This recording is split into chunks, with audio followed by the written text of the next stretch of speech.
seduction. You're such a whisper from the past, a memory that's fading fast. So I search for you where souls go to die.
BLADEPOINT.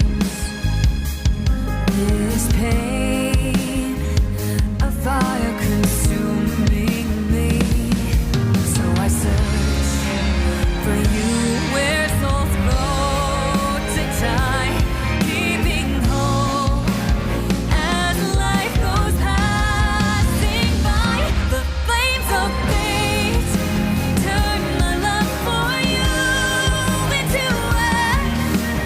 So much pain, but still I can't keep away. I'm ready with this chance.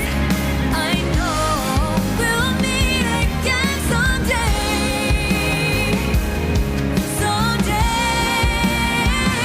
The flames of fate, torching love at the galaxy's gates. Our souls change in a marvelous way. My heart waits and waits. I don't care if I'm insane.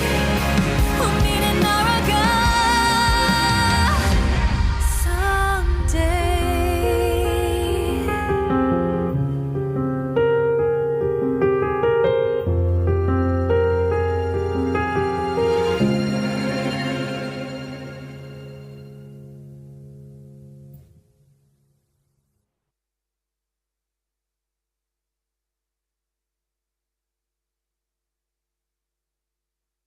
我是蓝小璐，我是浙江泰顺人，是写述民歌、写述分享的专心人。在小树的嘴巴，在最穷的你们上，小鹿也要穿凤凰装。我細時隻就喜歡對着台山唱歌，喜歡做山林都跑啊跑。唔似隻，只要老人頭上嘅盤王記，可以教我電路腳譜。我也對我講，盤王裝是俾你在台先嚟以後將可以做嘅，所以我經常拿佢嘅盤王裝對着將在看待心眼。夢想地個台先嚟以後就像盤王裝嘅樣子。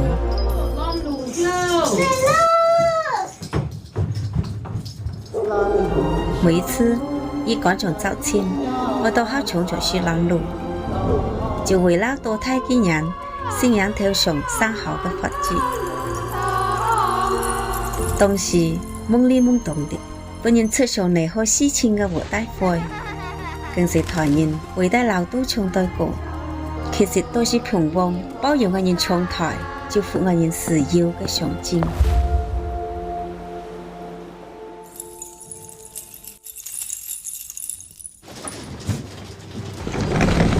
這條台先來，就像是太太外班嘅時候是先落用住。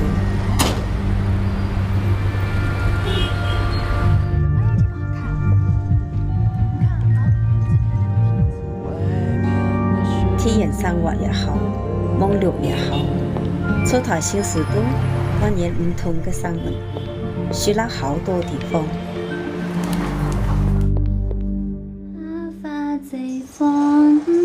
妈，你干嘛？老给我带这个呀？我要带上这个。伴隨我女面面台先來，也面面教我，像啲細細隻怪運對平旺嘅熱愛盡顯露出。所以我十分堅決將條歌上。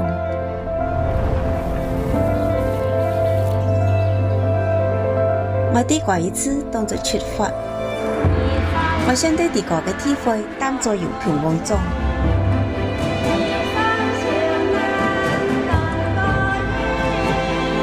山下嘅歌啊，唱了一輩子。現在我在舞台上唱出啲個嘅故事，啲民俗嘅進行都上了革新嘅色彩。革新衣裳唔只是俾你在相處嘅標誌。而是俾我人勇氣，讓我人無拘無束做啲個嘅披風弄開角。愛來自山下，我是熱愛嘅勇氣弄勇上，我是憧憬平旺嘅傳道中嘅一員。愛也是平旺，愛是書記，愛心無懼。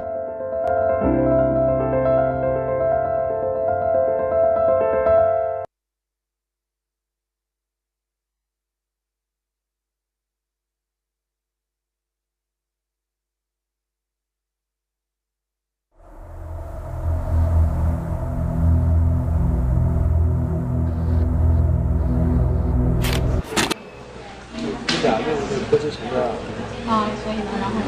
没事，你看这个03年、36个国的是吧？07年注册58年，那这个哪一年？这个51年，再看8。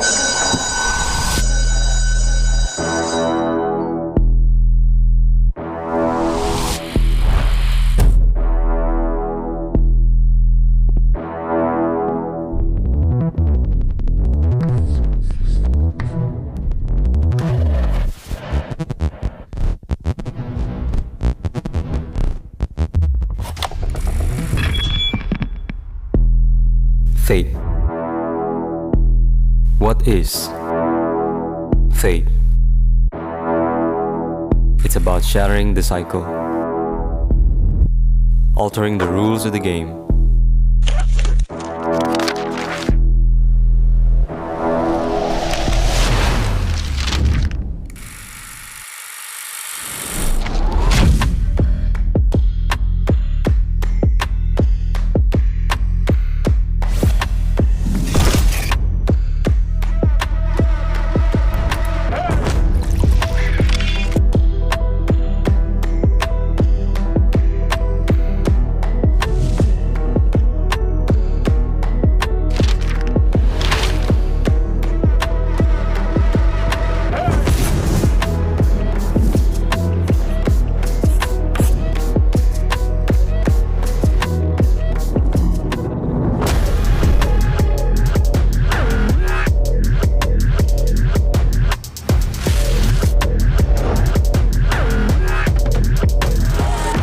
New challenges will be ignited, and a new order is poised for reshaping.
Did you see this coming?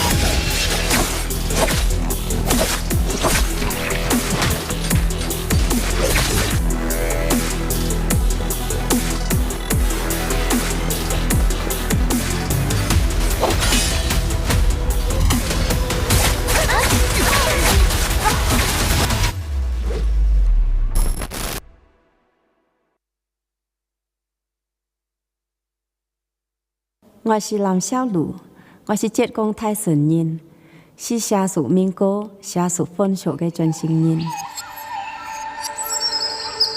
这小富姐姐吧，谁最穷过你们仨？小鹿也要穿凤凰装。我细时只就喜欢对着台山唱歌，喜欢坐山林都跑啊跑。唔是只，只有老人头上嘅盼望记可以教我定路脚步。我爷对我讲，平安装是俾你在台先嚟以後將可以做嘅，所以我經常拿佢嘅平安裝對着將在看待新年。夢想第個台先嚟以後就像平安裝嘅樣子。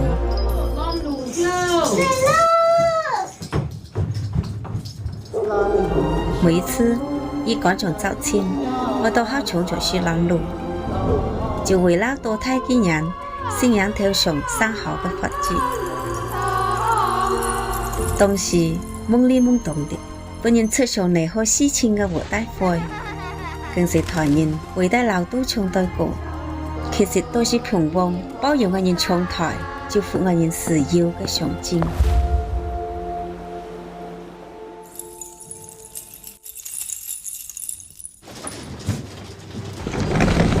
這條台先來，就像是太太外班嘅時要是先落樣子。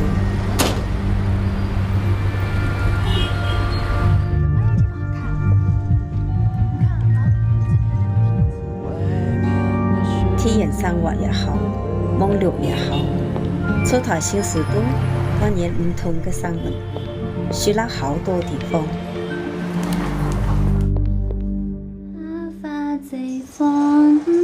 妈，你干嘛？老给我带这个呀？我想带上这个。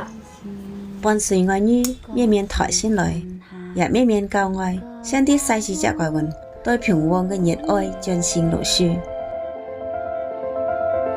所以我十分堅決將頭歌上。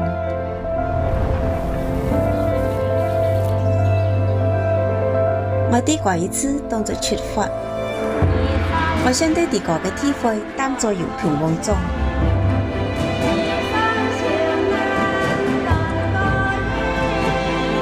山下嘅歌啊，唱了一輩子。現在我在舞台上唱出啲個嘅故事，啲民俗嘅進行都上了革新嘅色彩。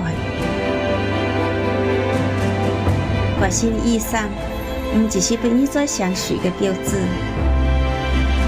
而是俾我人勇氣，讓我人無拘無束做啲個嘅披風弄開角。愛來自山下，我是熱愛嘅勇氣弄勇上，我是憧憬平安嘅傳道中嘅一個。愛也是平安，愛是書記，愛心無懼。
touch, a whisper from the past, a memory that's fading fast.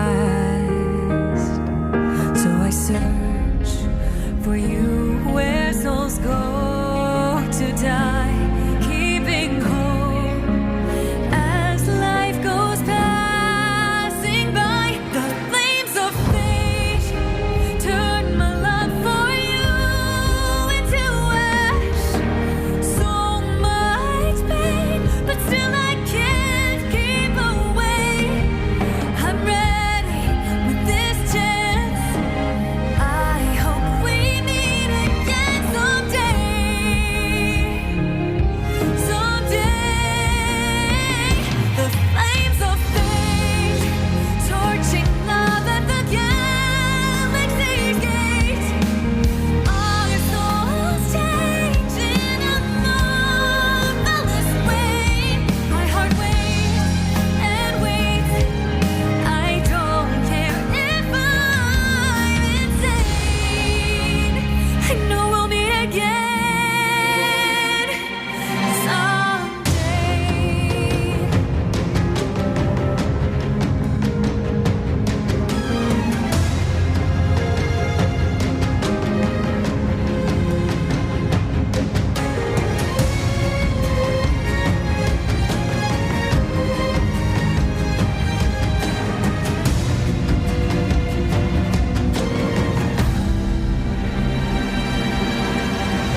The sky is frozen by apathy, desolation, fear and catastrophe. But I won't stop hunting with BLADEPOINTs. This pain, a fire consuming me. So I search for you where souls go to die, keeping hope as life goes passing by. The flames of fate turn my love for you into ash. So much pain, but still I can't keep away. I'm ready with this chance. I know we'll meet again someday. Someday, the flames of fate torching love at the galaxy's gate. All your souls change in a marvelous way. My heart waits and waits. I don't care if I'm insane. We'll meet in NARAKA someday.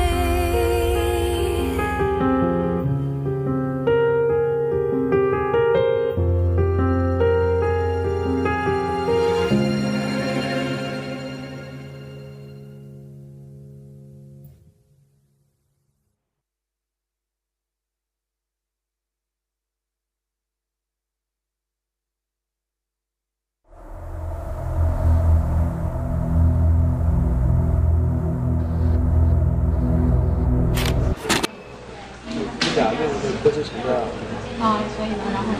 没事，你看这03年上一个国的是吧？07年注册58年，那这个哪一年就是11年这块80。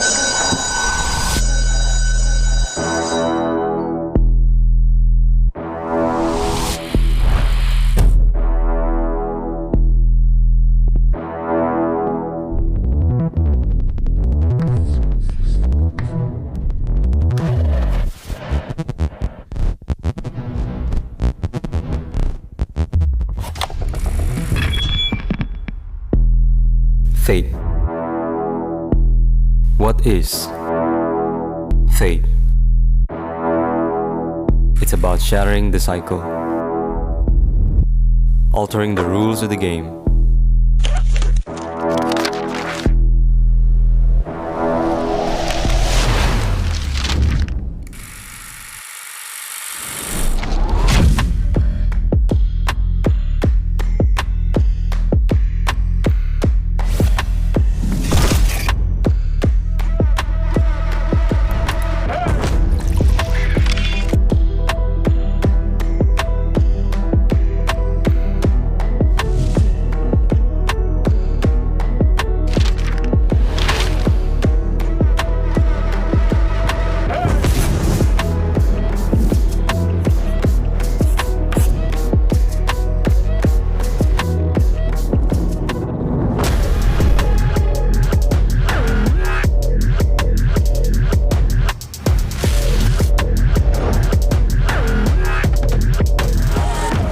New challenges will be ignited, and a new order is poised for reshaping.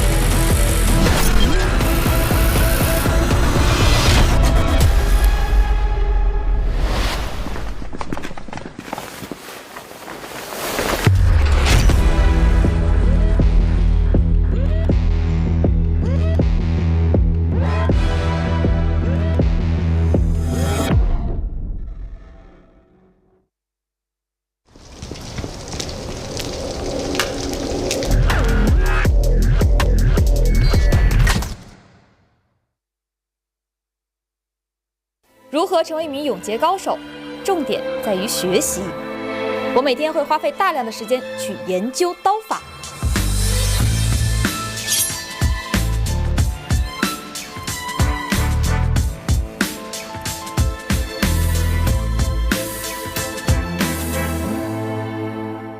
刀不是这样用的，你这样用刀是不会有人想看的。对吧，兄弟们？那应该怎么用？一句话，人刀合一。难道说这就是百战无限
？wanna take it higher. like we on fire. Yeah, we wanna take it higher. At the top, we be singing like a choir. Yeah, we building the empire. We the chosen, we the kings, we the leaders in the ring. They can't tell us not a thing. Yeah, we running the game, we can win.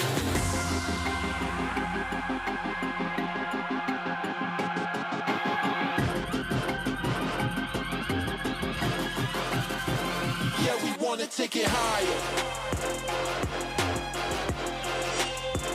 Light it up like we on fire.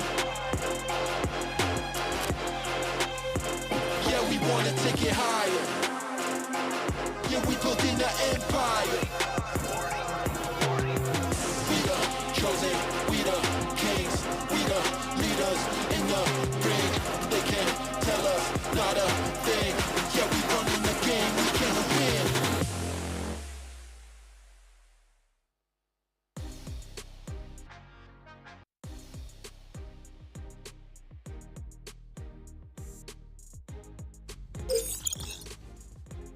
And ladies and gentlemen, welcome to day 2, week 4 trios for the Nbpl spring split. My name is Severio, and alongside me, you guys know who it is, Senor Raven PLZ, making it through here. How's it going, Doug?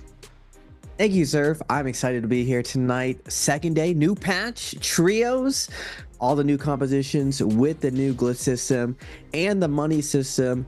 And I'm glad to see that new comp with Zai coming out big, but also Sandmech coming back, the Monk Temi Feria was one of my favorite compositions. It sadly kind of fell out of style because of all the Vipers coming out and figuring out a nice counter to it. Now also F3 Viper and V3 Viper seems to be phasing out as well. Talking with APF, I've seen and felt personally that F2 V1, the more traditional Viper, is coming back. So that high execution coming back in big. So I'm excited to see more of it today. So for the Nbpl spring Twitch drops, if you watch the game for 15 minutes, you will get some Tay. Watch it for 30 minutes. Get some Silk for 60 minutes. A choice gift. Now we are in the bi-weekly 4. So getting 60 minutes in will get you this Conquester background. Man, I kind of want that background. Me too. Not gonna lie, sir. That looks kind of nice. It looked clean. I don't know, a lot of character selections, especially like if you have the Viper Star collection, where if you go all the way, it just matches like too good to be true. And with everything coming through, the bi-weekly finals drops are a limited time, guys. So if you are going to be watching it, make sure you're watching on Twitch. I know our YouTube homies are out there watching this from their side. I want to shout them out as well. But we are going to have those rewards only be for the bi-weekly finals on the bottom row. Now, daily drops, make sure you guys keep those watching. And yeah, like you said, Zai comp has been making her appearance. A lot of names have been thrown out there, right? The Zyphon comp, you know, Z-A-Y-I. You got the Chain Scythe comp, where it becomes more understandable that it is having Zai in there. And that huge potential that when JL brought it out in here in day 3 for week 3, they really set the tone here for finals as well, where then it just translates into a potential, you know, contender for fighting out against sandbox comps. Just because that F3 refresh can come through where she can go and be immune to like Fear and Blast, she can also pressure down to mulches when it comes down to it, where she uses her F3 to push him into a position he'd rather not be in.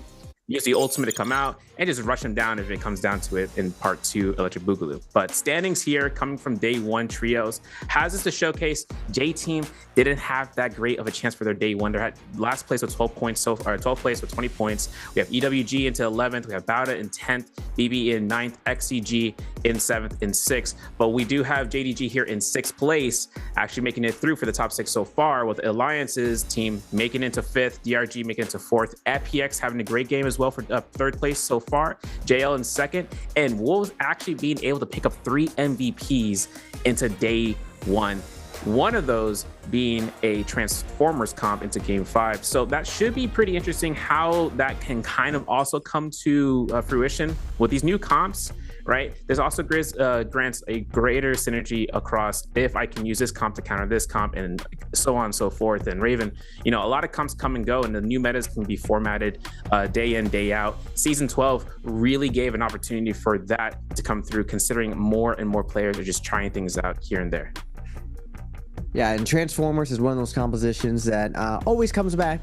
You think it's going to go somewhere, but it is the oldest composition when it comes to trios, a staple of NARAKA trios. And it doesn't surprise me with Transformers coming back. This is exactly why F2 and V1 Viper comes back. So the reason why we call it Attack on Titan is that for the longest time, there was only one trios composition played, and the only thing that could stop it was the Silence Viper paired with Wu Chen.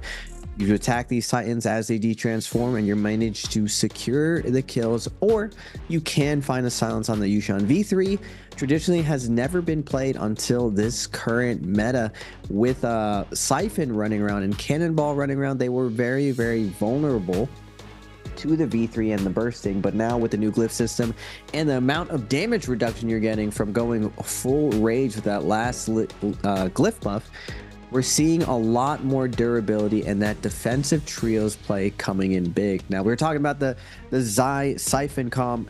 It's nothing really new. Once Batari is used, it's mainly because Vipers are having such good days. So when you're seeing these nighttime days coming out, you're seeing a lot of value coming out from these Matari comps, especially if the Viper's going to run V3, which ties back to what I was saying earlier.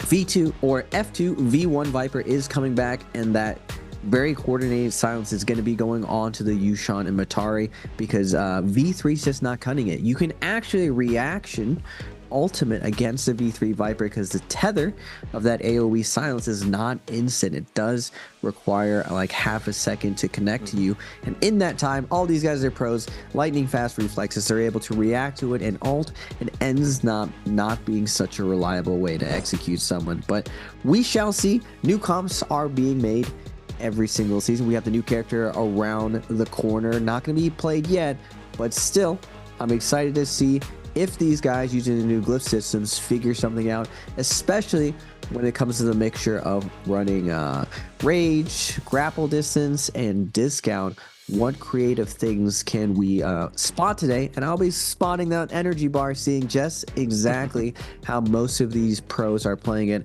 I was saying after Worlds, spending my time there in China, that I think this time around we're seeing an increase in mechanics, because traditionally solo players have always had looked at as a lot better 1v1 skills, but we're seeing the rise of players like KLA's Yu, who's now on an OUG, that mechanical prowess being so much more powerful. And traditionally you had no energy when you played trios, so a lot of the finesse of solos that you would do didn't really exist. But now with the amount of stamina you can run or energy, we're seeing a lot more mechanic showcase, where we're seeing you being able to 1v3 people as long as he's set up correctly with his Jades and everything.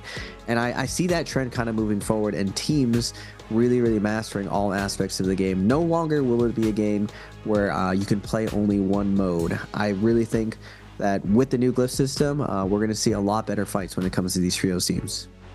Yeah, good points to be made. Yeah, and going into game one also, with the season 12 being introducing those new glyph systems and seeing how the rage builds are being contrasted with their discount builds, some teams are even opting in, as we saw into day one, where we are able to see players going for that grapple distance, and on some occasions even to the other side for those early game, for the start, spawning in with grapples and armor powders with vitality / healing berries. And it usually goes down that route with energy to cost, the cost efficiency. Even with the increased base stamina, base energy, some teams are still taking that utilization of that region of the glyph system and just being able to go in full aggression route. I'm hoping to see what we're going to see for the round pick selections, because we've been seeing a lot of changes with these team comps, especially for the last round selection process, where we've been seeing Akoses. They made their rounds into day one, and I'm curious to see where they can come into the day three, or for round three. But going into this first round selection, gonna see Sand Siphon, but we are gonna see a Viper Wu Chen Tessa. Hey, thumbs up coming in here. And with the WBG rocking the Viper Wu Chen Tessa as the first round pick selection, we are gonna see those 1 point bans for the Sand Siphon with both Temi as well. No, just as Temi, because I see that from the Tianhai coming in there for the team prior. But with everything coming out, Viper, Wuchen, Tessa is going to come into the second round selection. I'm going to have to see what that is going to be later on. But TE are opting in here for that as well. And I mean, this is kind of the basis of what you can see for that third-party potential squad of making their comp known and making it very loud in their appearance when they drop in. And like you said, V1 is making its returns with the F2, and V3, F3 shutdowns usually come through. But as we can expect, JDG making their arrival for their first-round play as the Xifen, Chain Scythe, whatever, which way you want to call it. It's going to be Zai, Matari, and Ziping, as well as with Wolves opting in for that choice, with 2 Cannonball comps coming in here from 521 and BBE. And noticing how this is going to end up going into Holoroth Sunny for this round, with the Tianhai as being the sole Tianhai into this lobby, Raven, I think one thing that is going to be noticed is how well that team is going to want to try to push that. I'm not sure if you saw which team it was, but one Tianhai, just like how WBG tried to bring in the Tianhai, the Tessa, as well as with the Kurumi, and just trying to hold down the fort as much as they were, we don't see it as often as before for them. Yeah, it's because as Tianhai or Monk, you're buffed by having more monks in the lobby. Now, on Holoroth, it's one of those lobbies where these guys are going to try to play as slow as possible. And we saw a lot of success from WBG. We actually have the pleasure of having 3 bi-weekly champs in this lobby. We got WBG, we got OUG, and we have the most recent winners, GG, all here today. Holoroth, game 1, usually really defensive, so Monk play does come out huge. We've seen teams go into endgame with 2 kills and manage to steal the MVP with getting that 10 to 11 kills. A couple Mataris and Xiphens coming out, looking to counter how many teams are going to start off this Holoroth very fast. Now, I'm curious to see how many Vipers are going to be playing F2. We got a couple right now. We got F2 on DRG. On WBG, it looks like they're not going to be opting for it. KLA is not. PE is not. But the lobby is always really slow for these adjustments. Now, I have the privy of hearing from some of the coaches within the league. And it looks like there is going to be a shift. Cannonball is one of those compositions as well. With the new Spirit Well, I'm curious to see who ends up winning out if a Cannonball team or a Sandmech team sits in the center of a Spirit Well. Who can take it? Because the way it works now, instead of it being a Morris, it's whoever gets to hold the center. So if you can push out a team for X amount of time, a lot of the times you can get your ult refresh plus the loot in the center, especially when it comes to these end games. These very slow compositions like Cannonball and Sandmech have a huge advantage in Holoroth when we go to these end games, and you need to use these Titans as cover to pick up additional kills. Now, the question is, can they even get there? Because they're going to have a bunch of Vipers chasing them around the map, looking to stop them from scaling and catch them before they hit their power spikes early and middle game. We're seeing a pretty big spread here, but traditionally, game 1, teams are warming up. We're going to play very defensive. I'm surprised just how many teams really want to take it to these guys. I'm excited to see how the new or old school Viper ends up playing out with that silence. Yeah, F2V1. Hopefully they make it to rounds over here. I've been seeing the F3V3, and I think they're taking a hint out from JL when they tried to do it into round 4, but they found no value out of the V1 stun. Hopefully we're going to see that transition later on. But starting off into the Plume Castle, KLA and WBG making their spawns here for the economy of just being able to pick up utility of the gear, of the trode frequency. And as you can see, eliminations happening here in the kill feed with JDG finding 2 eliminations against Wolves. And actually, if I'm not mistaken, they found the whole team wipe, as well as with BBE into the first minutes of the match. They're going to find themselves buying that Moonbane if they can, and with this new shop being introduced into season 12, the amount of consistency towards getting those early game kills and the spending purchases towards a shop is a must. But with KLA CXE looking for his chance here to backlining here, finds those RMBs with the staff. A Moonbane coming in for KLA as they were the first to immediately use it, and being able to contrast into what's happening here. QGG actually getting eliminated here. The Moonbane is dropped. KLA CXE gets caught into the Tessa enchant coming out, and with Sleepwalker backing off here, the rest is going to be confirmed as long as those F3s come out, but the enchant will give enough time for ZXC here with those shield walls of providing protection for his own sake. Now, with this Moonbane, this could give any sort of players, such as with TE, that spawn north of the Pinnacle Town to make their way towards this. A Forbidden Seal has been spawned in. Players can take the vicinity of reaching out towards this area if they really want to take the do so. But OUG, having been spawned in the Salvation podium for that puzzle, are going to possibly making their ways towards here as well. While DRG are in that high ground, TE are making their ways in a counterclockwise motion towards this area, just trying to see if any outskirts of any stragglers from the fights, if there had been any. But now, as we can see, you know, KLA, they got themselves out there without having worst case scenario being eliminated off the rip. And DRG looking to back off here as well. And with the chase coming out from KLA, they do have a Tesla Ultimate cast readily to go. I'm also curious to see if we're going to see the energy build, or rather we're going to see the discount builds for these teams. Judging by how KLA is going to see it, CXC finds a parry off of DRG WFZ, and with everything coming out here, has a Tesla Enchant, misses targets with the CXC getting silenced here and caught into the Tesla Enchant for that moment of suspension, gets caught with an R&B from the fan. And as we can see, WFZ is going to look for the next kill. It's going to be confirmed. DRG picking up their first elimination. They're not going to stop here. They're going to see Exile looking to try to lock down into QGG's position and trying to lock in through for R&Bs for the longsword, but as you can see, the position from Cuckoo is looking to stagger those enemies from not pushing any further long. But the double parry coming out from Exile, and that's with the kills coming back in here for DRG. They're gonna find kills number 2 and 3, fully eliminating KLA for the first set of lives. And now going into the city of Tang, we're gonna have JJH looking to the Monk, Raven. Godlay on the Monk. They've been running this Monk for a little bit now, and before, Godlay was alone with Sleepwalker. Now he still has one little duo, but Monk in Tang is pretty tough. BBB is going to be coming in with the Cannonball with full ultimate. Godlay, noble sacrifice, holding the back line. Nice flanks coming out from the Temi. Unfortunately, going to get parry. Parry ult's going to be invested. Roy Hehe on the Yodo. It looks like they got Moonbane as well. Second Moonbane is going to be invested in. JJH managing to cover and move, peeling their way out of this situation. Godlay surviving because of the quick action from the Feria, now poking out on the edge. Now BBE still has 3 ultimates to their name on the corner, and when that Moonbane's going down, the bat signal is up. People will be coming in with the third party. BBE's now activating, looking in for the kill. Monk's gonna go down first. Will JJH be able to survive and salvage the situation? It looks like BBE's Ivan is hot on their heels. This max grapple distance, just not letting you get away like you used to. Yushan ult is gonna be invested, but Flames finding a way to create a little bit of time. I believe one of his teammates came down, but Flames is gonna get taken down. BBE on the board, climbing up there, up to 5 kills, starting off their bi-weekly 4 trios, day 2. Well, now moving over to Metab, we got Wolves, the current leaders right now, posturing, looting up. This whole left side of the map is really, really good for playing slow and laddering up, and it looks like they're trying to catch one of these slow teams. TE on the attack on Titan, hunting these valleys, looking for these slow transformers. Now OUG, probably the best Siphon in the league right now because of this man. You already got the gold fan. I'm guessing these boys already hit up the puzzle. OUG picking up where they left off. They've been the puzzle team this entire season.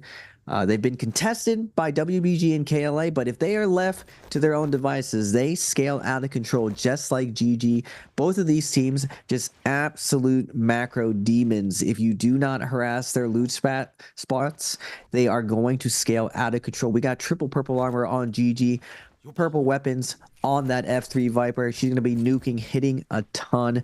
FPX as well, no slouch. One of the tier 1 teams, their macro hitting on points. Or Takeda still needs to get to that point where he has that purple ultimate.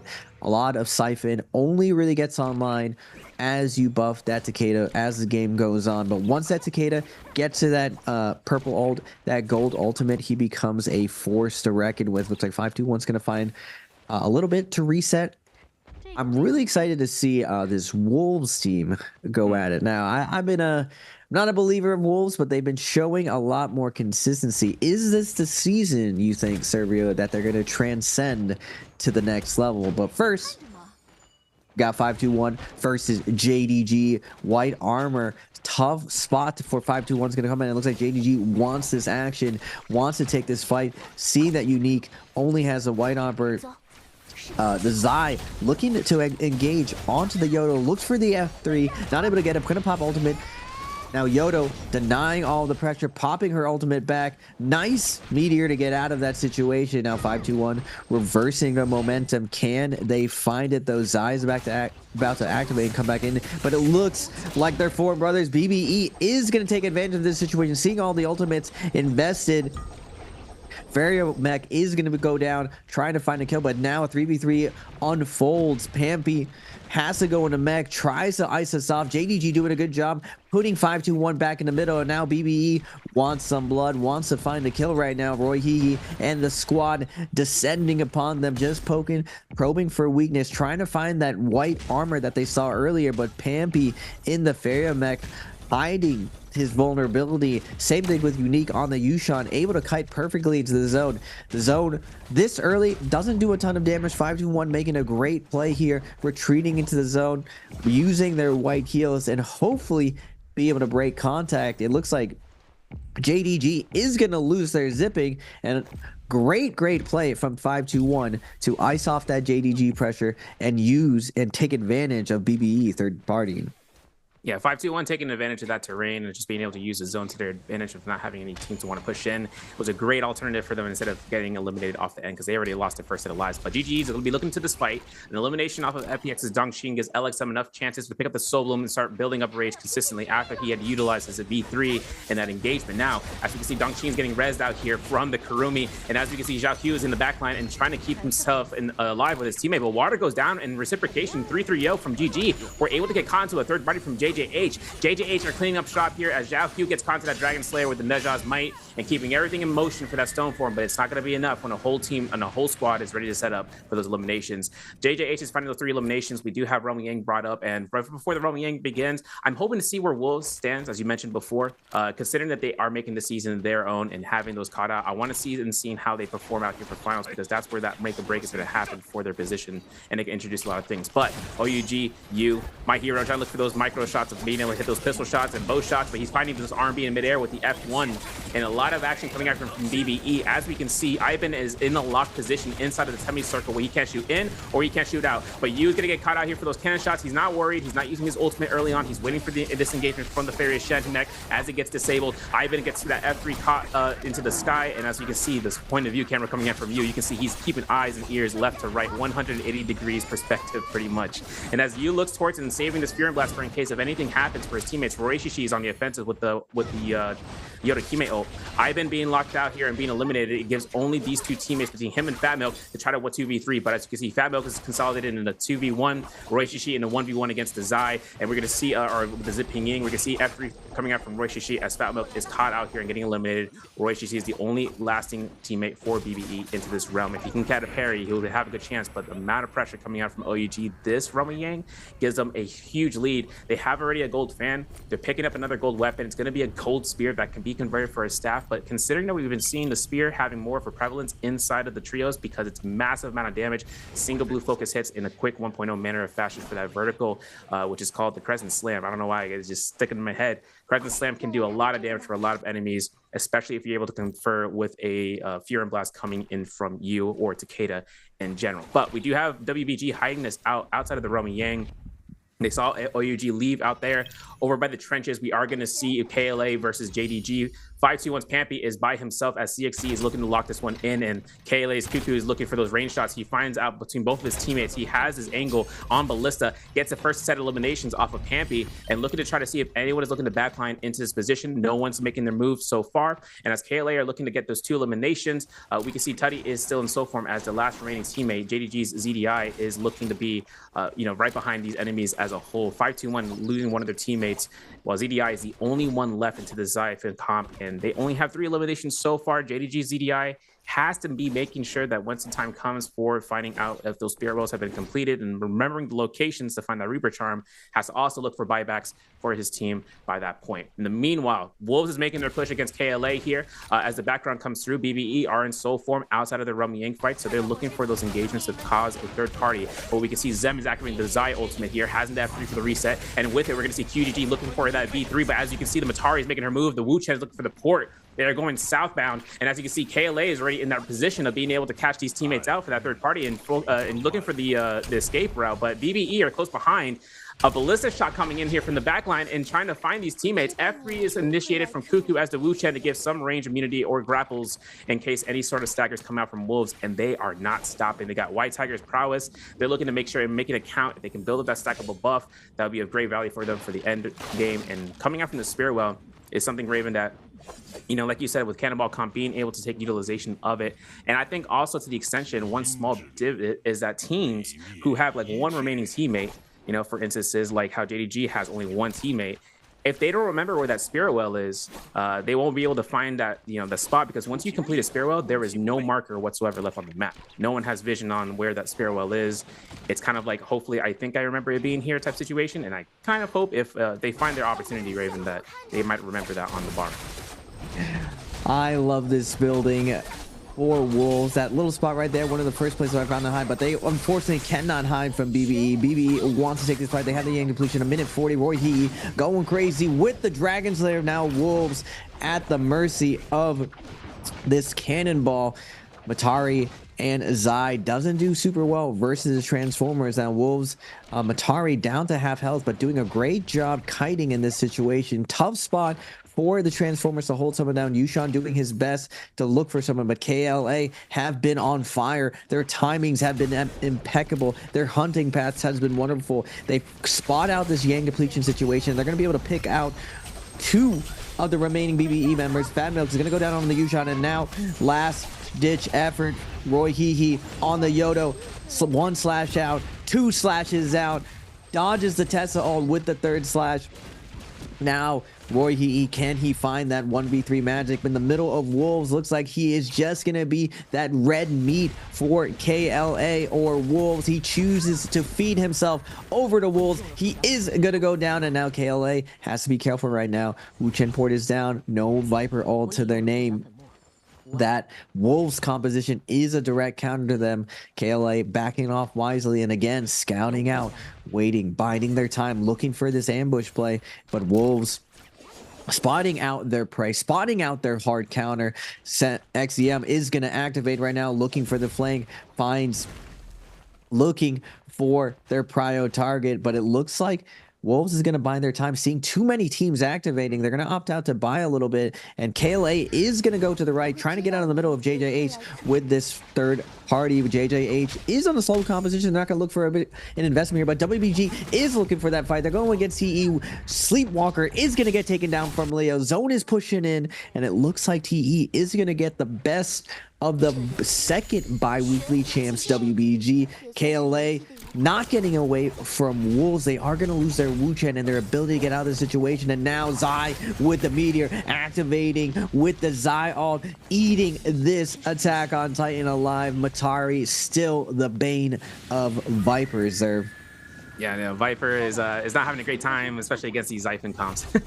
And for the past 2 trios days that we've been able to see him being played, it's very apparent. Considering that Zem is going into the Fireball mode and having V2 ultimate with the chain side suppress, not a lot you can do against those burns unless you are a Kurumi. You got to cleanse that out, whether for the ultimate cast, which is, you know, last resort, but also to the F1 where it can cleanse that ability out. But GG are opting in here for the Spirit Well as it comes through. No team is going to want to contest for the Rami Yang here, as GG are looking to try to get this purple armor confirmation with the buff entailed. So once that comes out here to be unlocked, let's take a look and seeing what GG are looking for.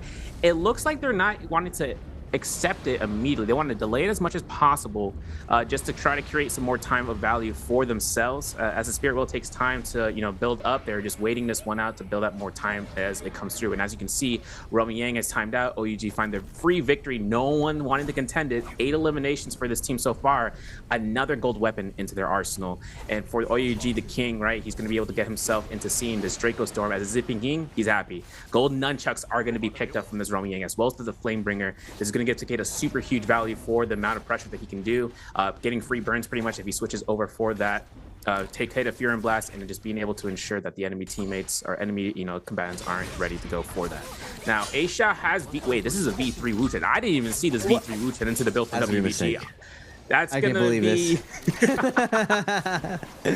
a Shao with the V3 that can be used while under attack, but not getting the whole team out in an immediate order of fashion cost him as A Shao gets eliminated there. We didn't even see it. They didn't like, no, get him out. Hold on, what's going on through WBG's minds? I didn't even see the V3 into the preview of the skill selection. I totally was oblivious. And all right, you know what? If it's a play, if it's a tactic, they're like, what if? But it didn't work out. We saw how TE were able to pick the elimination of the final member of WBG this round for this sake. Now, OUG are hunting here for the next 2 minutes with their Draco Storm.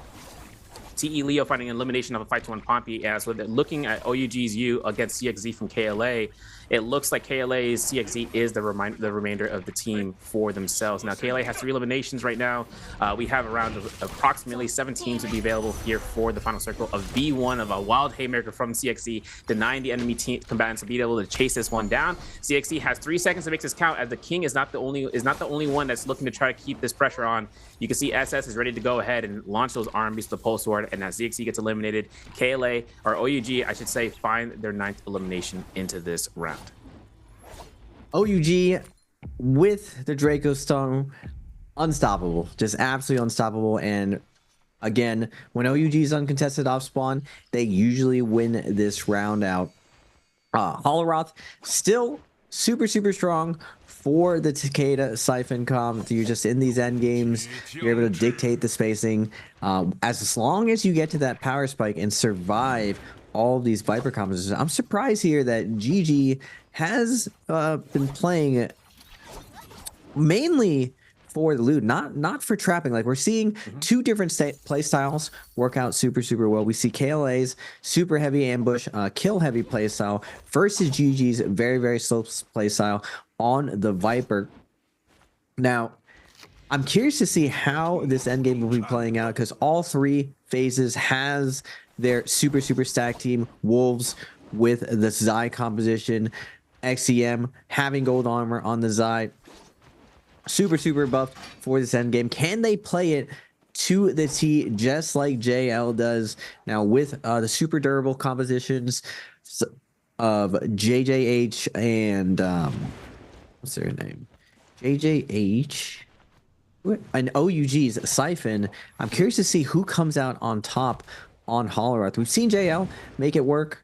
I feel like with the Comet being so vulnerable, I still feel like Zai is super vulnerable, as long as the Takeda does their job and crowd controls them and make sure that they can't get as much value. Even though the triple Comet or triple Meteor does give them a ton of mobility mid-fight. They can get in, ultimate, start doing pressure. If they do get pressure, they can get out, and as soon as Matari ult goes off, they can get back in.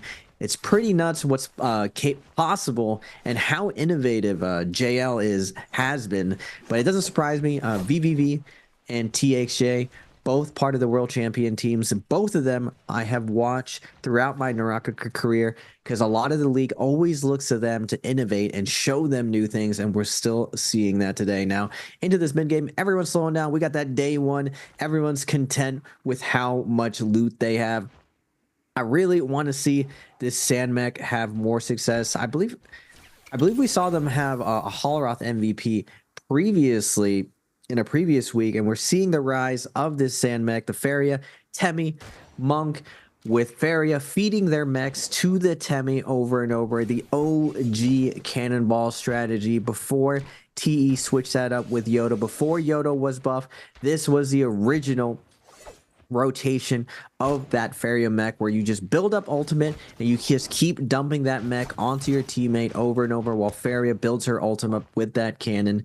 Now we're seeing TE as blueberries, these blue armors transition in this end game. Their main objective here, if you're new to NARAKA and you're just tuning into the Pro League, there is 1 or 2 more chests that show up in these end games, and usually the team that manages to survive getting to this point tries to play for this chest, because there really isn't much incentive when you're super stacked to contest the chest. You get a little bit more loot, but you're already super stacked. You have that the alpha status when people come check your health, like, oh, it's one of the stronger teams, your range is set up, good to go. And if you want to make it past this next step, a lot of these weaker teams do play for this gold box. So as the the Moonbane goes up and the last box shows up. We're going to see these teams posturing to try to bring this up. But now it's going to be a game of chess between all of the scale teams, all of the winners of their POIs. We got Wolves super stacked on the Xiphon. We got OUG super stacked on their traditional Xiphon. And we got JJH bringing up the Tianhai going into this endgame serve.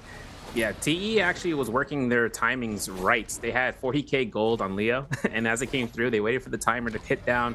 They're gonna take a look at the builds right before I get to the point. You can see discounts off here for SS, but you can see you is actually opting in for that grapple distance into that skill cooldown with the rage, with the mitigation, and Zipping Ying opting in for the rage on top of the discount to make sure that team has 16%.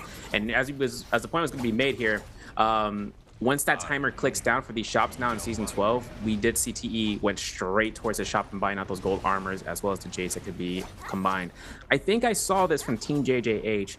They have themselves a jade that can be really utilized well paired with another jade, where a martial artist will hook form was obtained, as well as having a stanchion sky pillar. If they are able to lock down somebody in that animation and grant themselves that silence, they could do some detrimental work against a single target. Spirit Well is spawning in here though. As we can see, Wolves is on the outskirts. GG are looking to try to hold this range down. As we mentioned before, and as yesterday is the first day of trios, if you guys haven't participated and seen this new patch being dropped, this is where Spirit Wells come to huge moments into the final circles. Whether or not teams are looking to want to engage, they can't range in. They can only be inside shooting out, or just fight the team in melee combat stance inside of it. As you can see, CGS comes out here for a double tether up against Wolves' ZK, and as you can see, it's not going to be disabled for the disenchant. And with GG, CJS finding that gold armor for their team for picking it up, LXM is going to be the one to pick it through, and this team is disengaging immediately upon that pickup for the Spirit Well. They are going straight down to south. We can see DRG are right next door, and if whether or not they want to take the time to engage here for range shots, you can see 330 is taking the most damage from this team, losing out all in his armor and getting that regen here. This is going to be where the team is going to consolidate whether or not they're going to have the certain weapons for Jades for themselves. We're going to see LXM having that one gold Jade in play. And for LXM as the Viper, right, some Jades like the Overcomer, which is what he's going to be holding on to, could come into moments if he goes into the final circle of launching people off. I'm not sure how the verticality into Imperial Village will end up here, but as you can see, the builds are in play. CJ is going for a majority of that rage, and then with the discount coming from 330. Did you catch what LXM had for his rage part, or for his build for the Talent Glyphs Raven? It looks like a lot of people are going full discount, full rates, surprising me, with the exception of you really going max grapple distance. I still feel like max grapple distance is going to be critical in that middle to transitional end game, being able to chase people down, find the openers onto your prio target.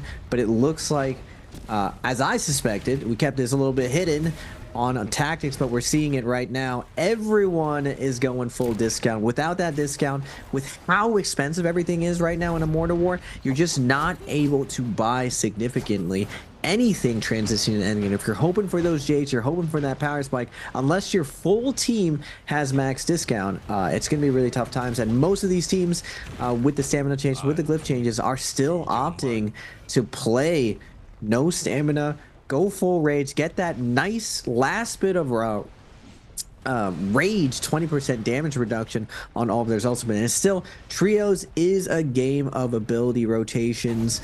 The fighting really, really big in neutral, off spawn, inside realm of Yang, but you're only in those two situations for very, very little. These end games is all about churning out those ultimates, getting it onto your carry character to push you through this. We're seeing you, Wolves, all these teams posture. We're gonna get an exciting end game serve with all these buildings, with all these cliff sides. I love very complex end games where there are little nooks and crannies here and there, and how these teams interpret this positional chess match.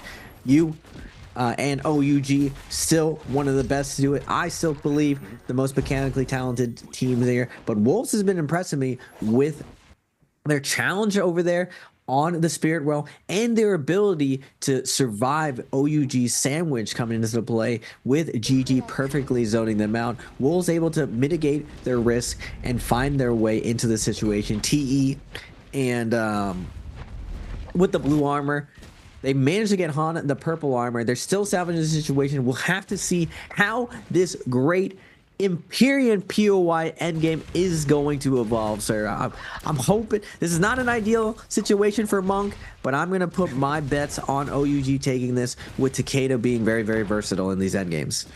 Yeah, a lot of buildings to kind of avoid. You can see the Teslas are going to have a great time of engaging with their Tesla enchants through walls where there's so much terrain for them to worry about. You can see FPX is taking a full blunt force as the third parties are coming in here for the Flamebreaker from you. He gets caught to the Temi Wisp, and he's going to be losing a lot of HP. And Armor Swap would be idealistic here, but he's looking for the manual regen. The V2 coming out from their Zipping Ying as a result, and then Zem inside locked into this Yurt in the tent.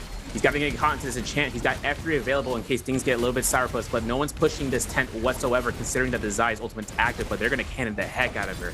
You see how much armor is being lost out here from Zem. He's losing HP on the fly. JJH are in the background here, and as we can see, TEs are going to be locked into the Yurt as well, but FPX are taking full advantage of the Spirit Well. JJH's Godly looks to push this, an immediate aggression route for this Cannonball comp, and looking to push in and not take any sort of range damage from the outside inside. And Yu is going in here, gets caught into the somersault coming out here from Dongxing. Dongxing getting those LMBs from the horizontal. The dual halberds gives him the elimination off of SS, and this is where Yu has to be careful here because he's caught between a rock and a hard place, and that hard place is a Fairy Shen ready to go into full aggression for these cannon shots.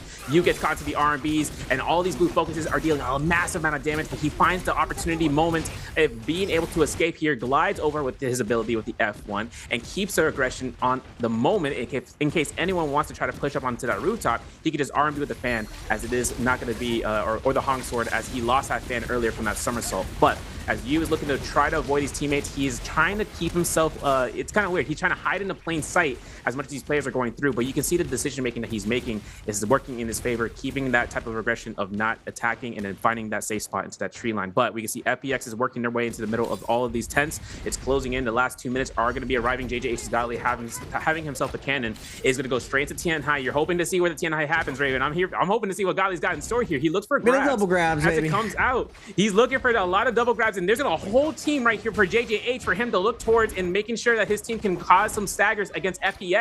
And with Godly looking for the first slam down, he finds water. First set of eliminations, looking for those manual grabs. He can't find any range grabs. He gets himself back on top of this cliffside. He's making sure he's getting any sort of targets, but he's not having any success. He gets meter dump as a result. GG gets that elimination, and you can see DRG's XI is low, but JJH have to worry about this Viper. Now that the V3 is coming out, there is no ultimate to give them any sort of pressure into this position of worrying about where the enemies are going to go through. CJS having his dagger and going straight to the sky as much as he can to try to mitigate the lockdown potential from any of the enemy teammates. Zem finds elimination against a multitude of enemies from DRG and FPX. Wolves are picking up the eliminations here for 7 kills so far. They are still looking towards making sure they can make this work against this push. Zem having the meteor coming out here has that V2 to come through, and with the comet coming in from Zem, it could come into full work value for him to just launch out gold focus attacks as he climbs this hilltop again. He's looking at GG with no promise of demise, and he's looking to just keep that pressure for his team as the Wuchen port comes out here from GG. They go inside of the roof of, or on top of the tree line, and as JJH is looking to try to lock this one down, another port, but this time from TE. They're looking to try to get an attack buff here as they use that Wuchen port in the first couple of seconds there when they're full HP bar, but Wolves finding elimination of a GGG's LXM. TE Han with that V3 Viper is locking down 3-3-0 and into the zone. Zem has himself like a caught to that tether pop. He's got F3. He's got that meteor coming out here for the comet. He's looking for this RMBs, but a testing check comes out from LYD, trying to lock down Wolves. Zem finds a Soul Bloom in the middle of all this action and looks to get enchanted into the zone, eating up a lot of zone damage, and there's not going to be much to worry about. But Yu is the only other remaining OUG teammate, but Wolves has TE down here for the 12 eliminations, and Yu is going to be their 13th as Yu is just keeping these teammates pushed back into the zone. Can he make it happen? He's looking for kill number 1, but he gets caught to the ZK from the RMB from the fan, and that's going to give Wolves their 13 kills for MVP in this round. Wow, what a beautiful end game. We're seeing the full countering go down. We see JJH with the monk trying to play it correctly. They do absolutely dominate the Spirit Well in endgame, running that triple transformer ult into the Night Shield. Monk and Feria not getting hit by any of that range, using it perfectly, forcing OUG into a terrible position, taking one of their competitions out, and Wolves managing to play that ulti low, managing to use each building to bring things to close quarters combat with their Zai, not using anything, just buffing up their Zai for her to go around and absolutely crush every single location. The second JJH's monks de-transformed, receiving the attack on Titan coming down from GG. They try to dominate, they try to take down their biggest threat, that monk.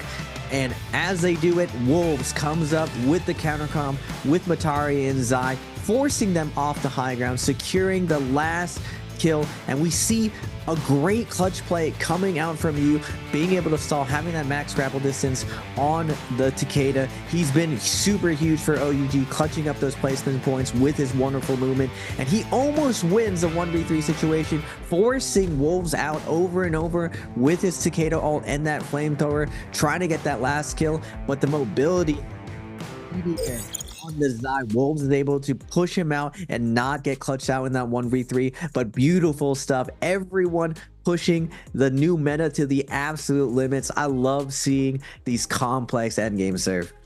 Yeah, there was a lot of action coming in from Wolves, and a nice play from a shout out to OUG's U. If he was able to catch those 2 eliminations, they actually would have grabbed MVP just by placement alone. But one thing coming out here, guys, for you into the chat is a question.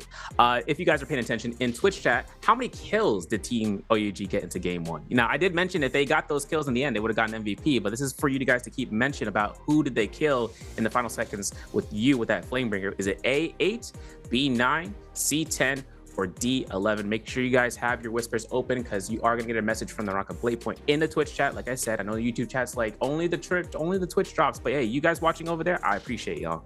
And we have to keep mention about that final circle, about how much that terrain worked in favor for majority of reasons. We were hoping to see where Godly came through, but GG, you know, they come in here to stop any sort of TN highs from making any sort of aggression. That Viper, you know, not even to the Viper, but the amount of terrain that JJH had to kind of work off of. You could saw Godly was looking for those manual grabs below that bridge, had to jump right back up, and that's exactly what GG was looking for in terms of just launching a Tesla, giving that stagger, and just meter dumping with ranged weapons as a result, or just close guarded RMBs from vertical weapon attacks. One thing I'm kind of hoping to see, though, is considering that second round is coming through, teams can look towards, you know, that copy and paste type of mentality of seeing how much value comes great, right? If a value of a team comp comes into working tremendously for placement and as well as for points for strategy, for the stratagem that it comes out of, we'll be able to see more Zais, maybe not into the last round picks, but even to the second round picks. Remember, third-party opportunities for Viper, Witch, and Tessa, it's strong. It's a strong comp, especially from what we can see from the teams that were able to play it in the past and even to the present.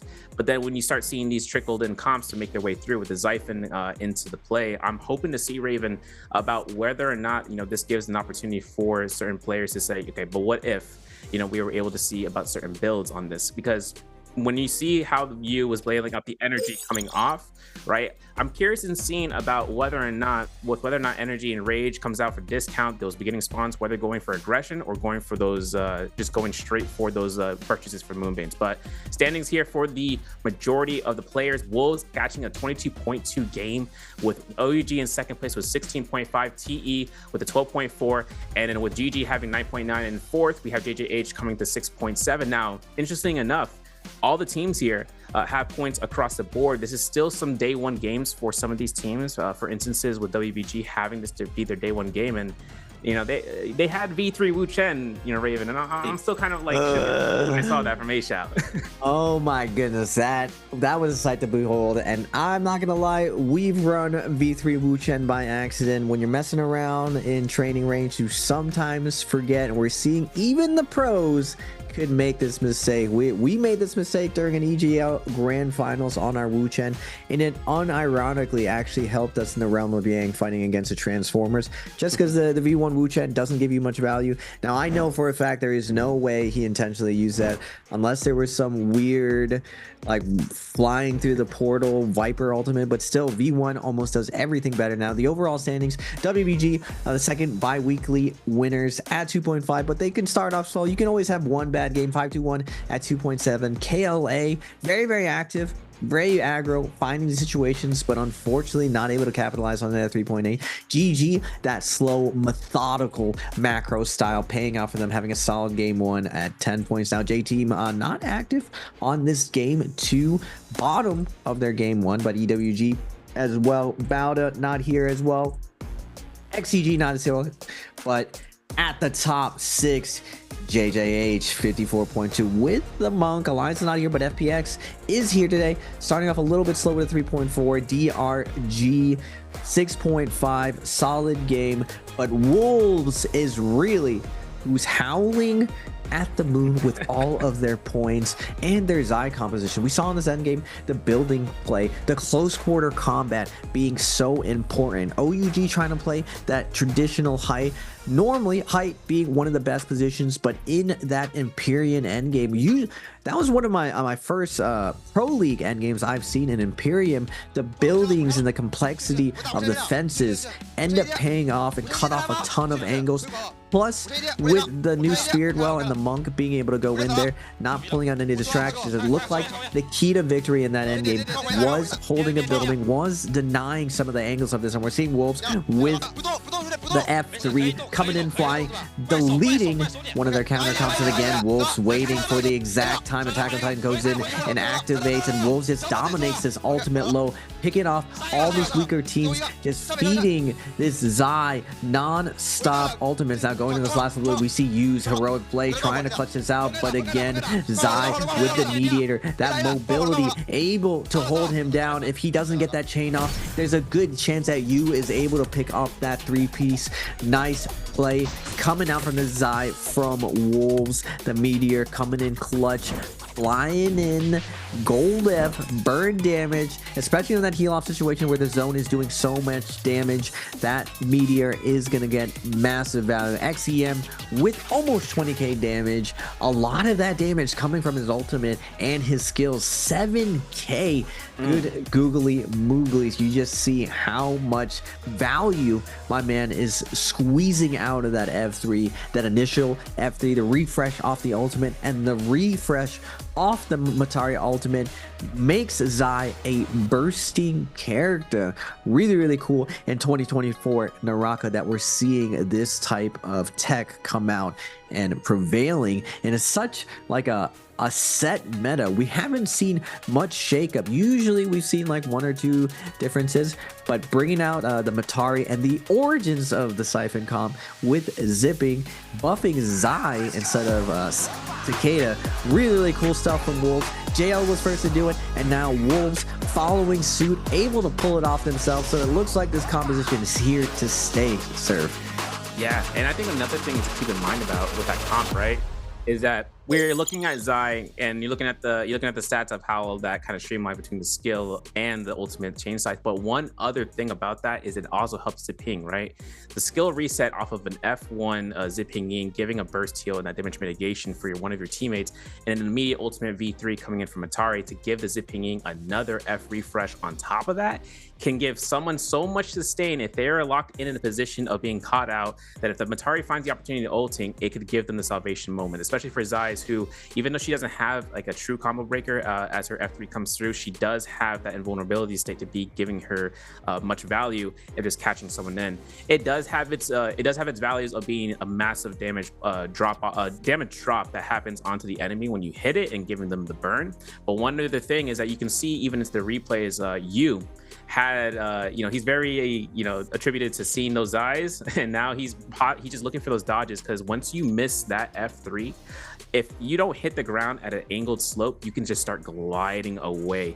Sometimes that can give some value if you're looking to escape and you're like, you know what, another team's here, let me just back off. But if that doesn't work out for a kill confirmation, if he's in Takeda ultimate and if the odds were better in his favor, he could have found the time of just being able to catch anyone out. But meaningless value there, considering we saw Yu was able to get caught to the ZK's RMB from the fan, but he was able to hold that ground as a Takeda, and that's still a person, that's a character that just has so much chances of just catching enemies when they're not ready to see, when he's using and holding that Fear and Blast as long as he can until the right opportune moment happens.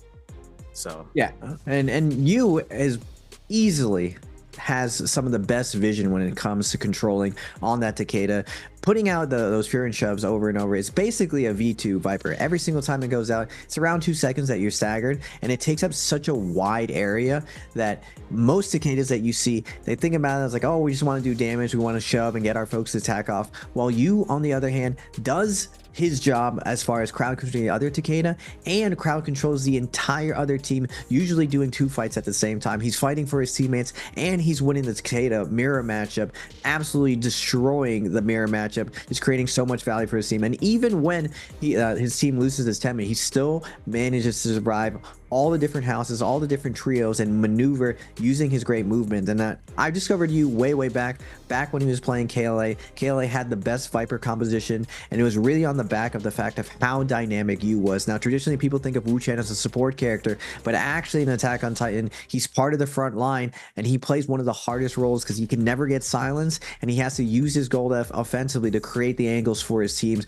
So he's playing support, he's playing position 1, and it's why it's so natural for a lot of these teams in NBPL for their Monk players to play Wu Chen as well. And we're seeing you playing Yodo, playing Takeda, and also still playing OUG. And Wu Chen is one of the hardest roles in the league. So is Takeda, and we're seeing exactly why OUG was confident with taking him from KLA, implementing onto this team, and he's showing the league why exactly. Now, when I first met you, I got his signature because a lot of the girls at BWG are a huge fan of him. I'm a huge fan of him, and he actually told me that he was super shy, and he actually didn't believe he was very good. And I told him that most of us in the Western world, especially even in EU and IDC, we all study him. We think he's a stellar player, and he blushed and he was super surprised. And we're seeing my man right there, super humble, super sincere, really cool dude, and we're seeing him having a breakout season with OUG. Most people don't know this, sir, but when he was part of KLA, the narrative was on HLG, was on TE, since they were the world champions with a 0.5 deficit. But right before, in the second realm of Yang, you almost clutched a 1v3 to bring his teams back to the depths, and they were only 7 points from the world champions. Like, most people think it was a two-way tie, but in my eyes as a competitor, I saw a three-way tie go down, because if you was able to win that last 1v1 and not get double parried, we could have seen KLA as the world champions. But OUG spotted it out, they scooped up you, and now we're seeing a super dominant OUG in solos, in trios, and they're absolutely crushing it. Now, after game 1, we're going into game 2. I'm going to see it more of the same. With the new phases, we pretty much have the same mixture of compositions every single lobby. We're going to have that phase 1. Everyone's going to go some variation of Siphon or their comfort pick. Phase 2, always some variation of Attack on Titan. We're seeing a little bit of Silence come out.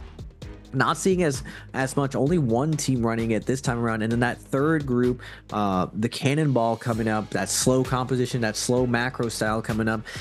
Now, hopefully, we'll see. I don't know if we'll see more monks going at it. JJH, still a big believer of it.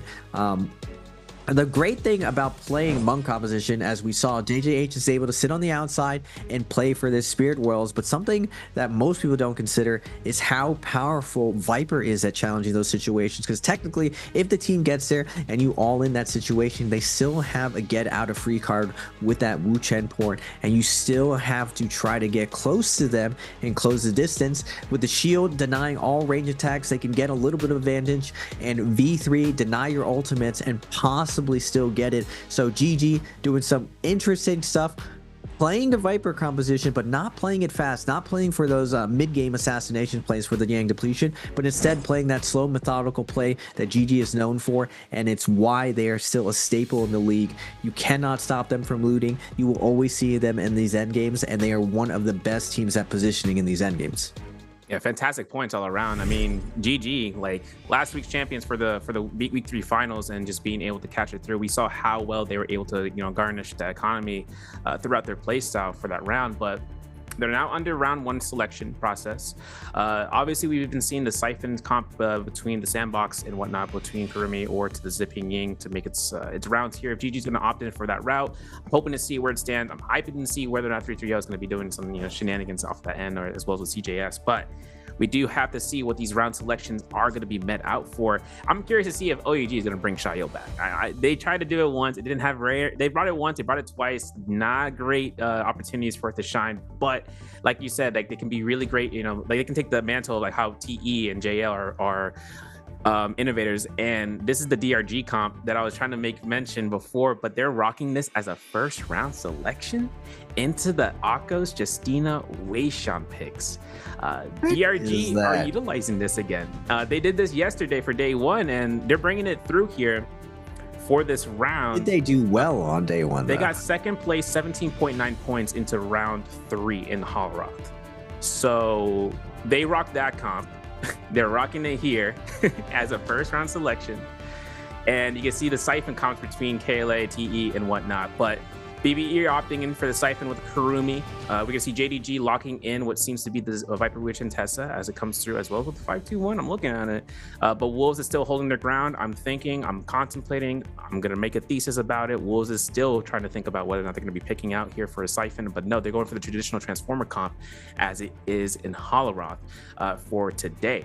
This is their first Transformer comp today. I'm hoping to see where it stands to go because they did have into Morris Island. They won tremendous success with rocking that comp, but now we're going into the Sanhai comp, beating Tianhai, Temi, and Farius Shen, and then with it, another Transformer comp coming in here for WBG this time around to match Wolves' Transformers, and the Viper Wuchen from JJH and OUG, and just to make sure they can comply with their round selection picks. But man, DRG trying to make it work because they went into round 3 with that comp, and round 4 they decided to swap out. They decided to rock Akos with Zai and Matari, right? So these are 2 comps. I'm like, are they going to try to bring it in today? Like, what's their motive? Sandformers in Sandmech. Wow, 2 Transformer teams coming out. You just can't get rid of this composition. I'm curious to see how these Transformers play. Are they going to play Spirit Well situation, or are they going to go Yang? Transformers, one of the most technical compositions that you can play inside the realm of Yang. Now, Siphon has been a favorite, able to cook the Monk and force out the Kurumi all very early, trading 2 for 1 early. Will the 20% damage reduction from the new glyph port end up being a difference maker with Monk being able to survive? Now, Monks, as long as you rush Health Jades off spawn, you can be really tanky going into that first realm of Yang, but it's still, they have to compete with the likes of GG and OUG. Well, OUG is actually not going to be on Siphon this time, so I'm curious to see. I'm happy to see Sleepwalker back on the Monk, back on Transformers. He was with the Tessa variation, and the Tessa variation with Monk was a hard counter to Cannonball. You're able to get that Tessa onto the Faria, position her so that your Monk can de-transformer, but we're not seeing as many Cannonball. This is what I was hearing from the coaches in NBPL, that Cannonball is getting transitioned out. It just doesn't have that same amount of durability on Sandmech, but we'll have to see how it plays out on Morris. Holoroth a little bit different, not a lot of terrain to hide behind, and going into that end game, we saw the Imperium end game where there was tons of buildings similar to like Holoroth with Celestia, but that is a rare location when it comes to these Holoroth end games. Very unlikely. It really benefited more of the versatile close quarter combat teams like Viper, like Desai comp, but this time around most likely it will be out in a wide open area, and that Temi wall is going to be needed in order to survive a lot of these dicey situations. That Monk hold, that cover with the Faria, able to secure those locations, and we're seeing again a lot of spread out play coming out from all these teams, wanting to play this slow, wanting to go for these timing attacks. WBG all the way in the south, and OUG with their patented puzzle, locking it down, hoping to have that macro game still, even with that Viper composition. You know, it's crazy coming into here. I'm gonna make a point after this first fight, but Lane's having it caught until 1, 2, 3, not having the arsenal, not even having a weapon. TE's finding the first set of eliminations. JJ and Moran look to try to support his team on this end, but you can see LYD finds these whisk throws to try to control into the aerial position, just repositioning and having the chances of regrouping with his teammates as it comes through recharging the boot focus. He gets caught into the R&B, and a Tesla ultimate coming out here from Godly. It could cause some issues for LYD if they don't kill her in time, but that's going to be a 3 eliminations round, and that's going to be the first set of eliminations. But a point I wanted to make, JDG's Tessa has V3 into this round, so I'm not sure how they wanted to operate off of having that Tessa with the V3 into the beginning rounds. They are near to the Yushan ruins, so they could make their ways into a fight off of that end. But QGG here, KLA's teammates, are looking to try to hold down Zhao Q as the Tumult, or as a Tianhai. Now they're looking to use his Moonbane and pressuring out this team and getting a potential kill. But a nice Temi was coming out here from an enemy team coming through. Nice Dragon Slayer coming out, and a nice longsword straight into the Moonbane. Water is looking to be like, I gotta make sure I back up, but he couldn't. Corky gets eliminated as well. FPX are looking to just try to recoup for economy at this point because QGG just found those eliminations like that, and using the Moonbane being one of two that they actually do own. So being able to pick up those Moonbanes early on, but that fast in Plume Castle is just straight great value. And OUG again with the Salvation Podium spawn, finding a gold fan for their Viper and utilizing that with the F3 for the damage spike coming out here. But you can see over to the Imperial Village, CJS is looking to try to work it out here as a Takeda. He is silenced. We're going to see Tutty though coming through here. He doesn't have 100% ult yet, but he does, like I said, have V3. So if he finds a 3-man ultimate coming out, and if he's the last person alive to kind of hold this one down, we're going to see him just being able to sustain this one out before this point. F2 silence coming out against CJS. They're not going to be looking to need to use an ultimate. Those silences are just coming in clutch when the Takeda can't use anything to kind of stop the push for 8 seconds. That's going to be where the loss is. But DRG coming in for the third party with the V2. The V1 is in effect as ZDI is looking to try to get this 5-second stun off of WFZ and finds the V3 usage to be a full value of eliminating WFZ. DRG's Wushen gets caught into this parry. Tutty's looking to try to convert into pushing the teammates with the jump LMBs, and that's where this elimination factor is coming back in. They're locking in Xi from DRG. F2 is already procced out here and doesn't have the time to use the ultimate, and JDG just picked up these 4 eliminations through the Imperial Village. JDG's execution really impressive right there, able to focus fire people down perfectly. We got OUG porting out right now. Great port from you. We love to see it versus KLA, his former teammate, but we're gonna see OUG on the Viper instead. OUG just rotating around. B3 is gonna be invested right now. QGG able to swerve off, and now you with the tab dodge to the rod, dodging the first shove, helping his teammate avoid the Takeda parry. But again, KLA with the double Moonbane on spawn, they're going to lose their Takeda right now. Can OUG find the 3v1 on to CXZ? You gonna get hit by the Moonbane, double hit by the Moonbane. SS with the great cover, and Yu's able to peel and get out of that situation. SS going back and investing, looking to get this last hit, but the double Moonbane is going to come out. SS getting juggled by this Moonbane. He is going to get hit even more. The heal from the Wuchen able to pick him up. Good job from the King, and OUG just Moonbane surfing, and again Yu is going to get the best of his former teammates. KLA, OUG.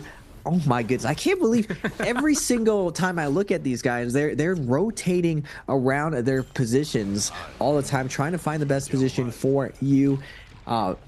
You having such a great fighting capability, you want him to be on that Viper. I didn't get to see whether or not he was F2 or F3, but if he's just given any amount of utility to make plays, he creates so much openings for them. And the King being making that transition over to OUG, has been playing that support role for the entire time while has been with OUG, so able to pick up that mantle and possibly let you shine. I know there's always like a trial period where you're taking in the new guy, you don't want to just give him the reins, but I feel like OUG is finally giving up some of those reins that you has earned his place as that position 1, and they can trust him to make these all-star plays. GG not able to survive their off spawn, but still you seeing their recovery. A lot of the teams, what defines you as a really, really good player is not the rounds that you should win, not the fights that you should win, but the fights you shouldn't win. When you're down and out, what does your plan B look like? Can you still MVP when you don't win that off spawn, when nothing is going right for you? And we're seeing a lot of these top 5 teams. If you happen to go watch their POVs afterwards, you see how these teams are able to recover and salvage these really, really bad games. It looks like GG is going to be one of those teams that claims the north sides, one of the kings of the north, that macro and all those tree locations, able to allow them to bring them back. FPX on the sand mech, trying to taste down KLA, and this is one of the tough parts if you don't run that grapple distance. That short grapple is a pain in the butt. CXZ finding a kite path over here, able to double hold and cancel, getting an uppercut. He wants to try to get against the wall to scale rush right now, but the surround from FPX is going to take him down. Now looking at one of the new caves, all of the Viper Suns coming out right now. JDG is going to be claiming this situation. Wuchen's forcing the Wuchen to pour it out of there. No ultimates to their name. Will we get a recontest from JJH? It doesn't look like that. JDG is going to be able to get this chest. Tons of loot goes into this chest. We got purple armor, that gold loot, and as long as the Moonbays are active on the the map, you're able to go into these caves and contest and get all these Jades, really, really scaling up a ton. It's almost like winning a Realm of Yang. You don't really get that gold weapon that we're seeing on the Viper, but you do get tons of Jade. Sometimes you get money, and it really, really sets up for that nice mid-game power spike. It is a huge risk, though, because the rest of the map does see whoever has that key, but it really isn't that big of a money investment as long as your team is running that maximum discount. We're seeing... I've been super excited this entire time, Surf, to see how the pros are going to adapt to this new money system. We pretty much played the same version of NARAKA for the last 2 years with, like, Morris coming out, then Realm of Yang being pretty big differences. But I would say this last patch really, really shifted how the game is played completely in tournaments. There's a lot of opportunity right now for these teams to innovate, and we're seeing how discount is still the name of the game, still sacrificing for the greater good for your team as far as going for raids, going for abilities, and going for that shared discount amongst each other is being the most optimal strategies that these pro teams are taking. Now, going in the first Realm of Yang, I'm hoping to see a Transformer Ditto. I can't believe I'm saying that. I've seen so much Transformers in my day that I was kind of sick of it at one point, but it's been so long. We've seen a full year of dominance from that Siphon comp. I'm hoping to see some Transformers move into this first Realm of Yang. Yeah, right before the Realm of Yang, OUG just found some double eliminations against TE, Leo, and Han. Not a great position for them, but they still have a soul available for them to find out. LYD is still holding ground inside of the Camel's Hump and just waiting this one out. There is a bell in here, so I'm hopefully not seeing OUG trying to hit this one out. But we are going to see another fight coming out here from JDG against JJ8 before the first Realm of Yang, and it's going to be eliminations factors against Flames. And as Tuddy looks for this parry, he's confirming it against Godly, who had to activate that combo breaker. The V3 from Tuddy confirms it, and as it comes out, he's just locking down this Wu-Ten Moran. Moran is looking towards himself and getting eliminated, and JDG just found these eliminations like that. 7 kills so far for JDG. But like you said, this new talent glyph system, it just turned NARAKA on its head. And the economy system now, those initial Dark-Tide coins on top of the 90 Dark-Tide coins given to you for every 10 seconds gives the teams a whole new way of wanting to play the game for those early games, right? We saw KLA was able to utilize dropping into Plume Castle, and not even before they found eliminations, they found 2 Moonbane's purchases into those for early seconds. And like I said, that 1,500 initial Tide coins per person is great value. Whether or not the Takeda wants to run that, because we saw how OUGU rocked into the energy glyph board side, is going to want to try to utilize that for the team. That Rage side is just complete, overhaul in terms of how playstyles are to be had, especially with that 20% mitigation for 10 seconds. But Realm of Yang fight starting out here. BBE is going up against Wolves here, as Roy Shishi looking to try to look for his position as a Takeda. Snack is immediately sniped upon and getting eliminated for this first set, and Roy Shishi maybe looking for the time to use ultimate here is going to see Zem use his Weishan ultimate in response. EG coming out here as a Tianhai, not even having to ult here, as the Weishan is the first set to enable this pressure. Roy Shishi isn't going to be wanting to stay on the ground for much longer, but he's going to try to give Ben some potential for just holding the ground, but Roy Shishi goes down. Ben is the only remainder for BBE into this bar, and with them, they're going to be looking to just lock down this kill, that R&B fan. As we can see, ZK was able to find the eliminations against Ben. As this team is going to win their Realm of Yang, it looks like TE Leo is also being able to find the response in being able to res one of his teammates after that first initial set of kills that we were able to see. But into Serpent's Pass, we do have FPX and looking to hunt down OUG, and as a result, having F3, as you were mentioning before, what skill he's having, he's going to rock the F3 V3, but with the Farius Shen mech beacon being utilized here, a double Tessa enchant gives a nice rotation for you to look for this position for the enchant to be super of huge value. As we can see, as much as it comes out for this Tumult to get into the high ground, Yu is hunting him down. As we can see, Corky is just looking to rotate around this building, looking for those scare rushes. Yu is already on the rooftop and looking to glide over with the F3 and close gap the position on Corky. Yu looking to the sky again, looking for those R&Bs against a Farius Shen, who's on that fence post, is still looking to be aggressive, but we could see the third party coming out here from KLA. They are looking to use the Takeda Fury ult immediately, not thinking twice about whether or not this Viper has an ultimate, and there is you getting propelled, getting juggled, and getting eliminated for themselves, as KLA are able to pick up their 4th elimination into this moment at the Serpent's Pass. This is a tough point for OUG because I'm pretty sure we saw 2 Reaver Charms be purchased. They have 10 eliminations. They can play for placement as much as they want to, but if that Soul Bloom or if that Reaver Charm isn't available, they're going to have to make their way towards a known Spirit Well or finding the opportunity of hoping for a Reaper Charm to come through. And it looks like SS was able to purchase that off the ground, so they're going to get you back, Raven, and they're not stopping then. They're still going to try to hold out for the remainder of this match. Yeah, really good job from KLA to assassinate the Viper. Now, one of the finesses for target selection, especially for Takeda, is that each team has the carry, essentially. It's very close. I've always related NARAKA to more of the MOBA or RTS type style, where you have a carry on the team and they're scaling up significantly. And if you have to target select when you third party, the person who's the pinata, who got most of the loot, is the carry of the team. And for that Attack on Titan, it is the Viper. And they're going to be able to pick that gold fan off the Viper. Now, on the opposite end, if it's a Siphon team, the Takeda usually has most of the loot, has the weapon rarity, has the best armor. And if you have to pick one out of that target selection, that's who you want to go for. JDG with their Attack on Titan, finding XCM out in the open. They're going to take this fight.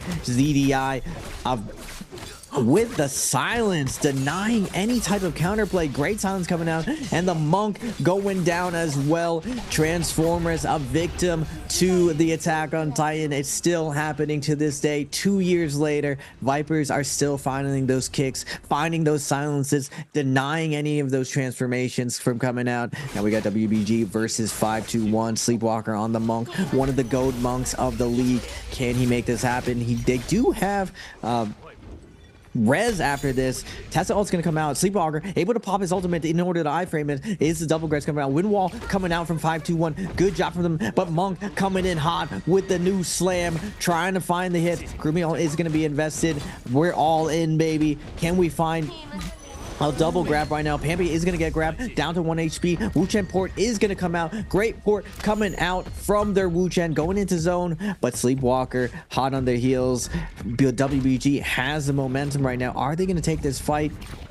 Now, one of the tough parts, again, on Transformers, you don't got that grapple distance, and you know who does got that grapple distance? This Viper team. Can they get away? DRG coming in hot with the Akos, Justina, the rank comp going absolutely crazy. How do you get away from a jumping feline and a Justina dashing at you from out of an anime? It's just impossible to get away from. DRG just investing all that in, and with the U-Shot just denying any type of counterplay on the Vipers. Like, I get it. I get what DRG is doing. This works in ranked. It's working in Nbpl right now. It's absolutely nuts. Now, going back to the Rebel Yang, we're seeing that replay of the F3 U-Shot. F3 U-Shot able to blow up Kurumis. I was wondering how that Kurumi went down so fast, but we're going to go out back into zone, back into the suffocation where TE is going to be suffocating FPX out here in the middle of the zone.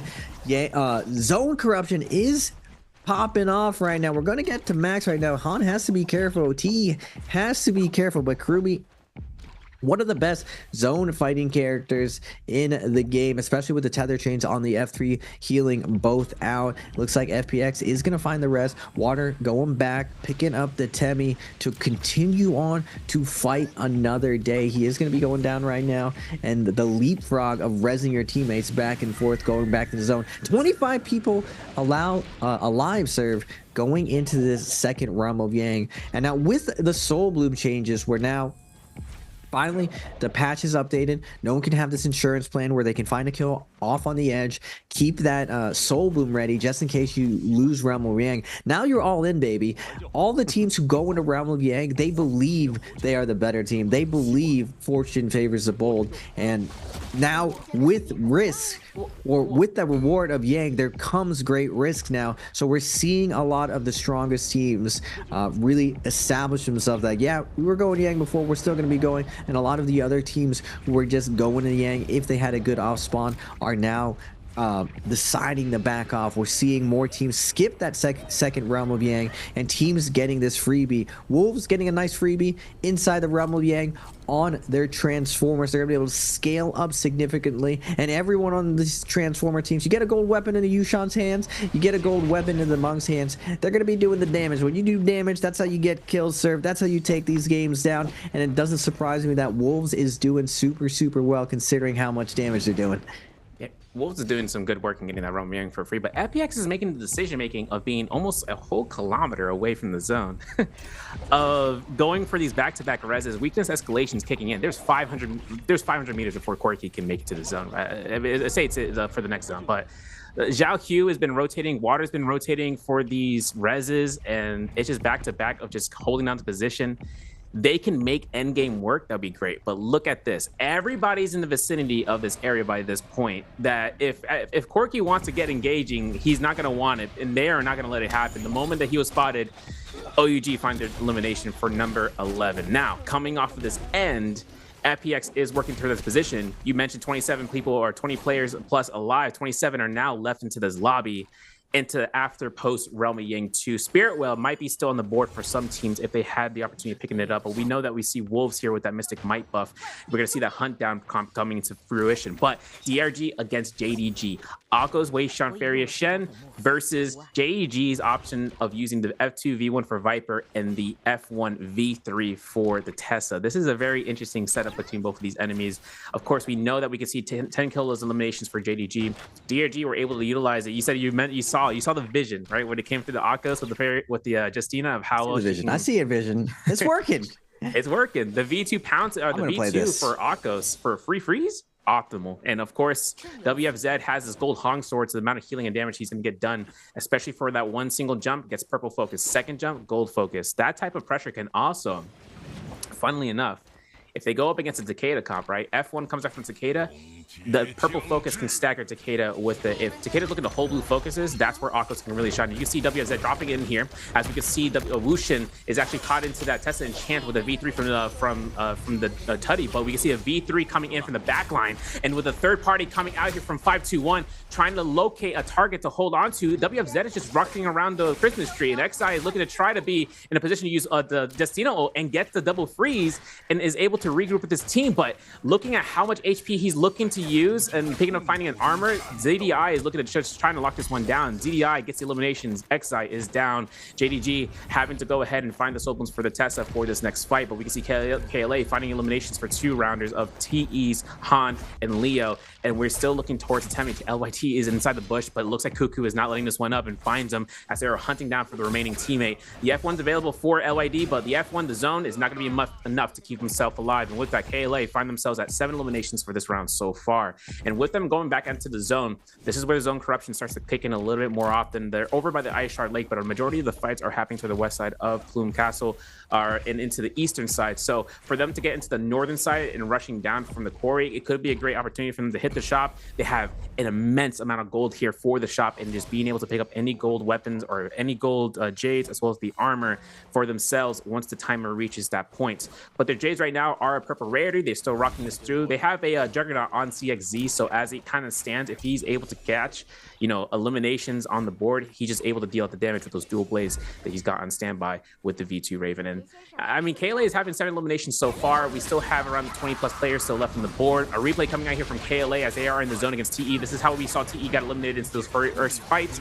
The Multi Circle is working in the favor for QGG, for CXE to kind of lock it down. And as much as it came down to Han getting eliminated and Leo in a response, it was just a quick R&B spam coming from those blue focuses. It just came out to melt the HP bar even with that Chromio. And KLA had the Draco Storm right there, and it's pretty much unlosable once you have that Draco Storm. The only thing I've ever seen beat a Draco Storm is consistent double grabs coming on. You're talking about like a 6-piece, not even like a single double grab. We got to go with a 6-piece. We got to go with a double, triple going out if you're going to be winning versus that Draco Storm. Now we're seeing DRG getting picked off right now. Wuxian being chased by the GOAT, OUG's U, establishing himself this season in hot pursuit. That F3 is going to be flying out. Can he dodge the F3 as it comes in? He is able to, just by the nick of his little chin. He's able to dodge that hit. Not able to connect right now, but he will be taking him down. DRG has been impressing me today, though, with their focus fire, with this composition. But without that Wu Chen, when you are flying so close to the sun, you're going to get burned flying around with this triple ult, with this solo comp. There's no disengage when it comes to this. If you don't get that momentum and one of these Attack on Titans pick you off, it's very, very hard to survive. Now, OUG still picking off where they left off. Already up to, looks like 12 kills already. Good googly mooglies. What can't these guys do? I'm curious to see if OUG will run a Transformers. That's the one thing I haven't seen them run really well. But first, DRG's last member is going to get picked off by Wolves on their Transformers. And Wolves actually, for the longest time, has always had a decent Transformers. It's one of the things that kept them very competitive in the league. Even though they weren't in the top 5, they were always crashing the surface, willing to go in a realm of Yang on their Transformers. In the past, they were known for being a little bit too passive, but it looks like they finally have put the pedal to the metal and are very, very active, dominating this fourth bi-weekly qualifiers, showing everyone what's up. Now WBG Sleepwalker transitioning into this end game, every team posturing. But first, we're gonna see one of the GOAT monks of the league. He's been here forever. WBG's Sleepwalker with the staff, with the monk ult, able to pop off ult versus DRG. Are we gonna get 1 grab? Are we gonna get 2 grabs? What we're gonna show us today, Sleepwalker looking for the grab. Great cunning coming out from DRG. It's crewmate sitting on the outside. Temmie is going to get grabbed right now. DRG with the Justina. My bad. This is the crazy Yushan comp. Free's going to come out. Double grab is going to come out. WFZ is going to get taken down. Sleepwalker sitting in the center of this realm of Yang, dominating this position, not allowing any of this offense from these solo characters to come out, and now coming out Alpha Ultimate, cleaning up these kills. WBG making it look easy. Yushan ult is going to be ulting at the end of this, but to what degree? The nice slam coming out into transformation, into the fan R&B. Nowhere left to go. This Yushan is getting full cooked, breaded, deep fried. See you later, DRG. Bye-bye. Get that trash rank comp out of your Transformer is back, Serve.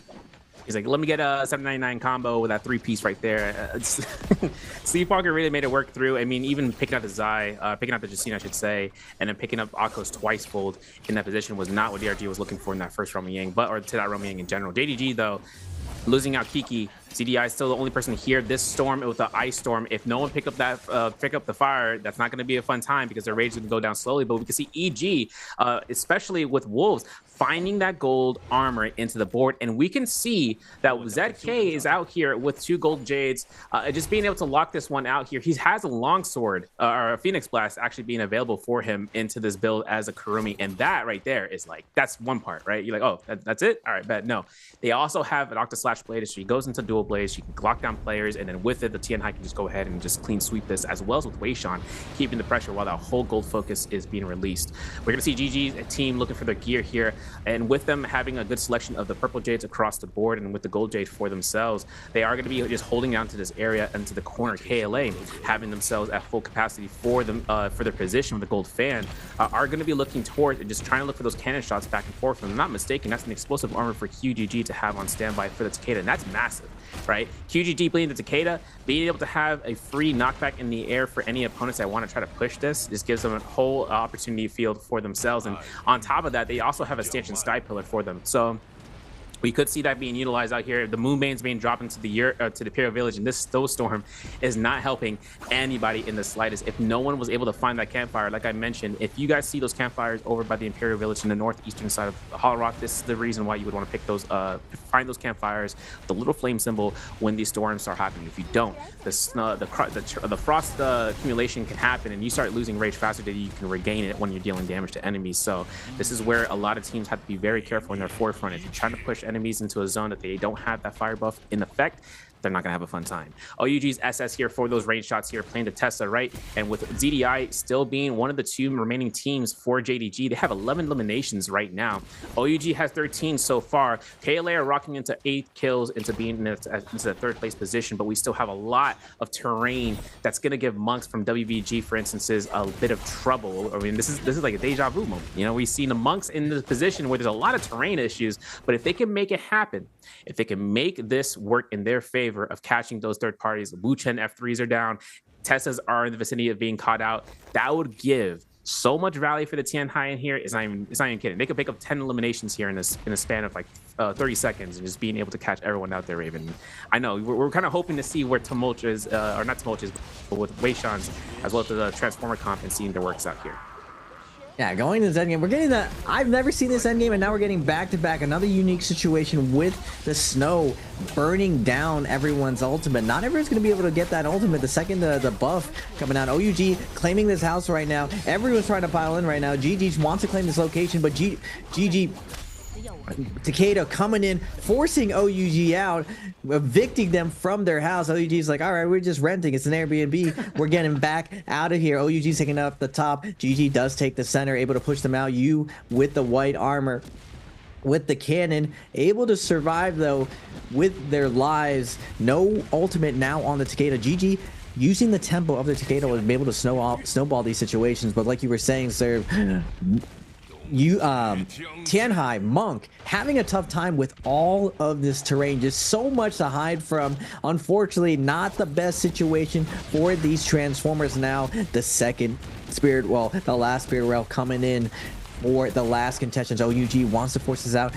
You doesn't have purple armor, wants to take this from a GG, wants to take this as well. WBG, OUG all posturing for this last bit of armor on the high ground though. OUG does have the advantage, raining down some focus with the range attacks, but now GG comes in to contest OUG up the top. Takeda has to be careful right now. He's down to no armor. Great job from OUG to take down 330, and now GG, one of the goats of the end game, is gonna get outplayed by OUG with the white armor U, and it looks like WBG is able to sneak on that armor as they're going in. Now on the low ground, 5-1 versus KLA. We saw the situation go down. Takeda dominant on this low ground, only at 30% ultimate. Nbpl going to be invested right now. They're going to take this isolated fight. 5-2-1's V3 is coming out. Can they find a kill? Everyone is stacked out of their minds though on KLA. Fans are going to come out. Wu Chen is going to choose to disengage. 5-2-1 now finding a little bit of fence room to hold on to right here on the edge. They're able to get the full heal off, get that full reset. Now KLA, everyone's ultimate absolutely torch. Everyone doing a good job of surviving the all-ins versus everyone. We got OUG back in their house. You stacked up, and KLA 5-1 round 2 going in is going to get taken down by the camping OUG within the building. Now WBG on the edge on the left side. Same with Wolves trying to hold on the position. Every nook and cranny is taken up by a full trios. We're seeing non-stop cannon shots going off everywhere. 5-2-1 is the first one to fall down. There's range superiority too little. They cannot hold their grounds. They're getting picked apart, cannibalized by this lobby. WBG is going to find the kill. Now KLA finding WBG distracted, looking for the side hit, but OUG in on the side with the Tesla, all gonna get a couple of them. OUG with this little bit of pocket is doing so much pressure. WG forced to pop the Monk. Oh, we're seeing a Monk in endgame. It's been so long. Nice hop coming in, knocking everyone off the top.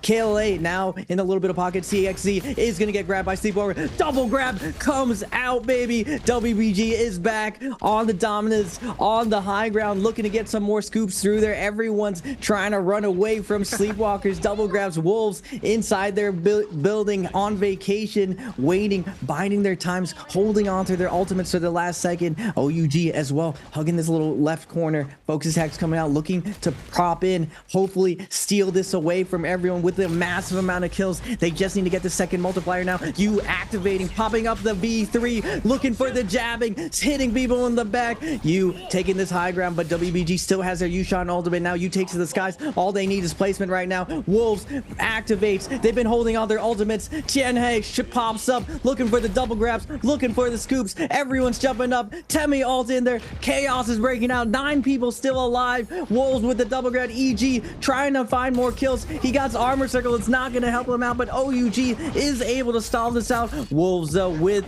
their Yueshan, able to hold his ultimate to the last second, secure that first place, secure that placement points, and Transformers showing exactly why this comp has been so dominant throughout the years of NARAKA. That end game play coming out beautiful from Wolves, but OUG showing them why they are the face of that new NARAKA, that super aggressive style, that OUG's you. Even with white armor, these guys are able to rally back and take the MVP of this game too, Surf. You know, the crazy thing was with WBG, they had a tremendous position on top of that rooftop of that tent, and just being able to try to catch those grabs. We were able to see them kind of hold off and just trying to go for those melee grabs. Like everyone tucked into the corner, you know, it's all cozy and snuggly, you know, everything with a blanket, just to avoid those melee crabs, which worked against them. Then Wolves just shows up into the final seconds of the round, and you can see Zem was holding that Weishan until the final seconds of his HP bar. That way the King was just susceptible of just being dying to zone, and the Weishan comes out. But OUG, MVP, 17 kills in the first place is going to give them a nice jump into this first day for them playing, and of course just holding down for the top 12 before this weekend, for next weekend for the finals. And of course, it's always a pleasure to see, you know, like, are Transformers going to work into these final seconds? And of course they are. I mean, like, in the case scenario that happened last round, we were able to see the Transformers try to work. It didn't happen as well, but at the same time, that was just because all of the comps were just looking to try to snipe them out. But this time around, with double Transformers and one of the teams recognizing that there is another Transformer team, they tried to put as much pressure between both WBG and Wolves in that spot where if they take the opportunity of just being able to burn out one side, could they catch enemies trying to run away from the other side and catch them in that spot of a pinch? If everyone is using their abilities, right? We saw Tumultus from LYD was able to use his F1 trying to keep it up as from TE. We saw the burning of the skill coming out from Tessa's, right? She's trying to reposition herself when she get caught into the slam down from the Tianhai and just try to shift out and just trying to keep her, you know, movement left to right and, you know, zipping across the floor. But that's where it came down to try to burn everyone out for what they have into the worthwhile effort. And that chill zone did not help that out early on before that final circle. But question on the board for you guys in Twitch chat: which team is leading this total scoreboard now? Is it A, CD Wolves, B, DRG, C, JL, or D, FPX, CQ? Make sure you guys message the letter in Twitch chat. I know YouTube chats out there. I see you guys are responding to me on early end, and we do want to appreciate you guys there. But this is for Twitch chat for you guys. If you guys have your whispers open, please keep that in mind. NARAKA BLADEPOINT is going to give you that whisper for those results of you winning it out, and no, at you as well in chat, and just keeping you through into that bar. But back to the point, you know, that chill zone into that area, Raven, right? It's just like one other thing about it is that it also forces some teams that you would probably see where they have to burn ult before that chill depletes their chances of being able to use that ultimate. And, you know, area effects like that is something that I like about Holoroth a lot. And a question I want to ask you, right, is because, you know, we have Cloudy that also brings out Ghastly Mist. These zones have such great value. You know, would it translate well into Morris Isle, do you think, if they had some sort of effect that can change the possibility of end games completely? Or would it just be a basis of just having, you know, those zones just locking into Holoroth only just to make it that unique area of expertise for the players to just recognize? I think the hazards of Holoroth kind of gives it that charm, and Morris kind of was the first iteration of map design for NARAKA. I don't know if they really need to add hazards to Holoroth. Now, with the third map coming out this year, I'm excited to see what NARAKA brings out. More and more, is it going to be more chaos, or are we going to go to a more slower pace? Now, traditionally, battle royales, as they go on, everything starts becoming more and more congested, and we're seeing in that end game that congestion and just how great these Chinese teams are at playing at a unit. Now 521 new to the league, they were able to survive all to that point, and you see them going toe to toe with KLA. But in these clutch situations, you're finding that the veteran teams are finding a way to maneuver with such little room, playing as a unit to get kills and survive to that last little bit on that rooftop. Now OUG having a crushing performance with their attack on Titan with 17 kills, able to ladder up, play the positioning perfectly, able to get you back up. And Wolves with the Transformers showing that Transformers is back, baby, with a nice 13 piece coming out. JDG super strong with their focus fire with Viper. These guys ascending this season, they really impressed me with how clean they are in the moment of chaos, those 3v3 situations. Not really the realm of Yang, but outside when they're going in that true battle royale, this team moves super well together. But up top, we got you crushing it on Viper. I haven't seen you on Viper. You normally see him on the Wu Chen, the King, picking up that he has been playing Wu Chen for OUG for a while now, so no slouch on Wu Chen as well. Being a solo player as well, the King has excellent mechanics as far as mobility, finding those good ports, having that good awareness, and now we're finding and seeing the dominance of utilizing that skill set. Now looking at the overall skill scoreboard, 521 having a tough day at 6.1, GG picking it up a little bit and now at 11.4, WBG at 13.6, KLA at 16.2. That aggressive playstyle with TE not paying off so far, but at the top, BBE. They've been dominating the last 2 bi-weeklies. This bi-weekly, not showing that same dominance, and this is what's so unforgiving about the NBPL. Everyone starts citing you. All the coaches are breaking down your off spawn, so getting that macro game going is very, very tough. We're seeing OUG still having a crushing time, able to probably qualify just on this one day by the pace they're going. But here at the top, in the top 6, JDG keeping up the momentum, having a consistent day, 16.1 after 2 games. Solid stuff coming out for them. FPX at 6.9, getting unlucky. We saw them doing decent in the mid game, but not able to survive the Yang depletion of the mid game. DRG, we see them get it going that last game. But at the top, Wolves keeping up consistent, having a crushing day 1 with that 114, and having a crushing day 2. We're only 2 games in, and Wolves are still absolutely dominating. I'm going back to the replay. We got OUG's U with the F3 coming flying in, taking down Snack, eating him like he's a cookie, looking for the parry, looking for the second parry, not able to get it though. The third party is going to come in, and this is where OUG really shines. They're able to peel and survive this fierce third party with a great port coming out from the King. And versus Takeda, this is not an easy fight to take, especially when they all in. They're going to be able to consolidate and blow up KLA's Kurumi, then following up and somehow surviving versus Takeda with the multiple shoves. Great scale rush into a flanking focus attack coming out from you.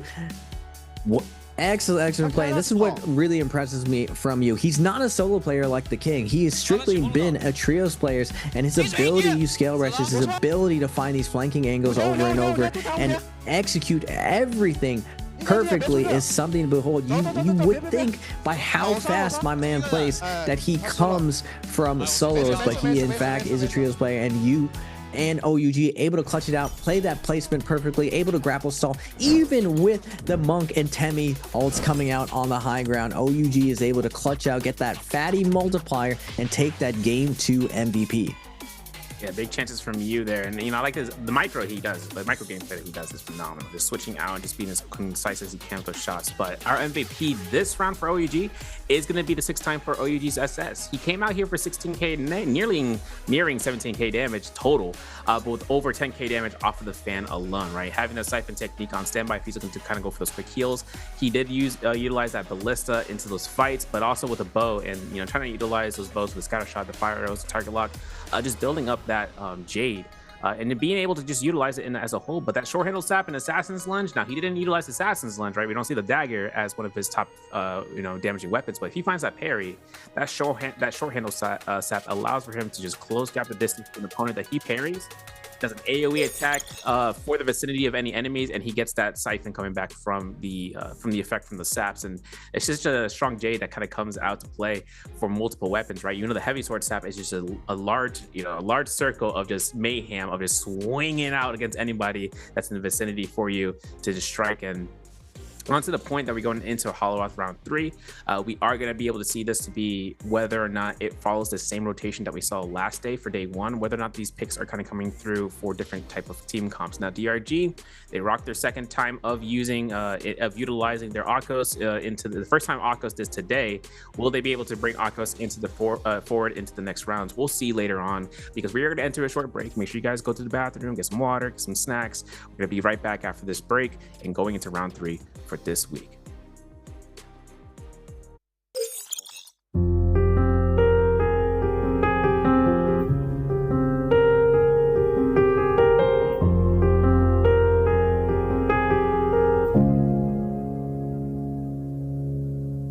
With each breath, pain and destruction, my world is broken by your seduction.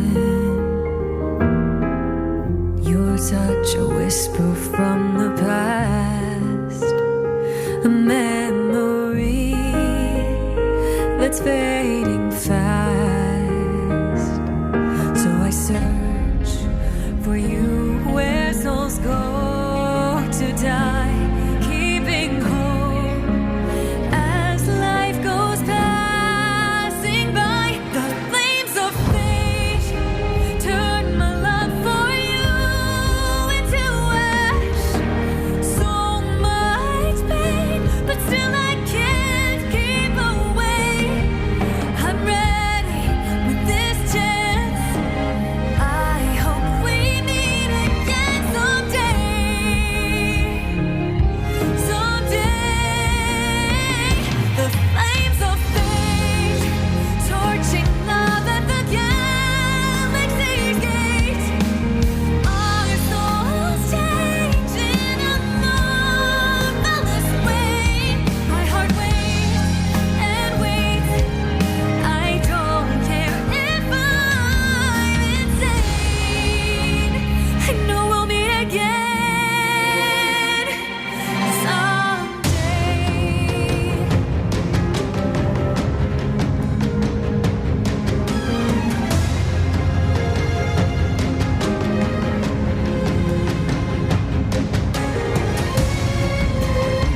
by apathy, desolation, fear and catastrophe.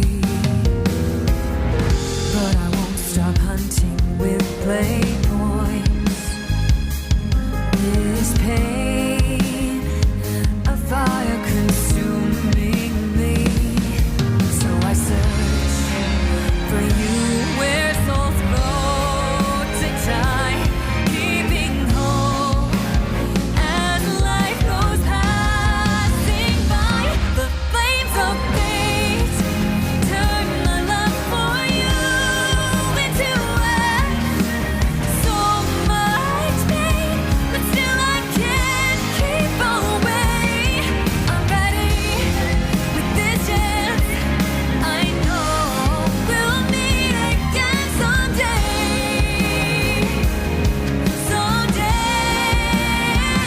The flames of fate, torching love at the galaxy's gates. Our souls change in a marvelous way. My heart waits and waits. I don't care if I'm insane. We'll meet in NARAKA someday.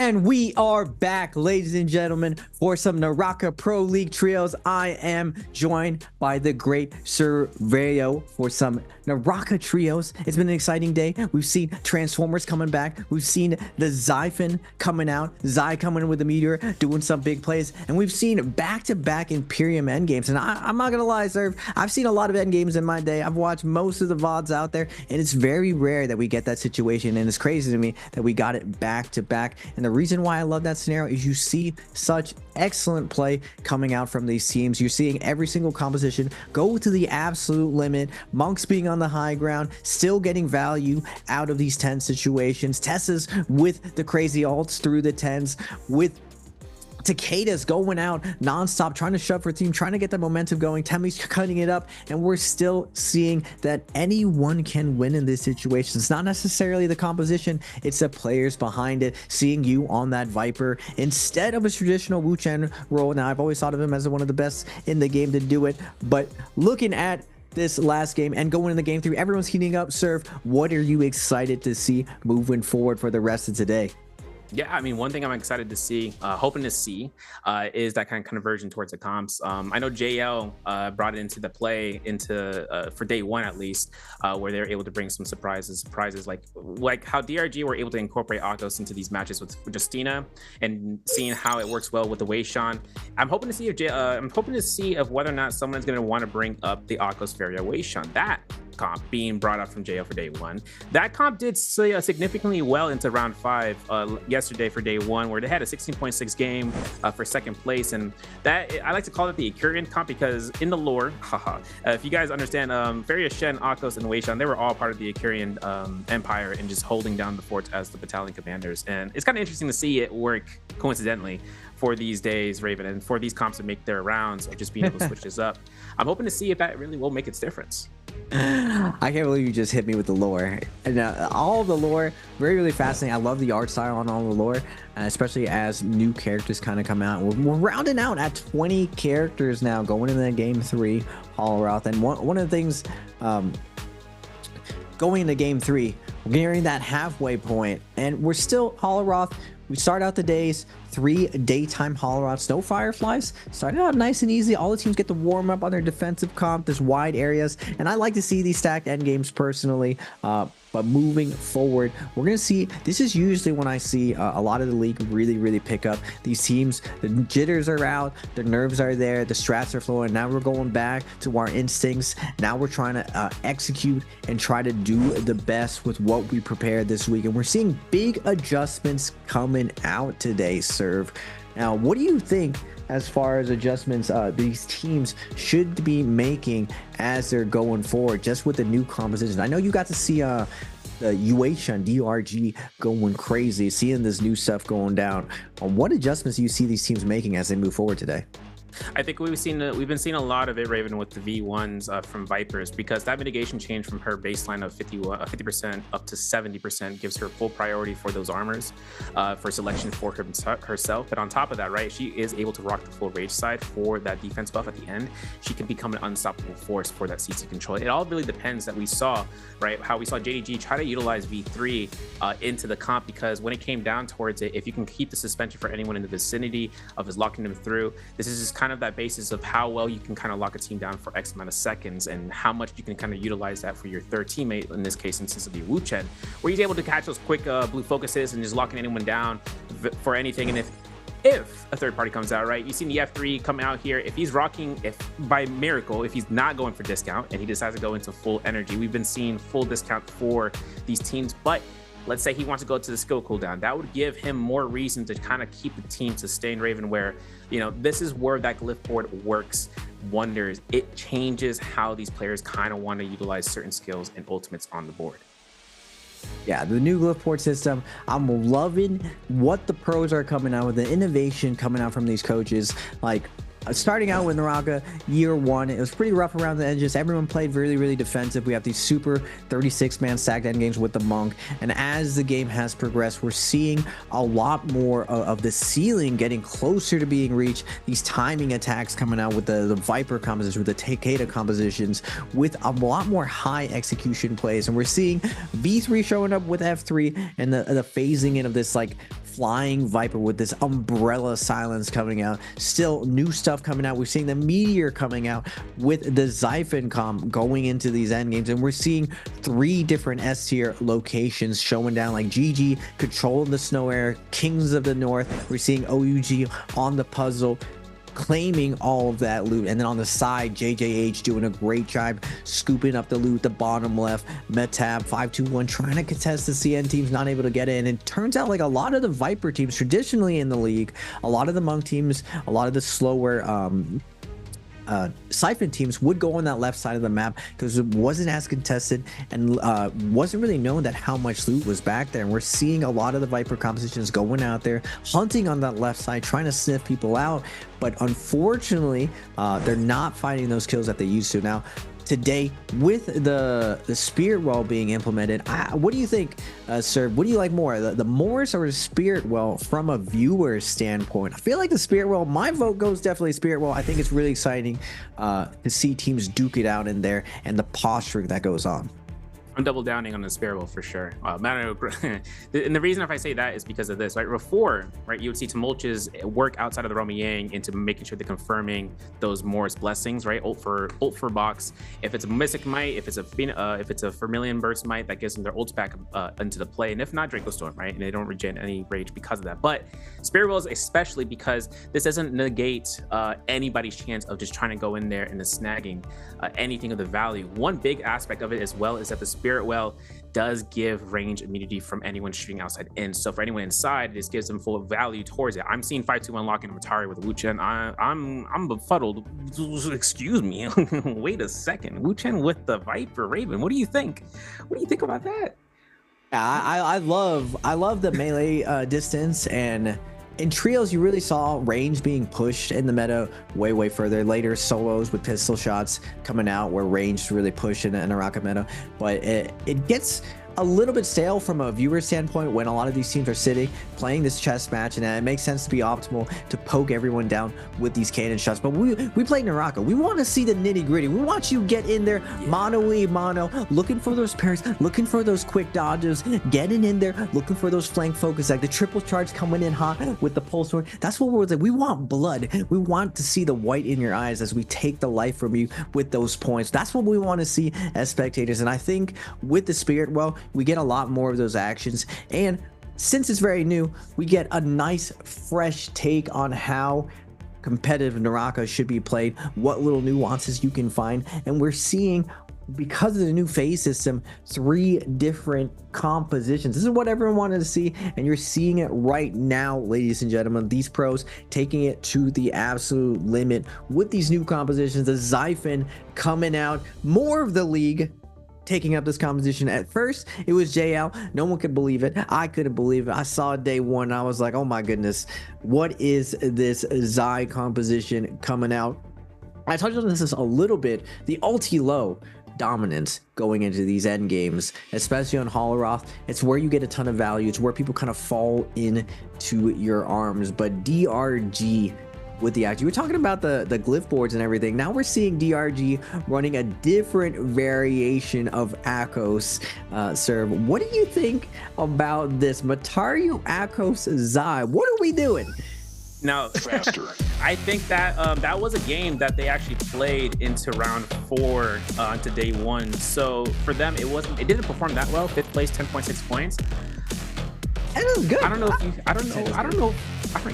don't know if you saw 521 Wu Chen Matari Viper. I imagine the reason why they're rocking that is for the V3 for Matari to give Wu Chen that extra quick sustained value from the F3 to give the team the armor surplus that they can, and as well as regen for the rage. But I don't know. I mean, I can see it working, right? I mean, the sustain there from the F3 alone is one thing, but it's also that guarantee that if anyone decides to range game the heck out of the plays, that they will just be able to lock in their corners.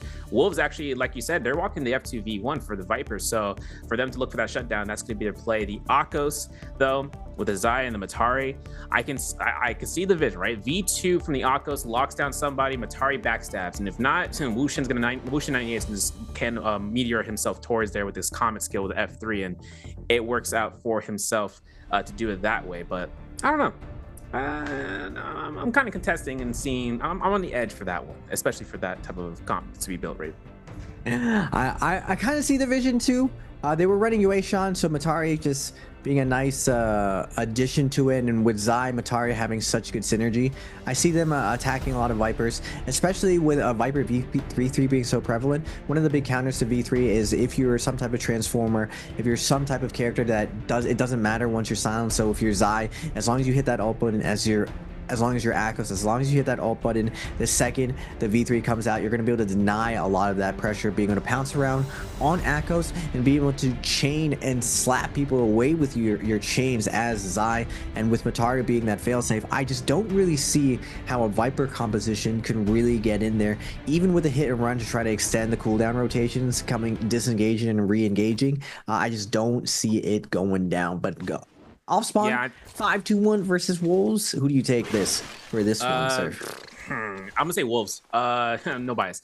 I think they might have a chance here. They've been building out their energy on Tessa. I saw her actually having 2 armor patterns off of there, but I'm not sure if that was just because quick blue or she just went the energy path. Kayla in their fight over the Grizzly Rise, though. Zhao Q try to avoid this push coming out from QGG, as well as with 17S, and Zhao Q not being able to reposition is now going to find that opportunity of doing so, Raven. I think honestly right then and there, QGG is just making this work for his bat. He hasn't used F3 until now to make sure the kill confirmation was there, and he finds that elimination from the rip and just finding this early game kills. And I think, Raven, that QGG just made sure that this was his fight to kind of honor until that Tessa enchant was just happening. Yeah, the Tessa is such a critical component of Ospawn. FPX, Corky doing such a wonderful job returning that pressure, changing the tides of that battle, able to find that nice Tesla ultimate. Now going over to GG versus JJH. Who is going to be king of the north? JJH, a force to be reckoned with their macro right now, but the GOATs, LXM, GG, with fighting them off now. The Moonbane is going to be coming out. Can they hold them down? It looks like GG's able to get to the edge right now. Chillin'. Godlay, though, leading the charge on the Monk, on the Transformer, trying to get in there. LXM in the back line on the Yodo, able to surround and absolutely cooked JJH. Even though they have the Moonbane advantage, they fall into the trap of GG. The fade back, able to get a nice juggle on a Godlike. One person down, but GG's going to trade out 2v2 situation. Who is going to take it? 3-3-0 with a ton of pressure going out. JJH truly going back into the Moonbane, keeping safe right now. He's going to take a giant shot. Truly going to make his way further in. Close fight right now. Great job from both of these teams with the Moonbane timing and the fade away from GG. Now JJH is going to invest that Yushan ult. 3-3-0 going max range, trying to make his way up the wall. Delay wake up, able to dodge out. Great peel coming out from the Feria. Close fight from these two, evenly matched. Yushan gonna be denied by these trees from 330, but JJH working their way slowly back in. But in the distance, we see FPX lurking on that attack on Titan. We got a bunch of juicy Titans here, sir, ready to go. Yeah, big time. And it was crazy. We was talking about spawns from early on. But before that, a third party coming in here, as it came through, JJH is able to have all three teammates in one vicinity at the moment. FPX comes out here for that third party and trying to lock down this team and noticing where it comes through. The Tian Hai ult coming out from Godly as it comes through the F3 from the Wu Chen, as Xiao Q is able to try to keep his team away from that pressure. He gets frozen. Godly is in this position of getting frozen because of the ice butterflies, if I'm not mistaken, but everything coming into place. Xiao Q still has ultimate available to get his team out. For this third party, they can go in and go out. And you can see Water was able to catch off of that grab. She was getting eliminated. Flames is at 1 HP. And, you know, the point I was trying to make earlier, looking for this chances, is that JJH spawned onto GG. We saw GG were looking for economy spawns to their first round, Raven, and they were able to look for it, but JJH is hunting, right? They find this double grab coming off, and then, of course, Godly is finding these soul blooms to be able to be obtained. He's still trying to look for this res, and Corky just looking for this Tessa enchant. Corky just keeping this in the 1v1 vicinity of action, and we can see Xiao Q is actually looking to not say salty res, right? They're looking to optimally get themselves back to the game, Raven, even if it cost them that latter half positions of being able to reset for the later ends of the game. Sometimes salty's better than sweet, you know. We gotta run it back. We gotta make sure that we secure the kill, coming flying back, and taking those fights next to res is a big part of third partying, and especially when you're picking about Transformers, you don't want to let them get going. Cannonball, traditional Transformers. Cannonball is basically the 2024 Transformers. It took the place, denying those monks because of the Yodo and Feria, the ability of that 1-2 punch, pushing monks out into the open. But with the 20% damage reduction coming in to play with the new glyph system, monks were seeing that rise of that defensive play, that very slow, methodical double grab team play composition coming out, and the only counter to that is that super fast place, super high execution, high risk, high reward F2 silence, not that V3 silence, and we'll probably see that phase out as we go on. But DRG, this is one of the compositions I was excited to see serve. When you said Akos and Yushan and Justina, I was like, that sounds like a fun rank comp. I'm gonna try that out. If it's working at the highest level, that's definitely gonna work in an NA Immortal War lobby. Now we're seeing another variation of this one, Matari and Zai. Also gonna be trying this one out. DRG going at it versus WBG's Maige and Sleepwalker. Now, can they survive this series? There's a lot of terrain to be working with right now. It looks like WFC is going to be probing, looking for the ambush play, but WBG probing for weakness, realizing this team is good to go, isn't going to commit to this situation. But Akos, Zai, Matari, which one do you want to play in this composition, Surf? Oh, I'm a Matari main day one with Viper, but you know, in this case, Matari's going to be with the person I would choose, and it's great to see how it can work off. The only thing I'm having issues with, not say issues with the V3, but one of the cons is that out of the three ultimates, you know, besides, you know, we're not going to talk about V2, but it does have a 12-second duration, so you have to be very considerate about how much time you're in that ultimate form to ensure backstabs, of timing it with your teammates if you're going to use it on the offensive pressure of coming through. And you know, Zai with a comment, right, if she's able to get that F3 to come out here, she has great value off of that alone, right? So you're just going to use it for the utility. Great, that's the aspect. We can see Zem coming out here for that push against WBG. The F2 silence was confirmed. He's going to get the 5-second stun off of the Wei Shan, and that's going to give Baige a full set of eliminations. But the F3 from the Kurumi comes in and gives him a full advantage, and you can see the parry off of ZK is not what he was hoping for, because now that Wolves had expanded the ultimates, I'm not sure if EG has a port ready to go here, because you're going to see this turnaround happen. If Baige doesn't get caught in the silence, he could have a forced ultimate to come out here. There it is. A Shao gets caught to the enchant. There's going to be enough time. A Moonbane is dropped here as a result from this team, and if it comes to fruition, WBG have BRD to work off, Raven, and that third party opportunity is massive. Let's take a look and see, though, if it's going to work out here before this drive happens to just drop into the ground. Yeah, DRG's timing here with the Moonbane going into Transformers. It's pretty tough when the Transformers click buttons. We got two Transformers, Juicy Health, plus a Kurumi, able to get them out of the sticky situation. But as they detransform, that's where the weakness comes in. We're seeing wolves coming in with the third party as well. Everyone's coming in, picking apart these transformers. They cannot survive the lobby descending upon them. WFC with the new composition, with the rain composition coming in hot, trying to pick off, find these kills on the Viper teams. But wolves, XEM surgically picking out fights right now. OUG is going to take the fight with them. V3 is going to be invested from you. Now wolves with the purple armor, are they going to be able to survive the amount of damage and silence coming out of? They will fade the initial execution. Now you going for a ride from XEM, forcing OUG to back off. The King bails his team out of the situation. Will they be able to get out of a hard grapple out? Wolves knows that they have them against the ropes, but the hard grapple coming out, that max grapple distance paying off. Wolves though trying to cut them off, trying to push them into this zone wall, going straight ahead. But the backtrack from OUG, veteran play from OUG, cutting back. The King making the noble sacrifice, leading them on a wild goose chase across so his team can survive to fight another day. But wolves hot on the heel, looking for that red meat, looking for that kill. And JJH picking up 2 of the rebirth charms already, bringing back their team. So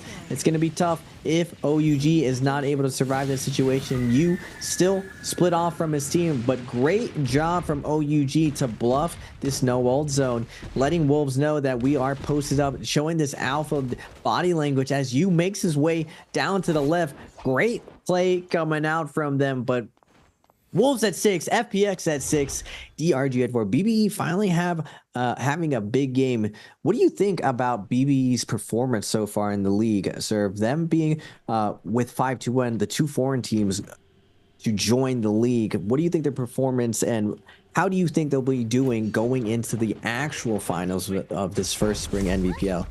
I think BBE has been having better and better finals so far between week 1 and week 2, especially coming out from the scoring boards across the board into these fights. And they have a great opportunity of actually catching that through for this position for point value. Even though today, you know, it's kind of like you being on the seesaw, this has been their only first day of, you know, catching it through for the third round for Hollow today. But we just saw those eliminations at FPX for finding out DRG outside of the Romy Yang. That Spearwell is being high contention. We were talking about that earlier with the amount of aggression that the Spearwells can ensure, because now we're going to see BBE inside of the Romy Yang up against what seems to be JDG. The tumultual comes out here from Ivan. Ivan's going to have to put that pressure on hand, because you're going to see JDG finds himself a parry. Ivan's at a point where he has to be able to be considerate about what's going to happen right here and there, because JDG's Tutty is looking for those RMBs with those Fear and Blast, Raven. I think this could be a huge opportunity if Roy Shishi can look for it with the Fear and Blast. After he lost his snack, it's going to be a 2v2. He gets caught into the parry again and again. This is happening with the Fear and getting a Dragon Slayer. Fear and Blast in response. Roy Shishi just trying to hold this one down. The lethal jab is confirmed, but I think right then and there, Ivan just being at this low enough position gets caught out there as a result from QGG's push from this point, or from this side of things. And as you can see, JDG actually had this in the bag, and that's just a confirmation kill set right there. Yeah, Roy going for a ride right now, and JDG, just their focus fire is so crazy. Once they get a hit, they convert so much into their juggle. They don't let you breathe. They just hold your head underwater, suffocate you before you can take a breath. The second you poke your head out, you're back into a stagger. You're back to taking tons of damage. Now on the outside, wolves versus FPX V1. It looks like it's gonna be invested to Draco Storm though on water. Oh my goodness, I love that Draco Storm. It's just the one instance where you can be a vulnerable character, you can be that support character, you can be that Viper character, and you can just lead the charge because you're practically unkillable. It's such a freeing feeling, especially with the new grapple distance and everything. TE is going to be backing off right now on the side. BBE scaled out of their minds now. TE has a Yang depletion, 3 minutes and 40 seconds. They need to eat a Soul Bloom coming out of Yang, and nice scale rush, knocking Roy Hehe away. Get out of here, Takeda. Get your booty out of here. Now Han with the R&B is going to get a big chunky hit onto the Temi. Oh, and it's going to be a little bit too late. The zipping fire burn denying a lot of the heal pickup for the Temi, and now TE with the Xiphon coming in hot, fighting against the more scaled BBE. Looking to peel for his teammates. LYD Matari trying to make his way out of here. Han on the Zai, able to slow down this Takeda, making a ton of work. Now Kurumi getting caught out now, has to be careful. The light attack with the chains coming out. LB, RMB, F gonna come out from TE. Great team play coming out from TE. They were in disadvantage, but they turned their weakness into a strength, luring BBE into a false sense of security, Serve. That was a crazy F3 Zai coming out there. I think another thing else is that during that Temio, just looking for the repositioning into the sky gave Zai the full advantage. We are going to see this fight against FPX though, against Wolves. Wolves is getting some latter half amount of damage, but OEGU is looking to try to be that one target to be able to lock down this team. The V3 comes out from water though, and as it's coming out here with that Draco Storm, SS is trying to look for those RMBs. It's coming off here, finds that range Tesla ultimate. Corki locking himself to try to go for the disenchant. He's looking to try to be in his 1v2 against SS, and you know, Water has to make sure that you, or rather the King and SS are looking to try to get you back in, while FPX is just looking to hunt this down. You can see, you know, hidden in the grass. SS is just locking his position after that Wu-Chen port from the King. The King gets caught to this enchant though. This is a terrible position that he would want to rather let his teammates get that res off of, even with that Draco Storm. Luckily enough though, we got FPX to pick up those eliminations, but there's still an opportunity for OUG to come back into this round, because you can see SS is just looking to regroup and getting res on you.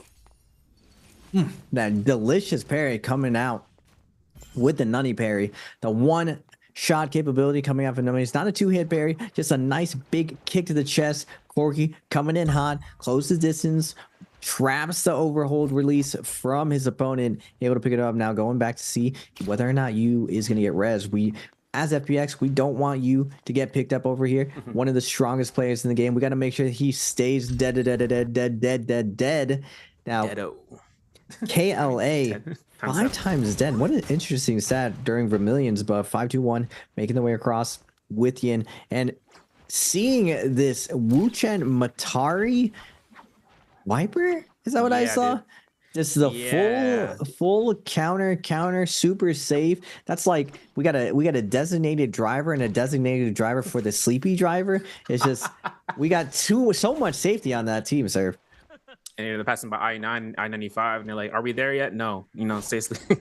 Or you know, I got my other homie right here to take the break, and it's kind of weird. It's like, remember, if you remember seeing in the past, we did see a play with Matari, with Wu-Chen, Wu-Chen, Takeda, and the Ziping Ying. I like to call it the passive aggressive comp, because if anything happens, if anyone wants to push that comp that they're trying to be passive and porting out, Takeda's there to kind of push them off into that, you know, to the realm of oblivion. But we have this replay coming out here from the first Romy Yang QGG here on the Zai pick. I was calling this one out for the kill eliminations. This is the Zai Matari Siphon comp. With it, this could be huge here for that F3, and Hana goes down immediately. LYD coming out here for the gold focus, and you know, it just comes out here where this comp is to make that pressure to be held. You can see how much this team can't do anything about them if they catch them in the early ends. Even though TE here all have blue armor, the amount of chances right then and there where the sustain came back, or even from the Matari, as much pressure that was coming out from both QGG and 17S, that was let alone the biggest sense of sustain on top of the V2's Ziping Ying, just keep this team alive against that comp. Yeah, that's where the term siphon actually came from. It wasn't just because Takeda, when he shoves, he gets a little bit of health back on every shove.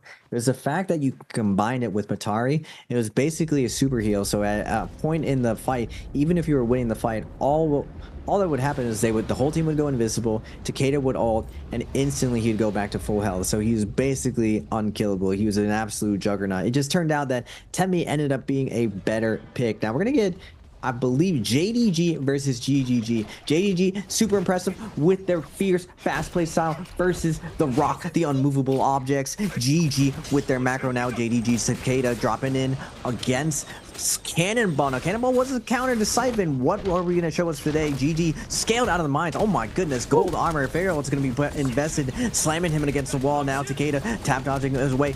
Kurumi coming out with the armor circle, able to pick him up. Can he survive the burst? Nice peel coming out from Temi with the Merciless, denying a lot of this pressure. And now GG against the ropes. Temi ult's going to be invested. Can Yodo get away from this situation? Yodo is forced to pop out, reducing the damage, getting a little bit of heal from each slash right now. But GG's 330 has to peel for his Yodo. Tons of pressure coming out onto him. Yushan doing his best to keep him alive and get a kill on the Temi as well. Takeda playing a little bit too defensive. Lets his Temi goes down. 2v3 situation. Can they bring this back? GG's Yushan armor is stripped. Yodo giving up her back. Slam is going to come in. Now Yodo down to 1 HP.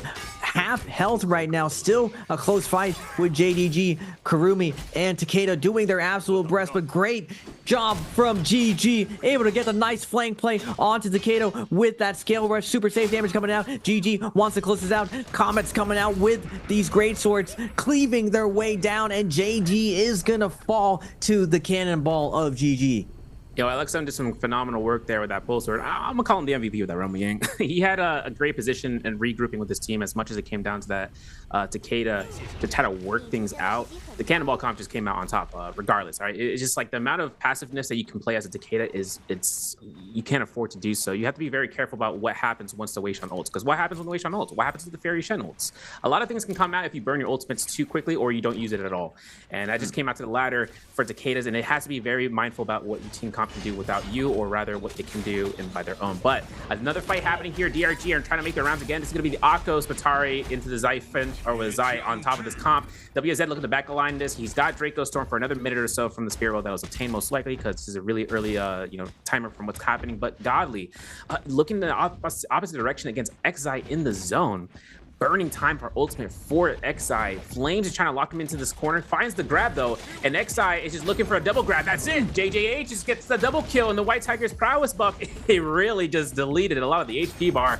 They got to be careful about this one. There it is. WFZ is healing back with the V2. He has no more ultimate readily available. We're going to see how fast this comp can go down if one of the teammates are left alone, Raven. And you can see WFZ is just losing out his lifespan as much as he's healing back with the Draco Storm. The amount of pressure from these guys is just unbearable for him.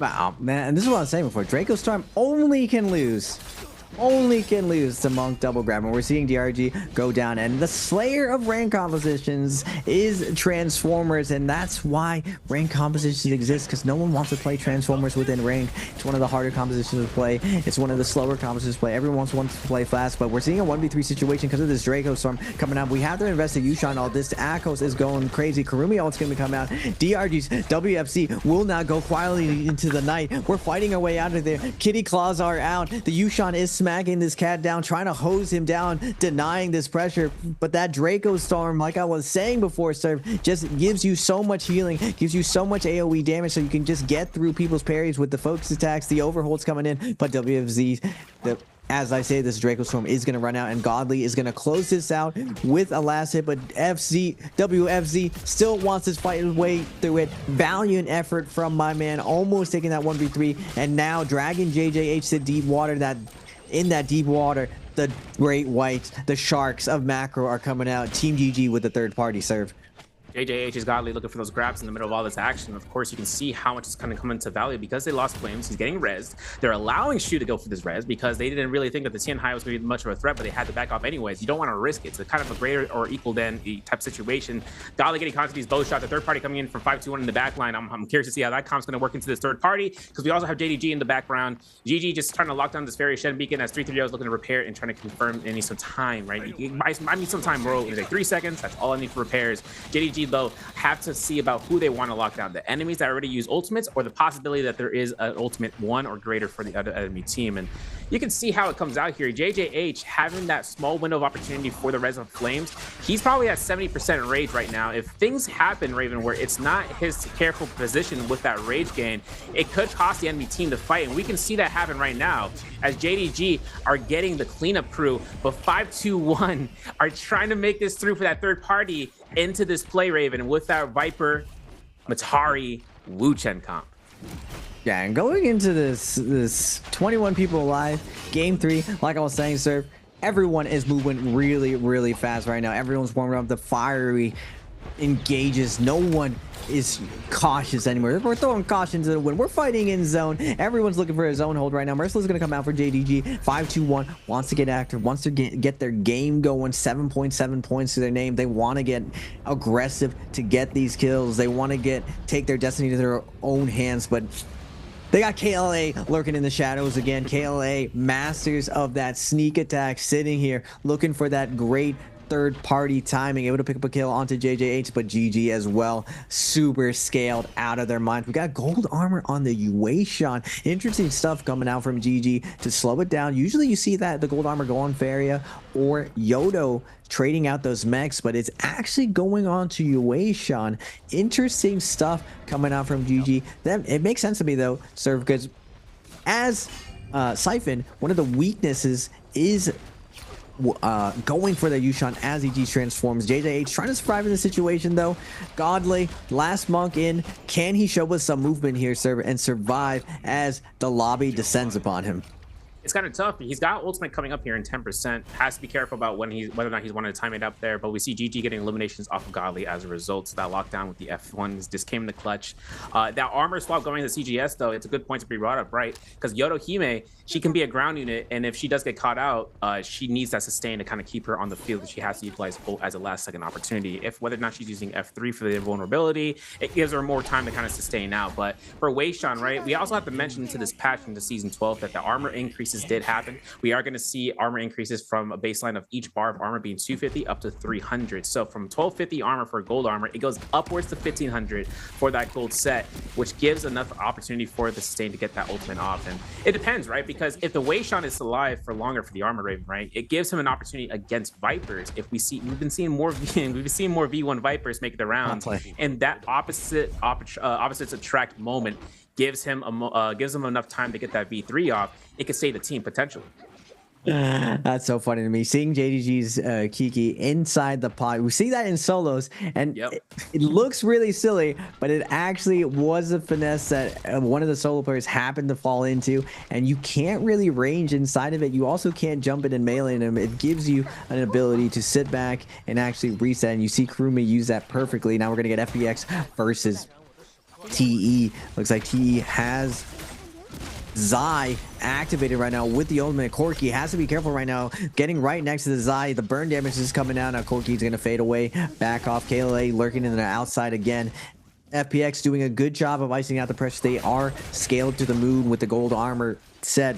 KLA in the background, happy to take this loot, but TE in a tough position. Last two alive. FPX smelling the blood in the water, coming in like sharks, picking up the kill. FPX consuming TE's Han, slurping up all of the loot, but on the outside, KLA finding that critical scale up, getting to that power spike with QGG on the side. Gold armor, gold spear. These chains are going to be whipping this end game into submission, Serve. Yeah, QGG having this gold weapon, he's cooking. But if things come out to this memberment of the team, is that if he gets caught out, he's got hard upper kick as well, right? So he confirms a silence. He can lock down to a Dragon Slayer, Nejaw's combo, two-piece combo type of ordeal. But this team has so many gold jades in their arsenal right now. Thunderstorm for QGG on top of the martial artist Will Hook form on top of the Heartstopper. Like, he's got a lot to work with in terms of that. But 17S as well as with CXZ, we're going to see a Phoenix Blast Hep the D-Chatch on CXZ, which is crazy. For the Matari jumping into the sky and then launching a vertical attack into Hep the D-Chatch to lock down for QGG just to go bonk with an R&B. That's like 1,500 damage right there. And I think, honestly, Raven, if that comes out, like, that's where KLA can just snipe people. If they can catch that Hep the D-Chatch, it's kind of Jover. Place play. Yeah, ability combinations and Jade's combinations, really big. And like I was saying before, Serve, third game, everyone is so super aggressive. They're ready to transition to Firefly Day as we close out the game 3 Holoroth.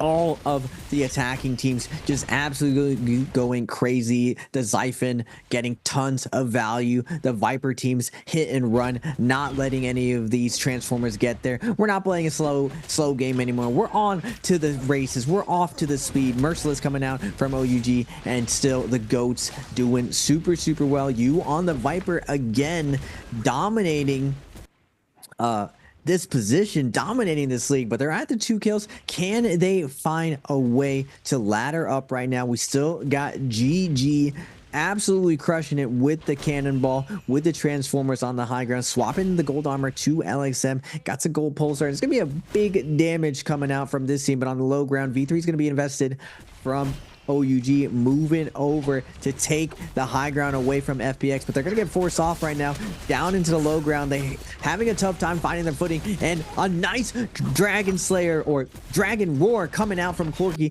to pick off the king. FPX showing their dominance. This is our side of the map, sir.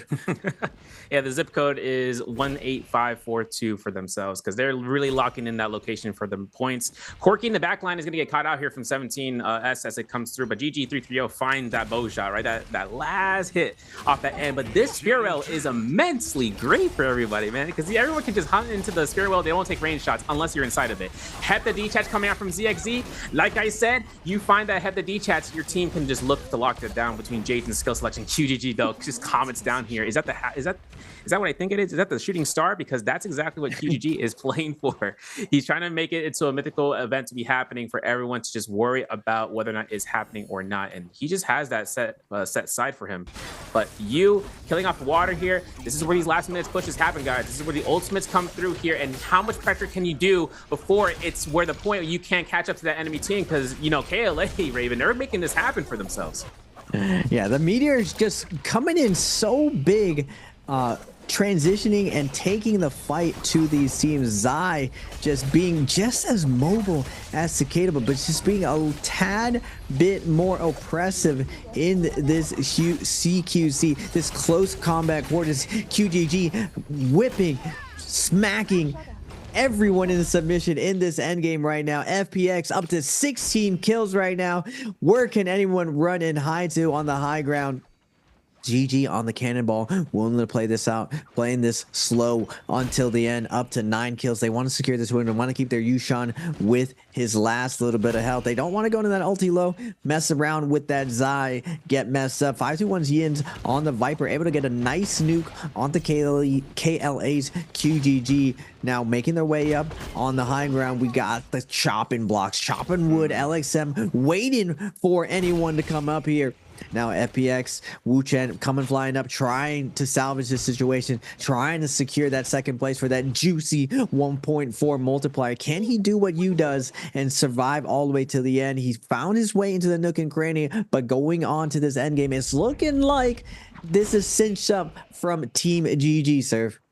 We lost KLA into those rounds, 17S being able to get caught out as the last remaining person. But one crazy thing about this, SS is just hiding this one out. 521 has been doing such a great job as these last seconds into this round happens. You can see Yin was able to utilize his V3 and just trying to lock this down. Has F3 available, but he's getting locked from CJS from GG as the wave shot, putting the pressure. Yin at below 400, below 200, below 100. The zone is the finisher off of what his lifespan is going to remain. But you can see SS is looking for that soul bloom. He finds it. He's got gold pole sword action. He can go ahead and find that Tesla enchant that cannot be found between all of these boxes, and CGS is just trying to lock down the remaining combatants from 521. Unique having this opportunity of being able to find that Wu Chen port is going to look for that repositioned spot, but he still gets caught out. The Farius Shen is not going to care about that. 330 is locking this one in. 330 finds a kill off of Unique. We're going to see LX7 finding out against a USS, and this is where GG just came out on top overall, Raven, and that's going to end out round 3. Oh, and we see OUG's SS able to clutch it up for that last little bit of placement. So it's OUG, stellar performance still.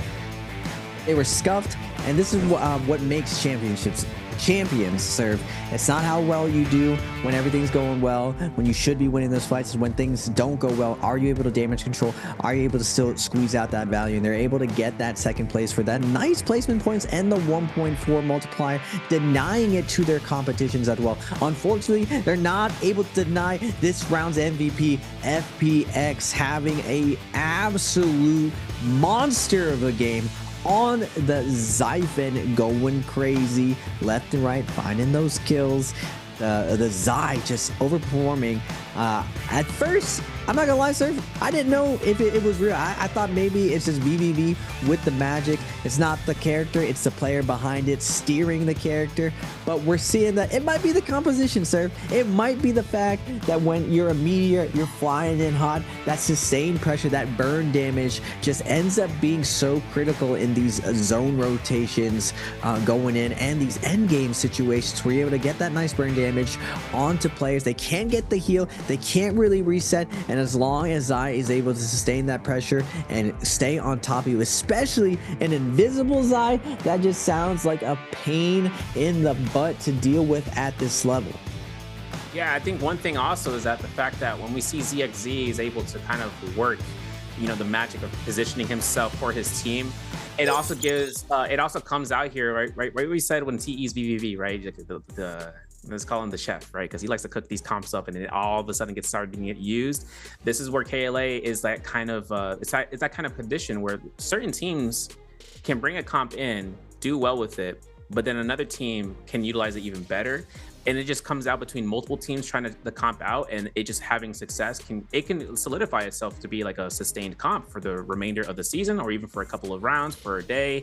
It just comes out for the amount of success that the Zai, Matari, Ziping, that amount of like sustain, you know, versus a sandbox comp where you're able to see Ziping, Takeda, and Tumult, where Tumult kind of gives that value of control with the heal from Takeda. If a Zai is able to pop into the realm of just realm of absolution of just being able to find a high rarity weapon off the spot, she also has that F skill to give the offensive push against enemies Raven, where they can't do anything, right? Especially in the end circle when you're taking burn damage and you're trying to rotate around the zone. Sometimes that can cost you your life, and that could just really just cost you the match for the round for your team. Yeah, it's a very interesting position with the Matari and Zai synergy, especially with the change of the Spirit Well. In endgame, you really, a lot of these teams, you're really weighing the pros and cons, whoever establishes himself in that circle. Like on one end, we can go in, we can go invest all of our Cannonball ultimate to push them out of it, or we can give it up to a Zai that if we give the Zai a gold weapon, we're seeing what exactly she can do with that. And woo, 16 kills, 22.3 going to FPX. GG playing it slow and steady on the Cannonball. 13 kills at 22.2. That multiplier and that placement points is no joke, sir. They are able to pick up a ton of points from that. And KLA tying it up with 17 kills, the most amount of kills, but still not making it out with the most amount of points. That placement and multiplier comes in big. 5-2-1, finally getting something going, baby. We're up to 8 kills at a 12.4. JDG still saying super solid, super consistent. Same thing with JJH. OUG having their first bad game, but able to salvage it, getting that second place, denying the placement points and multiplier to other teams, and clutching it up wisely.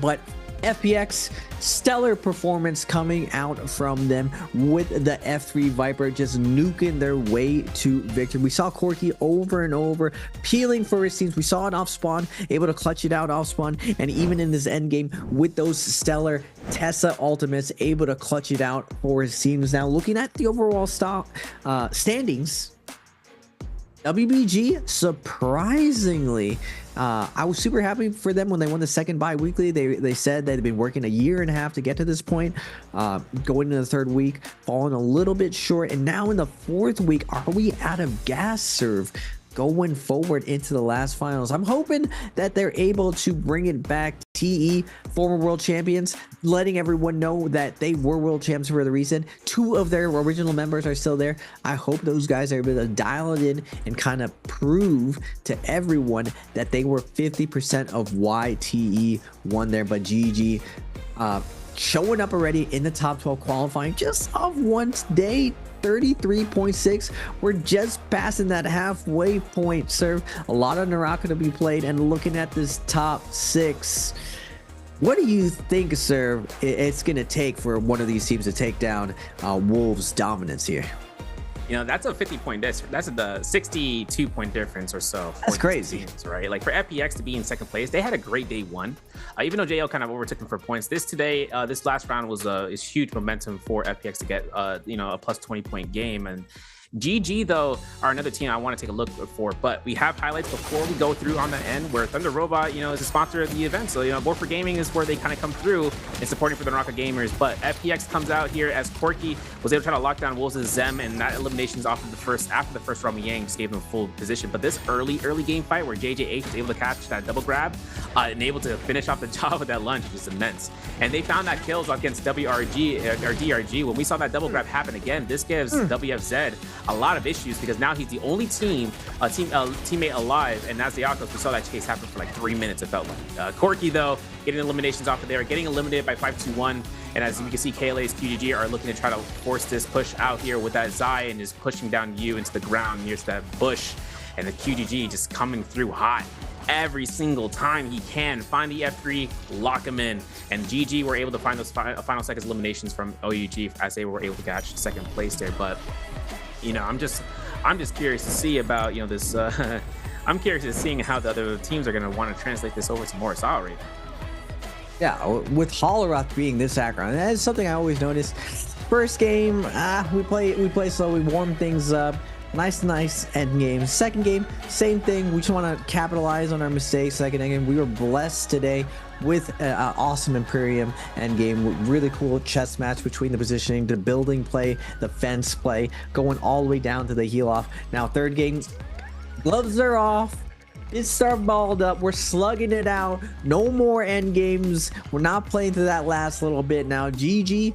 No slouches when it comes to end games. They let the games come to them. They're always willing to play it to the last little bit, because that when you get first, it's 4 placement points plus a 1.4 multiplier. And GG has always been one of the most consistent teams. That's why they won the third bi-weekly finals. I saw them go into an end game with 2 kills and end up taking the MVP by just getting 12 kills, stealing it away by just playing perfectly, kill by kill, surgically outpositioning the rest of the lobby. And you see it there again. You don't see them get overzealous. You don't see them overpoke their range to get a team to all into them. They play it slowly, even with everyone on their team having gold weapons and gold armor and 2 purple armors scaled to the moon. They just wait on high ground. If anyone moves towards them, they don't overcommit. They just guard the ledge. They make sure none of them get surrounded, and they're able to secure that win, making it look almost too easy.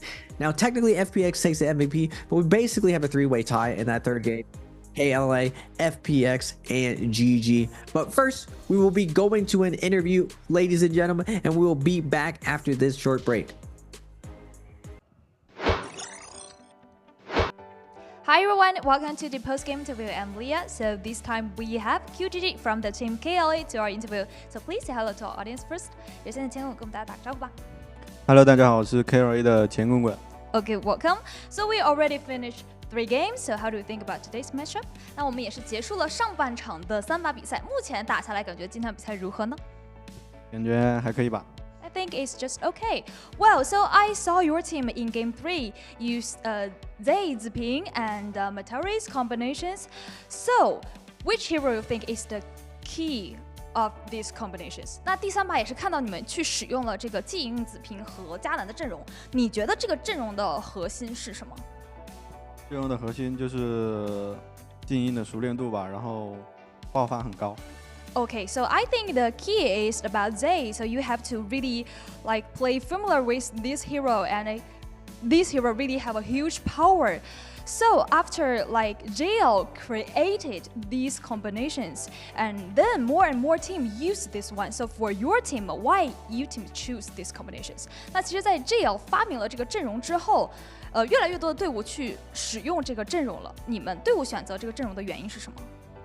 因为那个英雄分的限制，然后还有新版本武田信中，感觉经济系统削了，感觉武田信中并没有那么厉害，然后的话就玩一下这个阵容。Okay, so because of the hero points, also for the new patch, Takeda is not very powerful as usual. So we want to play these combinations and to like fix that Takeda is not that powerful for this patch. Okay, let's move on to our answer for treasure. So this time our question is, which hero did KLA QGG use in the game 3? Well, so we mentioned about the hero.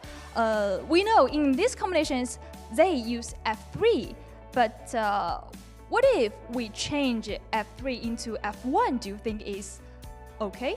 那其实对于这个阵容，我们的经营是选择 F3 的，但是如果说我们把 F3 换成 F1，是可以玩的吗？平时天选的话是可以玩的，但是感觉职业比赛上的话 ，F1 作用也不大，没有主动权。Okay, so usually when you use in the daily game, FE is okay, but in the competition like Nbpl, F3 is better because you can like act more stronger and use like more powerful for F3. Okay, so please count down the time. 也是请前文给我们倒计时一下。3, 2, 1. Okay, screenshot everyone. Well, so we mentioned about Takeda is not like quite strong as usual. Do you think these combinations will become as popular as Takeda, Ziping, and Temuchi's combinations for this patch? 那其实我们刚刚有说到武田这个版本可能没有之前那么强了。那你觉得目前季营这个阵容会不会在之后成为像现在不死体系这样主流的阵容呢？可能对于大家那种可能对之后不知道有没有人玩佛啊，可能不玩佛的队伍的话，可能会多玩2把这个阵容，5-5开吧。Okay, I think it depends on the hero every team use. Usually, like if some team not usually to play 10 high, maybe this combination is like quite feasible for them, like half to half. Well, so mention about Monk. Do you think this patch is okay for Monk? 那我们刚刚说到天海了，到底这个阵容大佛能不能玩呢？大佛的话可以玩吧，但是大佛这个英雄很吃英雄熟练度，就是一般如果你是一个几乎没怎么玩过佛的话，就很难上手这个英雄，还得是以前的那些老职业。Okay, I know. Only Monk player can play Monk. Well, so for this season's KLA, all the audience and the KLA fans are really like looking forward to see you guys maybe make some noise in the game. So what's your plan for the following games? Maybe for the these bi-weekly finals or the finals? 那其实我们所有的 KLA 的粉丝，包括观众，也一直在等着 KLA 在比赛里面名声大噪的那一刻。对于之后的比赛有怎么样的计划？之后的比赛的话，加油吧。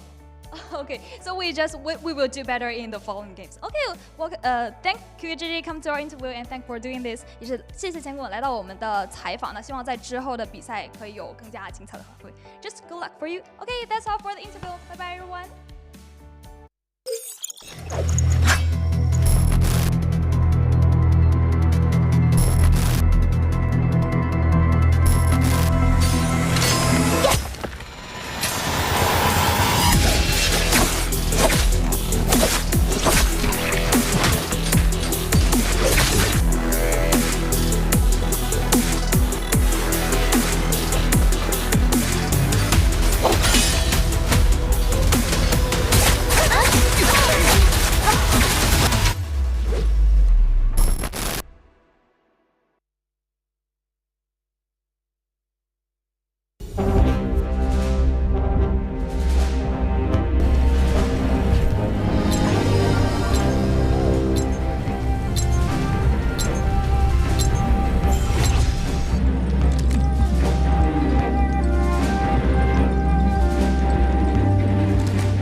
Fate.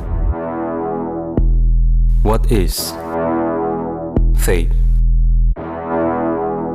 It's about shattering the cycle, altering the rules of the game.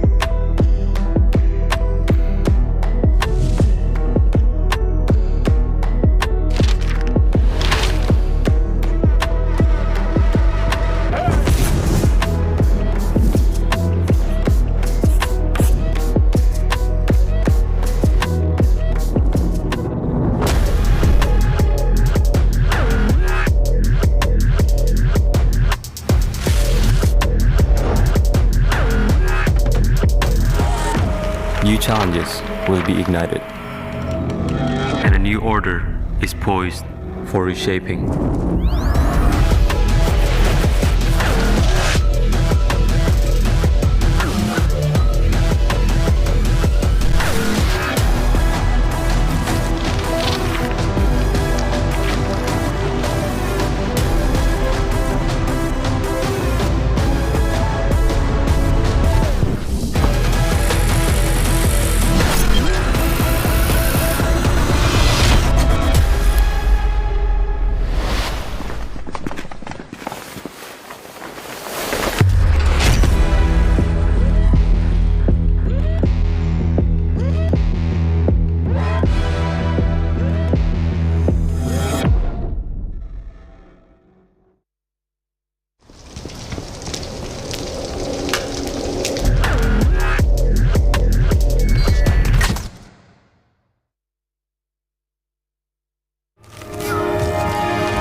Crush them, Dun Dun!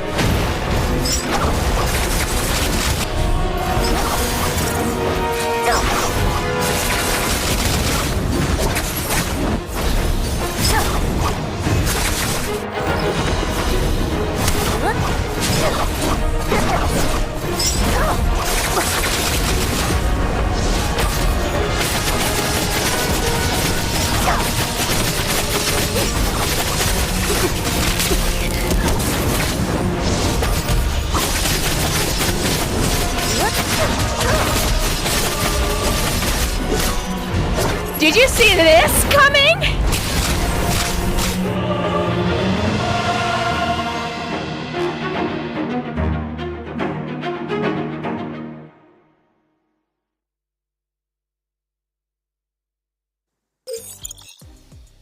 And ladies and gentlemen, we are back out here for the second day for trios for this week 4 Nbpl 2024 spring split.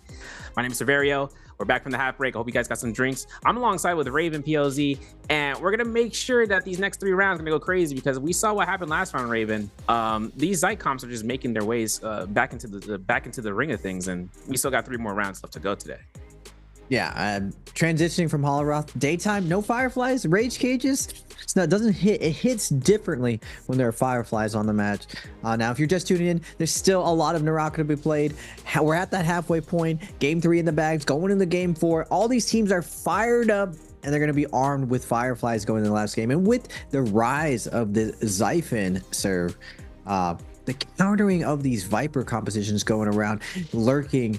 The hunters can be the hunted at any single point. But if you're hunting for some Twitch drops, maybe, and you're just tuning in, we're on that week 4. Check out that Conquester background. That looks really, really nice. Now, if you're watching for 15 minutes, you're going to get some 30 minutes, some Spectral Silk, 60 minutes. A nice choice gift for you. So stay tuned. There's still so much NARAKA to be played today. Game 4, Morris. High action. Transformers is back. Silence Viper is back. Oh yeah. New composition exists. We got rank comps in NBPL right now. We got the Akos, Matari, Zai. What is happening? We got Yushan, Akos, Justina, straight oogly boogly rank comps coming in hot, hunting down these traditional hit and run comps with just some hit, no run, just hit, more hitting, triple ulting. Justina is just running it down, trying to get some kills. Now, I respect it, Serve. I like the new style. I'm not gonna lie. I'm gonna be trying out some of these comps because if it didn't work in NBPL, that can definitely work anywhere else. Yeah, and you know it's crazy too is that we were mention this in the round 2 and 3, or even round 1, right? Because we've seen this economy spawn the new glyph system and everything. But another thing, right, is those shops rotations. One crazy thing about it is that in Morris Isle, a lot of the stashes have those fireflies. If teams are wanting to rotate out and buying the keys to try to get to a stash with like 3 fireflies, like, you know, the fiery stash down south of Morris Isle, that has like a plethora of fireflies to be available. If teams want to try to utilize breaking those boxes, getting the gold, the initial type coin build, and just trying to wait out the time with the Moonbanes of hunting a team down and making sure they have good gear, they could find fireflies for forcing out a fight between them and others. If considering that it's the nearest stash, that when you buy that key from a chest, this can force other teams to notice that, hey, look, there is a stash to be available. Look at the map, right? Look at the top right. Someone is opening up a stash here. Or found the key. They bought a key for the stash. Let's go invade them. And it could be a mixed bag of things, right? Like, there could be a Moonbane being dropped. It could be an extension of, you know, ult for ult to get those rage fireflies and just keep that pressure, keep going, keep pushing, and just being as aggressive as possible. Yeah, I gotta tip my hat to the dev team, especially with the design of this new style. Like the stashes, like you were saying, Serve, they bring such interesting combat going in and interesting new compositions, because now close quarters combat is super important with the stash and the amount of loot that you can get from it. You have to have a Moonbane that covers you, or else another team can come in and just yoink that away from you. It's something that Transformers can't do super well at. When you're in this confined space, Feria doesn't get as much value, Monk doesn't get as much value, Zai does get a massive amount of value, Takeda does get a massive amount of value, especially with Temi. You can ice off those situations. So really cool stuff from the dev team to create these exciting moments now as we move forward with the Spirit Well, all that CQC, all that close corners, mano teams coming out, throwing those blues left and right. Just really cool stuff going on, and I'm excited to see. We saw a little bit of the specs going out. I love that the viewers, whoever's on the camera, going in, peeking under the hood. We got these revving up engines of these teams. I want to peek under the hood. I want to geek it out. I want to know what we're running with. And a lot of these teams running full rage, throwing caution in the wind. We don't need no stamina. We're trios players. We're holding blue. We have enough stamina to our names. We got the discount. We just need more abilities to jam it down your throat. Even with the initial rage mana right before the glyph change being so big with Tessa, 15% initial rage, not as big, but with the new glyph on kill, getting a massive amount of rage for all the damage that you do, it practically evens out, and it's one of the best rage sounds, especially off spawn. We're seeing that the off spawn fight, I thought this one, I was at Worlds with IDC, that off spawn was going to become more critical moving forward, because most people don't realize that first blood gets you so much money. And you're seeing these teams within the first 15 seconds get these Moonbanes. A lot of the times we're seeing KLA with double Moonbane getting to have their way with the lobby early on. Yeah, and the thing about it too is that, right, if you're working for the economy in the early games of getting those massive Dark Tide coins increase by those first kills before the first Roman Yang kind of spawns in, after the shadow starts to collapse, there's a certain time frame when the purple armor becomes available, and teams could just take the opportunity of taking that gold and just splurging in the shop. They'll grab as much as they can as fast as possible if it comes to the benefit of the team. If they're running discount, that just helps out saving that retention of gold for later on, or for other items such as for supplies, and even making that big round play of just buying weapons outright. But game 4 is going to end up going here, Raven, and I think right now we're hoping to see some of these comps. We're probably going to say, you know, I'm gonna assume that we're going to see a Sand Titans running out here for the first round, and I see WBG are hovering around this. That's a Kurumi for OUG instead of okay. What's your opinion on that take? JJH on the Sandformers. Now, most people don't realize that it is a hard counter to Viper composition. Just back in the day, Attack on Titan were having their way with Transformers, and Transformers' big adjustment on Holoroth was subbing out Kurumi for the Temi for that extra offense and the ability to play for boxes as well. And it just the Temi ult just is able to bait out cooldowns, and in general, Zai comps, the new Xiphon, just struggles versus Temi, but also just multiple Transformers going on top of them. They're mainly looking to hunt out teams struggling, other Viper teams going in. So they're basically the fourth party. They're here to crash parties, while the Viper teams are there to assassinate. So the Hunters becoming the hunted, kind of like this old box comp, but it's cool to see these old school compositions coming back. Sandformers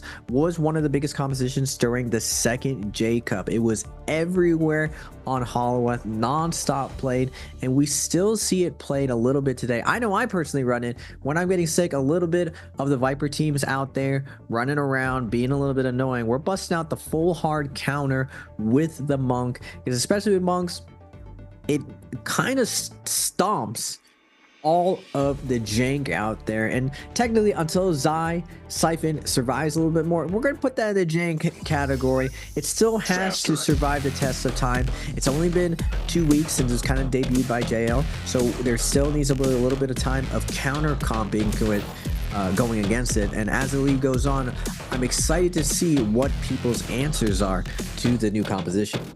Yeah, I think one other thing though is it's tried and true comps are to be made and make their appearance and reappearances during the Nbpl. I mean, each week kind of brings out new things to kind of bring back into the limelight. We actually see Wolves playing their traditional Transformer comp into this round as well. So it kind of makes it seem that they're trying to make sure that Zais don't have as much value across the board if they can out-sustain her pressure coming forth. But looking at these abilities, JDG going to opt in for the F2 V1. We are going to see a V3 coming in from their Tessa this time again. Looking at the abilities across this board, nothing too crazy. Another F2 V1 this time from BBE as does Viper Wuchen Tessa. And looking to the last round selection pool, looking to see across, nothing to kind of be anything out of the ordinary, but we do see how these V1s are making their rounds more often. Now in Morris Isle, or Holoroth, you were able to see that, before and after effect about the F3 V3 Raven, where, the aggression is met for the V3 Viper or the F3. And the reason I think that is because of terrain, but in Morris Isle, we might be seeing more of the V1s just because, there's more flat ground, more plains, where these teams can kind of fight out between those final circles. There could be an opportunity for us to end up in buildings, but if not, I mean, Viper can have free real estate for the stun if the conditions are met when those fights start to begin. Yeah, I'm really curious to see 521's average points with their Matari Viper Wuchen. Like I was saying, that's a super safe comp, and you can guarantee there's going to be plenty of Vipers to be hunted on a Firefly Morris. Now with the phases and character bans, would normally see even more Vipers in this type of scenario, but there's a nice healthy mix, a little bit of everything, a little bit of slow play, a little bit of fast play, a little bit of counter play, and it's looking like, just like on game 1 Holoroth, we're going to start this a little bit slow. Everyone's going to be spreading out, Firefly timings all over the map, and going into game 4, a lot of NARAKA to be played. We're going with the tried and true Firefly positioning, WBG facing off versus ERG in Sunwing, Wolves versus JDG. JDG super good at consolidating onto you. GDI on the Viper, looking for the silence coming in. Wuchen with the LNB looking for the follow-up, not able to land the follow-up, but the parry coming out from ZK, peeling for his teammate. His teammate still not able to get out. Now Wolves salvaging the situation, just wants to hold out, back off. ZK with the pulse sword is gonna LMB, faded out, faded back in, send the RMP. Unfortunately for him, it's not gonna go up. A nice peel coming in. Tessa is gonna be invested. Now Kurumi with the F3. Can he find some value right now? Monk is going to salty respawn. He's going back for this. F3 is gonna be invested, but nice wait perfectly from JDG. They consolidate perfectly. They get the big kill. Now XEM, just a formality, is gonna be consumed by JDG. Woo! I'm telling you, sir, every time I say it, every time I'm watching them, it's just looking really, really squeaky clean. Yeah, it's crazy too because we know ZK actually was looking for that F3 Kurumi F to actually just give him that 4 seconds of 99% mitigation, and even with it, the enchant going through and whatnot, still couldn't lock it down. JDG just find these eliminations, and that V3 coming in clutch when finding those fireflies off the rib. ZK was looking to try to kind of hold his ground towards it, but they weren't able to kind of force themselves in the upper position for that. But DRG, I mean, they got blue armors. They're already set for mitigation right now, right? 900 health without armors, but they're trying to just find whether or not just going for the boxes, the looting, and just keeping from Crow's Nest to make themselves ways towards one Shrine and even event side. But 521 are currently in the Crow's Nest. Yin having the F2V1 for the Viper. The teams, Pampy doesn't have ultimate ready just yet, but Unique has that to stand by in case of anything for them to reposition. We do have into the shipwreck where FPX and OUG are in a position to fight here, and I'm hoping to see what this can come out of, because SS is the first person to engage, and if a Zai Raven is the first person to go through, if she burns her F3, I don't know. Ooh. I think that might give an opportunity for the remainder of the teams to kind of work through, because the King is that backup support line. And this was one of my adjustments, is switching out Kurumi for zipping just because of the burn. But first, WBG versus BBE, piling in over at BBE with the Tessa, with the fan, looking for the verticals, not able to get a Sleepwalker, getting Juggler out, but the Zion is going to come out. V1 is going to be popping up. Roy Higi on top of everyone, but the Matarial is going to deny all of that pressure. Now Sleepwalker is going to have his way with everyone by getting Roy Higi against the ropes and taking him down. Now Wu Chen trying to get out of here, but Sleepwalker looking for the kill. They're happy with this one kill. A lot of terrain to be worked with now, but in the background, GG lurking in the shadows, coming in hot. LXM on the Viper, F3, V3 waiting to get in there, but DRG beats them to the punch, able to come in, pick a little bit of WBG, pick a little bit of BBE, and now DRG comes out and is like, wait a second, what is this? Another Viper? It's a whole nother team. It's GG waiting on the outside. Now DRG is against the rope serve. This is tough. Viga getting eliminated off of that end. DRG getting those 2 eliminations there too. WBG, A-Shout. Whoa, bro. You can't just hide out in the front of the plain sight for these enemies, because now DRG, you're like, yo, what's going on here? Double parry coming through here. A-Shout might be making his work. His V2 is available. He's hoping to have this to be enough sustain. The knockback is enough to push back everybody, but I don't know. He's looking for the RMBs. He goes for the double blue focus. A V3 coming out here from GG. They're already coming in here to clean up shop. They heard sounds. They heard a cricket, in the background, and they come through for 4 eliminations just like that, bro. That's tough. Raven, yo, GG, they're taking a book for the third parties, and 6 eliminations so far and enough gold to keep them sustained for the rest of these first couple of minutes. Yeah, great timing coming out from them, and the Axiom griefing on Wu Chen, his team, with the V3, and now griefing the other team completely, just not going down quickly. And the drop down V1, the AC 130 Ning from the top roads coming in hot. ZDI with the stun. You love to see it back here, ladies and gentlemen, on the Morris. V1 Viper is back here to stay. Big stuns, big ambushes coming down. The trees are no longer safe. You better stay out of here, because V3 is falling out of the meta, and JDG showing with this clean execution just what is possible at Worlds. The whole year, V2, F3 was played to try to counter Siphon, and then all of a sudden, V1, F2 with Tessa. This 8-second stun comes out of nowhere. Everyone's playing it. Now, you're seeing this Siphon comp coming out. Now, we're seeing, just like in traditional Siphon, Kurumi being swapped out. And that was one of my first considerations when I was looking at it, is that Zai really counters zipping. She took a pretty big hit before this glyph ward came out. But she's now back a little bit stronger now that that 20% reduction makes her unkillable. But OUG activating with this Kurumi variation, and OUG's U on the Kurumi. SS is going to come in with the F3, not able to land the first F3, dodging it out, but the response from KLA also dodging around. Now OUG, KLA, the Moonbane team of Nbpl coming in with that pocket Moonbane, but great cover and move coming out from OUG, able to peel out, slide and vibe, get out of this situation, and SS with the Zai, able to poke his way to victory. And like I was saying, Serve, the zipping ult just not as powerful. That burn damage just limits the potential, but the cleanse from Kurumi, absolutely wonderful, but not wonderful enough. JJH comes in with the third party and absolutely cooks them, even within that armor circle. What? That's the power of, you know, once you see a Moonbane on the map, Gondor calls for aid. Everyone is readily available to see what happens. JJH's Temmie just found that wisp, and they just got deleted through the criminal. That's insane. Right then and there, they found the opportunity of third partying that opportunity for themselves, and it works out. I mean, they're gonna hunt down, but OUG is in the zone right now as they're trying to look for that chance of regrouping outside of the west side towards the shore. In Shadow Jade Mine, TE inside of the Shadow Jade Mine as it comes through. Actually, Shipwreck expands for the shores on the west side, by the way. But that's where the OUG are making their way and rotating out. QGG from KLA, two of the KLA members actually in the zone right now, just hunkering around there. We have Draco Storm for the Spirit Well as it stands to show southeast of the Noble Cave, and with the Raoul Yang towards the Servants' Grounds.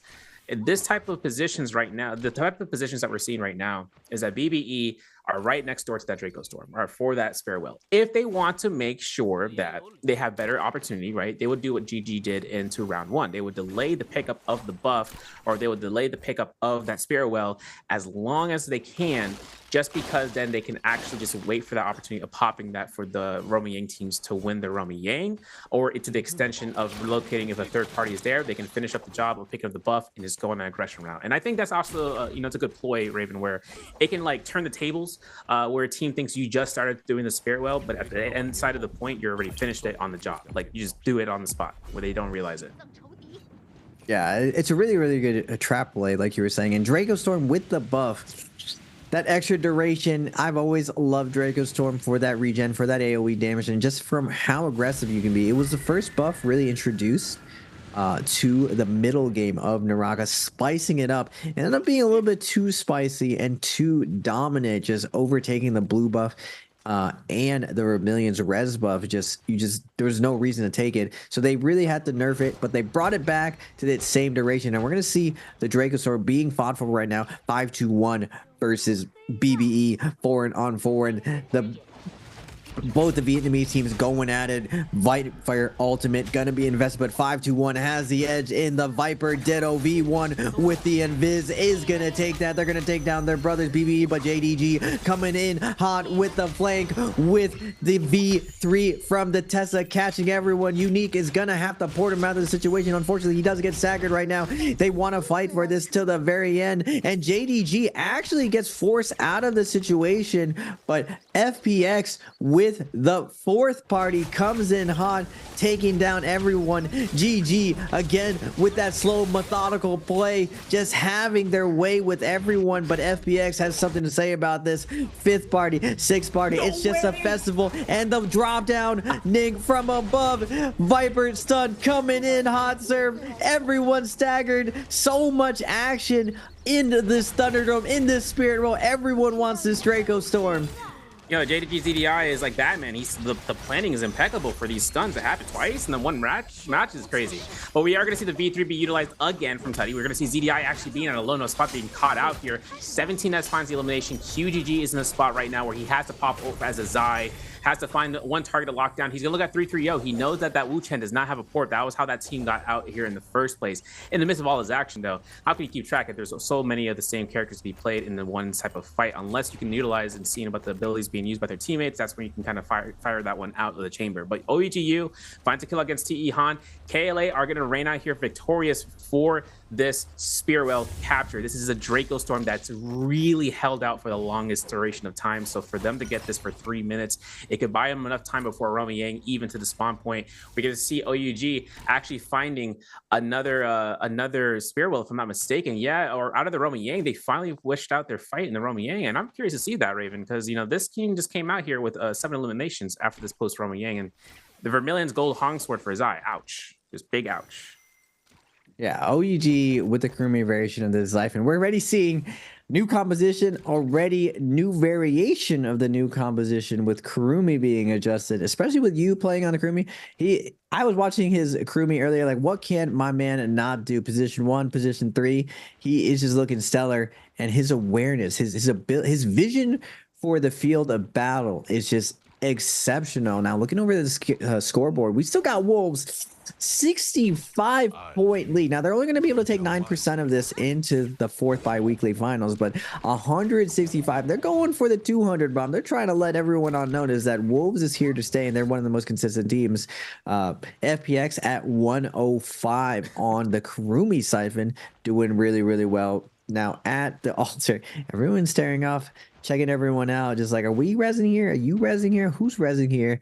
And is it gonna be kumbaya, or are we just gonna go at it right now? We got Yang Depletion going down. It looks like we're willing to take this duel. All the Yang Depletion ready to set out. We're double checking. We're redouble checking that we're about to get the spare 3v3 for this scrap off serve.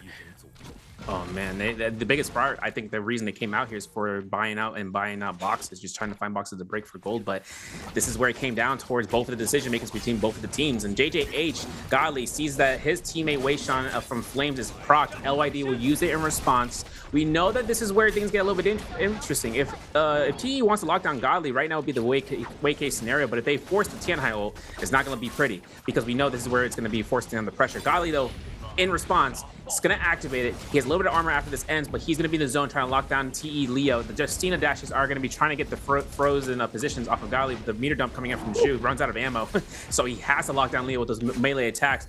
Han is looking for the freezes. He catches that free freeze reset. He's looking for this chance, but he gets caught into the grab. No double grab for Godly. We're going to see these cannon shots coming out here, and as Han gets launched into the ground, the zone's going to be not going to be what's killing him. It's Wolves. Somehow, some way, Wolves just shows up into the zone. They find the cleanup crew on aisle 7 for themselves and find 2 eliminations into this area, Raven, where I wasn't expecting them to come into the zone this deep in. It's like and this is an exceptional play from them. This is one of the things that we talked about with IDC, the third partying after Yang. You really have to look down at the map and figure out exactly where people are and fighting in zone. And you saw it before these two teams even duke it out. Both of them Yang Depletion, but they're both scouting out just like, hey, this is gonna be a 3v3. One of us is gonna go ahead, but we just don't want to both die. So let's like double check, look out, scout, and make sure the coast is clear for us to have our scrap off. But just when you think it's going to be done, DRG waiting on the outskirts, trapping, and just taking note of exactly where Yang Depletion is and where they can survive. Now going back into Rumble Yang, we're going to get TE versus OUG.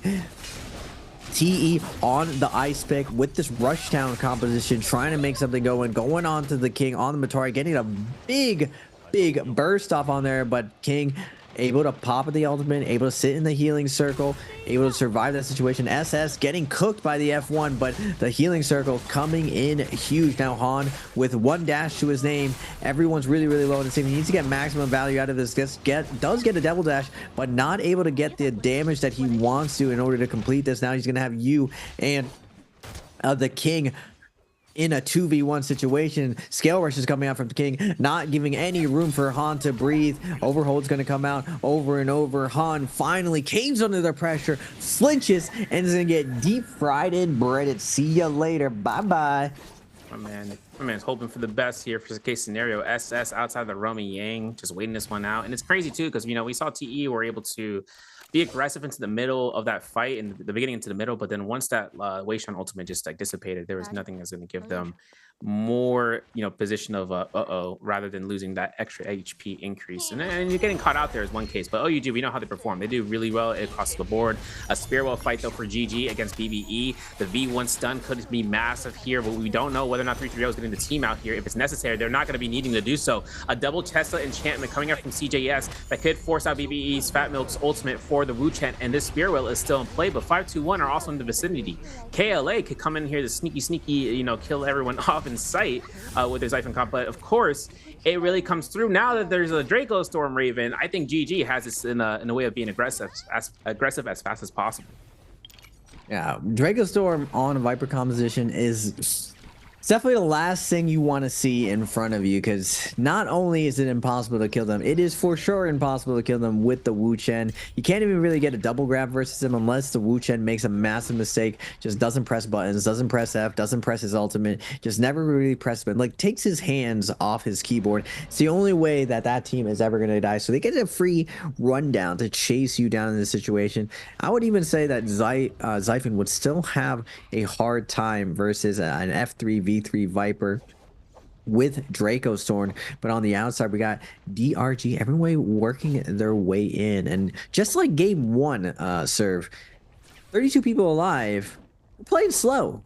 We're easing in to our Morris strategy. We just want to make sure that we're locked in the timing attacks of all these Fireflies and everything, the mid-game timing attacks with the Fireflies and these rotations. There's just a lot more terrain and foliage, trees everywhere for these surprise attacks from Vipers to come in. And all these teams, you can see their hesitance to get their offense going into this game 4. Yeah, and a lot of pushes coming out here into the zone. Ben getting eliminated out here. One of the few teammates left for BBE into this round. GG finding their 7 elimination. A lot of things come out to Morris Isle, where it's either going to be a position of hold the high ground, be king of the hill, I should say, or just duking it out and try to keep yourself suspended with grapples alone. And for final fights with 30 players still left alive into this final 13 minutes under below, it really does come down to who can take utilization of taking the gear that they have and making it last, or even having the benefit of a shop nearby. We make mention of the new shop being available for every single one of these players, where they can take their team's gold, amass it, buy the best jades they can find, buy the best jades they can hopefully get, or they can buy those outright jades. And that can really switch up the way these teams can start to be safe, right? Because we've seen Merciless Havoc, Raven, right? Where Merciless Havoc, Aurora Burst, two, jades where it causes, a lot of suspension for someone to be locked in when they are hoping that it didn't happen in the first place. Yeah, DRG, Wuxen, Exi, WFZ. I want to see another Yang fight for this second Yang. A lot of teams are scaled up, playing this really, really slow. And when you're on this Morris and you're on your Siphon composition, a lot of the times, the bottom half of the lobby doesn't play Siphon into Holleroth because they don't want to really run that mirror matchup into the strongest teams. You got GG, you got OUG on Siphon. That's not really a fun matchup when you know exactly where you're in the hierarchy. Now, on the second map, Morris, where both those teams have already used their Siphon, now going to the Yang sounds a lot better. Now there's a high chance that you're going to run into a Viper comp as well. So as long as you survive the burst, you can make it through. Now, there is a Transformers team walking around. There is a Sandformers team walking around. But Takeda and the way Takeda's matchup has evolved throughout this last year and a half, we got answer to all those things. So playing this second half Siphon has a huge advantage going into the realm of Yang with 31 people alive. I'm excited to see also what Wolves can do if they get their monk to this end game. Like JJH has already fallen on the Sandformers, so we're not going to see that monk there. Can we see that magic like HLG was able to pull off at Jacob? Will Wolves' monk be able to survive against all of the rest of the lobby as a solo monk? Well, technically JJH Godblay is another monk in the lobby, but all of his support is dead. All my friends are dead, and we just got to make this work. We got to secure that placement. What do you think Godlay's percentage is? If you were a betting man, what percentage do you think Godlay has to make it to this end game? 13.8%. 13 point. That sounds pretty reasonable. I like this. I would take the under for that one. It's looking cooked for my friend. Yeah, I think one thing also is that with Godley he had to use ultimate. He can still kind of hold off and just being, sneaky Sly Cooper. But the only problem is that once we start running into these bell rotations for players to just lock down a ping, right? They can find the nearest 3 enemies in the vicinity now. But the other thing is that they can also look into the back of their head, like who else is there around the area. And if they find a solo player rather to the extension of in the vicinity, they'll look to try to rotate towards them. As long as the team that got bailed doesn't want to be on the aggression of just running this through, it would be the case. But Godly running into GG, not his best case scenario, but they see a 10 high and they don't know whether or not he's the last one, but there's a lockdown from the grapple sackers. Godly looking for these RMBs. It's now looking like a lower percentage rate. It goes downhill. We're going to see Godly lock himself into the ravine, and an uppercut from LXM there. Raven just gave himself, you know, that extra elimination for the team. The pit of death, the pit of commitment. You just, the second you get hit into this pit in Celestia, you always, it's looking cooked. You can't get out. Buttery rocks are a scam. It feels like you can make a lot of moves, a lot of plays, scale rushing up and down, but you end up just getting juggled forever, and you can't hold blue to prevent Sacker. We're seeing him go down. Now, second Realm of Yang is going to be coming up right now. Wolves posturing to go in. Now, if I'm Transformers and I am this juice, EG, we are going into the Realm of Yang 100%. That's definitely what I want to do on this, but unfortunately, we will be transitioning this end game. 30 people alive. Wolves EG on the Monk and the Gold Spear. If the double grabs be grabbing, we're going to be doing big damage off each clap. That's going to be 2 kills every single time. Every single time. We're seeing WBG's Axiom. My man Axiom has been on my mind all day, sir. And not necessarily for his excellent play, but his play of just how mortal some of these pros can be. The V3 coming out and his ability to grief the other team in a 1v3 situation, investing his ultimate in an unwinnable situation, getting that team focus fired by GG. Just WBG showing up, doing some hilarious things. And now I'm wondering what's going to be the strongest comp in this like Spirit Well situation. Is it Transformers, or is it Viper? Is it the new counter comp? We're seeing how we're seeing science being done right now here, sir. Can Transformers hold on to this? It's tough because now we got to see Wolves. They're able to pick up the gold armor for ZK, who's able to get himself back off there. But we are going to see how much these other teams are wanting to engage upon B. Now we're looking at CG or GG. CGS is getting these Tesla chance like no problem. He can't even have an ultimate cast because everyone is metered up with the EG. The way Sean tries to go for the ultimate, the F3 is coming up from the Kurumi, and it gives EG just enough time while ZK is down as the final haymaker for giving his teammate enough sustain to come through for an ultimate cast. It's up to Zem now to deform and having to look for these reses, but no one is letting this one up, Raven. Everyone is looking for it. He gets 17S, but you can see 521 are meter dumping as fast as they can. This is not going to get enough time for EG with this R&B hold check. That's exactly what Pampy was looking for. Zem is the only teammate alive for this Transformers comp to still be into the game. He's the way Sean. We can hopefully see him last for this maker, but there's 20 players. I cast a curse him out, Raven. I can't keep doing this. Can't keep getting away with this. It's tough. XCM has to pay for the discovery of your superpower as a caster to be able to will his being out of this existence. And I was saying before, is Transformers one of these teams who can take down a Spirit Well? And it turns out, no, they cannot. Even with that range denial, no one wants to see a Transformer scale up, and we're seeing the Attack on Titans come in, descend, hit him with that Tesla. It's only half of the ultimate to kind of probe the waters, and then everyone with a little bit of blood in the water, the sharks to the lobby, everyone descends upon him. Now, going into this endgame, the addition of this 80% Moonbane is what I'm calling it, because it just takes up the middle of this lobby. It forces everyone out of camping in the center on some type of like building or inside of a building, and really it creates all this tension right here on the edge where you got teams to the left, teams to the right. Who's going to be a happy neighbor? And it looks like FPX is not a nice neighbor. They immediately assassinate Fat Milk on the Wu Chen, the lifeblood of this team, and now BBE with a ton of offense, their next play will be their last. Yeah, Moonbane is a grief bane, especially into the extra Moonbane being included, but it does create this push, you know, for assertion of area control. If no one is able to kind of hold off on their own because it's in the Moonbane, it's like, okay, what can I do outside of the Moonbane? And the thing is outside of the Moonbane is 14 looking outside in, right? This gives enough opportunity for your team to just, how well can you place this one out? Unfortunately, BBE's Fat Milk right getting the first set of eliminations on board FPX. looking to hunt this one down. Dongqing has his blue fan, right? Blue fan, right? You're like, no way. But the fan's RMB is nothing to mess around with. If you can catch someone in that caught into that RMB from that blue fan, even if it's a blue fan, just fan in general, your teammate can come back in here and just create pressure for them. But honestly, right now, like you said, the aggressors are for BBE, but BBE's Roy Shishi having no opportunity here to use his F ability correct because they were looking for it the whole time. They dodged it in this V1 not coming out there because there was no real opportunity for him to do so. He just got locked down just like that, Raven.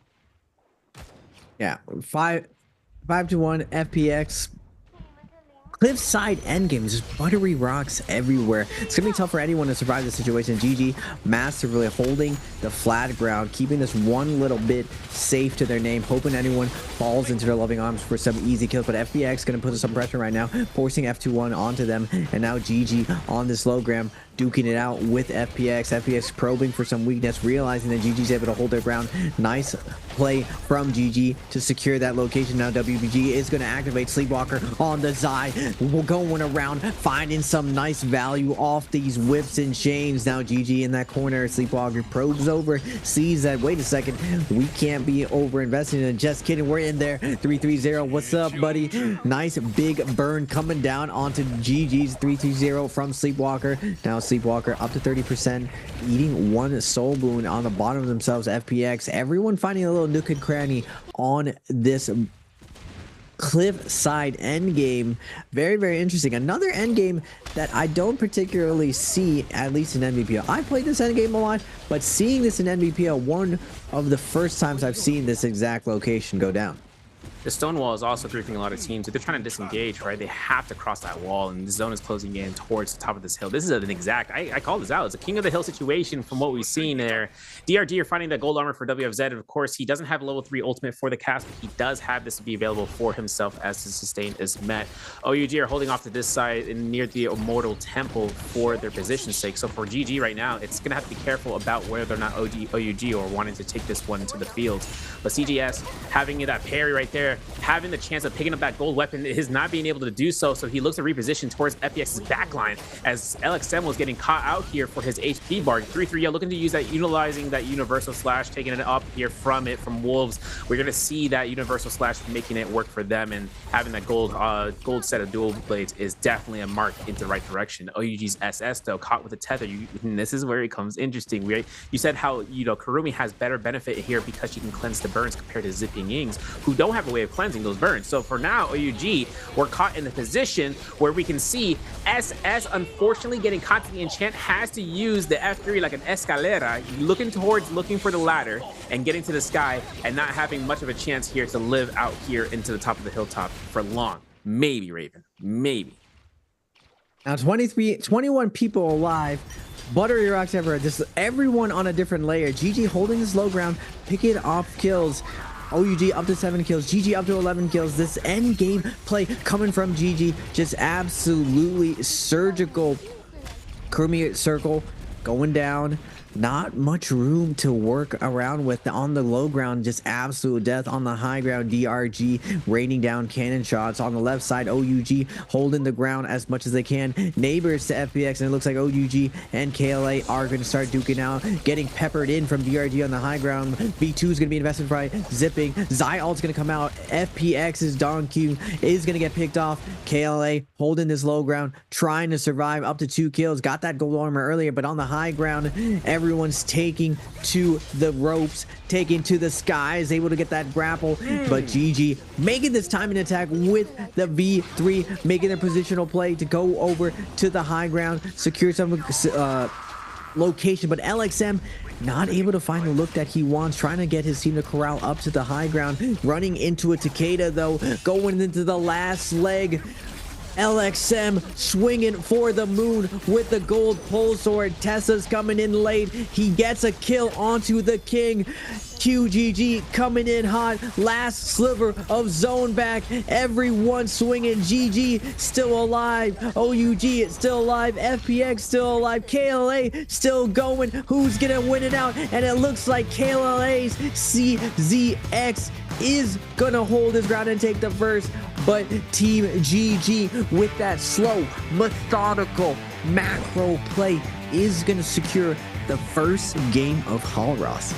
That's an immense opportunity for Team GG to climb the leaderboards into this round.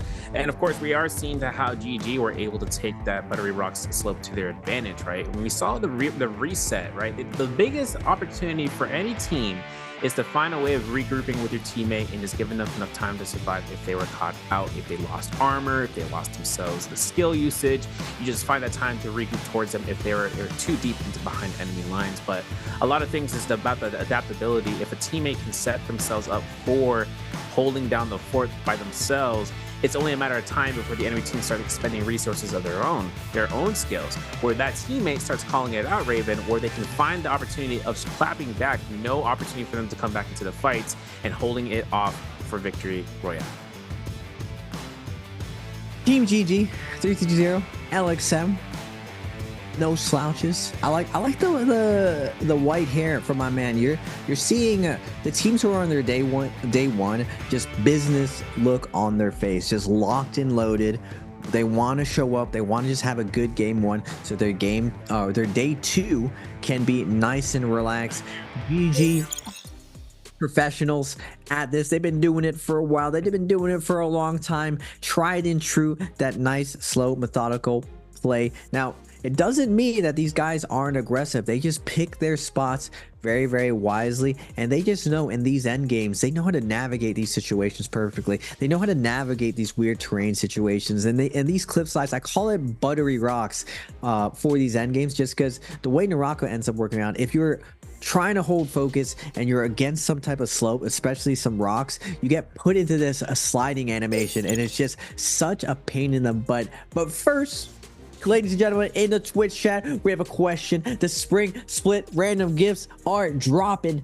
How many players chose to play Matari in Game 4 2024? We're talking about Mataris. Was it A, 2, B, 3, C, 4, or D, 5? What do you think, sir? I mean, I feel like give the viewers a hint, sir. Give them a hint. You know, give them a hint. All right, I'm gonna give them a hint. Who's in second place right now? And how many kills did they get this round?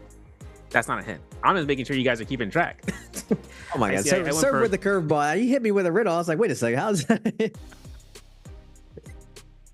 throwing everyone in a disarray, because I saw yesterday someone said, oh, it's this answer, and everyone said, oh yeah, this is the answer, and guess what, that wasn't the answer. So make sure you guys check your sources for everything for the chat, right? But one of the important thing about this day, we've been seeing a lot of chances for the players of just working out the tried and true comps, but also I was kind of hoping to see, like you said, Wolves, they kind of flew too close to the sun, no pun intended, when it came to that spirit well. They were looking to opt in for that gold armor. The only problem is two things. One, their Transformers comp. That's issue number 2 as well, because what happens is that number 2, they take that spirit well, and if everyone sees a comp or sees them inside of that circle, they know to take them out. They don't want them to stay into the final circle where they can have the opportunity of clocking in everybody in for double grabs into the top of the cliffside, free grabs, everything in the nature. Like if they don't catch the Wu Chen off the end, right? Wu Chen can cast those shield walls, but if they don't have a Wu Chen, they have nothing to kind of saving grace themselves out. Even with the Tessa enchant being burned out, you usually want to save those ultimates for the end. They don't really get a chance to see in that Raven.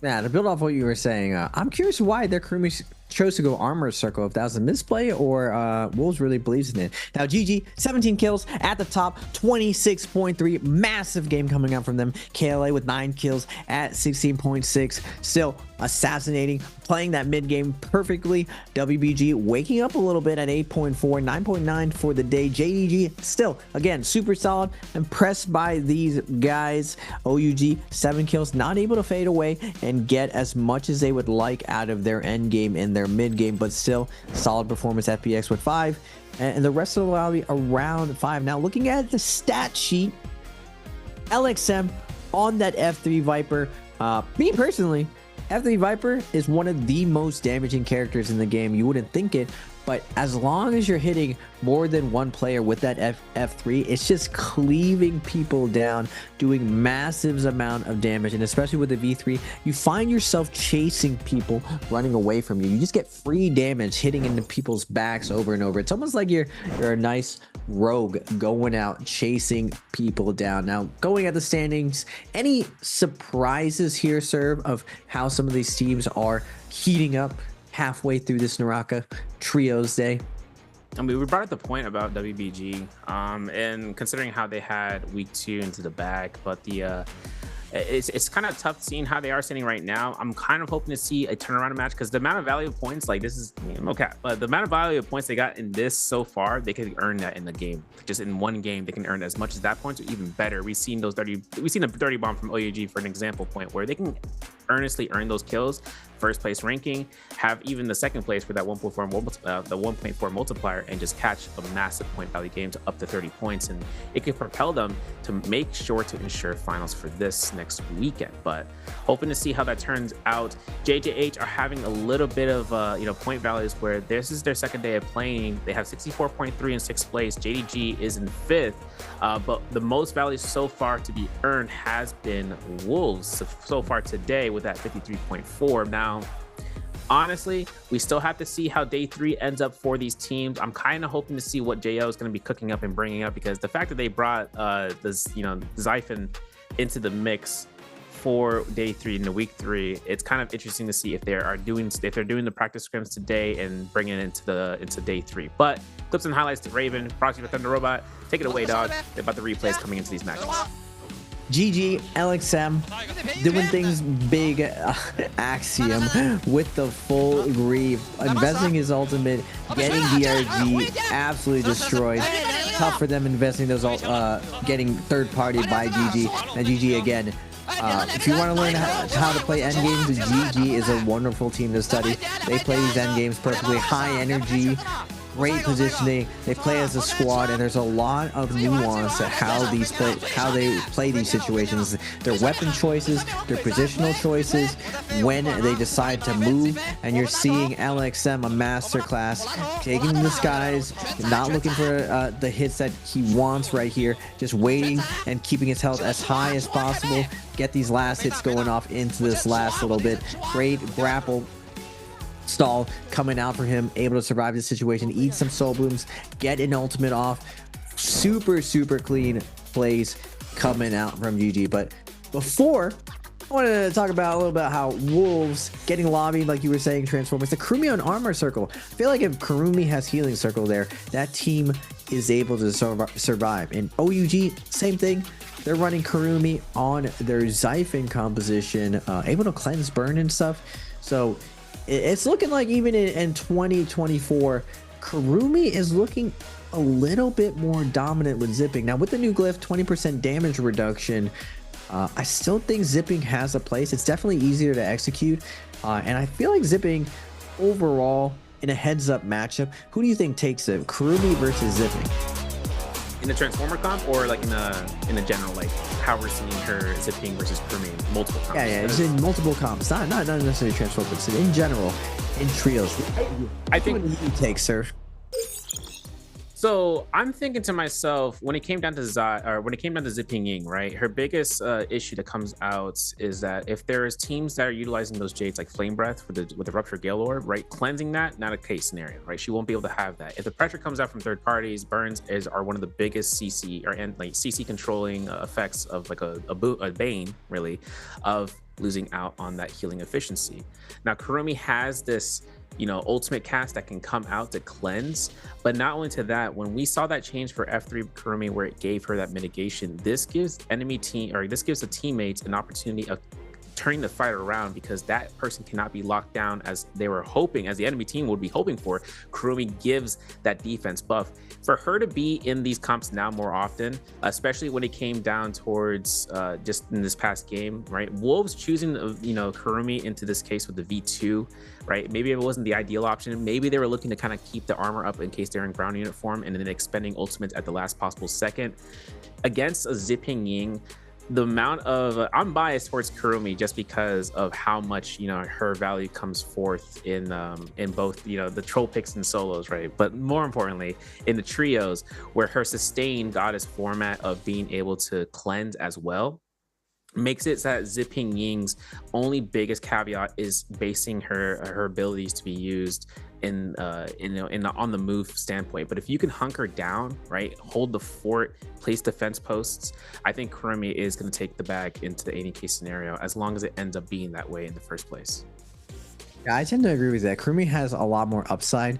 It's just in tournaments, easy is what works, and zipping is definitely an easier execution because you don't need to have line of sight, and it's very hard not to be pushed out in out of your circle. Like once the ultimate's going, it takes away. Now with burn being so prevalent, not just with Zai, but just with cannon jades, with bow jades, everyone wants to get that burn in that end game. Now I still think what you're saying about Kurumi is 100% true. It's definitely takes a lot more skill for Kurumi to get maximum value off that F3, that damage reduction that you're saying. Plus the new addition of the tether, adding heals, it adds a lot more sustain to weird situations in zone, weird situations in endgame where you're just getting constantly poked. Plus you can use the umbrella to guard against a lot of the range attacks. We mainly see the rise of it because there aren't transformers, where Kurumi is kind of tied over to transformers.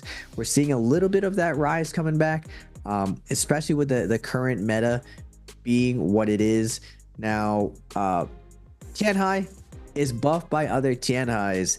When another monk is there, everyone will not turn to shoot one of the monks. Everyone in the lobby ends up being concentrating on dodging monk grabs. When there's only one, you're a big meaty target to hit. And they did change the headshot weakness. Even on a V1, you're just chunking damage on the monk. You're just taking absolute fire from everyone, and you're such a big target, it's really easy to hit. So unfortunately for Wolves, they're not able to pull it off. I think if I'm them, we just play more low-key. We play to hold that high ground and deny the space, and we play for those 10 kills. There's no need to be so greedy, and that's why I think GG takes it. GG recognizes these situations. Their game sense is on point. But going into game 5, serve, I always call this clutch round. Who do you think is going to be clutching them? Who do you think, like, warming up? They started off a little slow, or who do you think needs to clutch up right now?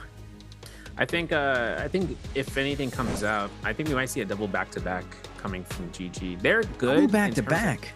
Back-to-back. I don't call it like it. Oh no, I might jinx it. It might be a movement that eliminates them. Who knows? But one thing that it comes off of was riding off the they can ride off of the play style of it, right? Like seeing how they work their Viper Witch and Tessa comp. We know, for instances, for Wolves, right, they didn't have that much of a great game last game, but that wasn't their only if I'm not mistaken, that wasn't their only Transformer comp to rock in. That was their second pick for Transformer. So if they want to rock 3-round picks for them, they're gonna have to swap someone out, especially for that hero point values, which I don't even think it's gonna be enough, because I think they're rocking they have 2 hero points left. I'll have to double check and see about that one, but hoping to see GG looking to catch that momentum push for them. They kind of they can kind of work off of it, and if not, if anything, I'm kind of hoping it for TE, because they can bring in a comp out of the woodworks like how we saw with Akos, but that only came into round 5 only to that case scenario. But it didn't work out very much for some of those teams that try to bring it and try to work with it at all.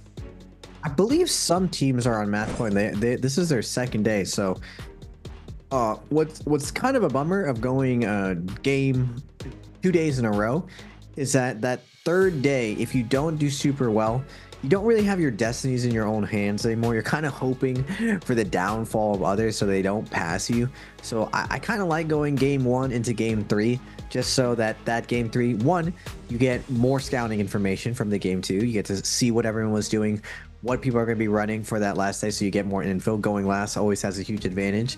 And then 2, you get a chance to kind of pop off. You know exactly where you need to go, rather than here in game 2. I would say the biggest thing is to play your game, play it slow. GG, one of those teams that does it their way. They've never changed how they like to play NARAKA trios. They like playing slow. They like playing slow and methodical. They don't take unnecessary risks. Now, when they got the third-party opportunity, they're going to take it. They're going to go win, but they're going to play it very, very nice and easy and slow and very ambush-heavy. Same thing with KLA. Out of all the teams in the league, I would say KLA is one of the best ambush teams. They're also one of the best Moonbane teams, too. They just always seem to have the Moonbane in their hand. Wherever they land, wherever they're hunting, they're trying to leverage the Moonbane going forward. And Moonbane, unlike normal ranked, the blue Moonbane hits really, really fast, almost like it's a gold Moonbane. It's probably somewhere in the middle of the frequency of a purple and gold Moonbane, but getting Moonbanes off spawn, very, very devastating for all the teams involved, especially because, like you were saying earlier, Surf, it does put a bat signal in the air for everyone to come in hot. Now, interesting enough, first round on Morris, 2 teams choosing Viper and 2 teams choosing Siphon. Nighttime too, right? So I mean, we saw what happened when XDI used the V1 Viper in the sky. So maybe that takes some inspiration. Another team though that I'm kind of hoping to see kind of propel themselves into making it to finals, because this is their second day of playing, is BBE. Their placement right now is a little bit teeter-totter right now for their second day, so they have to make sure these last 2 pushes can clutch up for those points. They are rocking the Xiphon comp with the chain sight with Wolves as well. And into the second round, we're seeing some sprinkled in even to the first round, like with the Tesla Luchin Viper. There is going to be that 1-point ban, but Cannonball is making their appearance back into the fray of things for JJH and OUG, WBG, and FPX. Thonking. Oh, OUG wants to swap out for Snowball Con. Okay, for the ice pick. So OUG rocking that one in, and WBG are going to lock into their Cannonball. 20 seconds on the clock. FPX are still thinking, Raven. What do you think? What do you think they're going to be doing? Shenanigans? Shenanigans? No shenanigans. I feel like, especially with Zai running around amok. What? All right, I stand corrected. Shenanigans. Shenanigans, Serve. We got a Justina Transformer variation. Now, unironically, I've seen the great combo of Justina and Monk do very, very well in EU. You're able to lock people down. And as far as the singular ult, I'm not sure what they're going to do with it. Do they really have a Yang strategy for this? Just being able to freeze into Monk grab. The theory is there. Yushan guards against Viper. But, I mean, Temi also gets countered by Yushan. But what do you have for Takeda? Like, Justina all of her abilities kind of get neutralized by Takeda. Now, technically, Monk can get some value, but Monk naked with no Kurumi? It's a cold world for monks with no Kurumi. It's a cold world, Zerb. Just really, really cold. I need to see what Water is rocking for ultimate, because if it's V1, it is going to be V1. It's the V3 from Corky that I was keeping in mind about, because I was thinking to myself, like, I've seen Weishan's rocking V1, like we saw J-Team kind of utilize that early on, and I was like, are they really looking to try to kill confirm one person? But it's not the case. They have the V3, but like you said, Takeda's, they can deny a lot of pressure for Justina in any sort of world that Justina can rock through. As if she doesn't have Tumult to kind of work with in terms of mitigating it, it's only those 4 seconds that the V3F can give the Justina free real estate against Tumult circles. After those 4 seconds, there's nothing else you can do, and it also comes to the benefit of that V3 to worry about, not even have to worry about the Viper tether, right? We're seeing the F2 V1s coming back, and now it's in full swing where Weishans are having a little bit more better value, Raven, into these rounds, and now they're switching out the other heroes into those comps to see if it works best for them. Yeah, I'm looking at the spread. Remember game 4?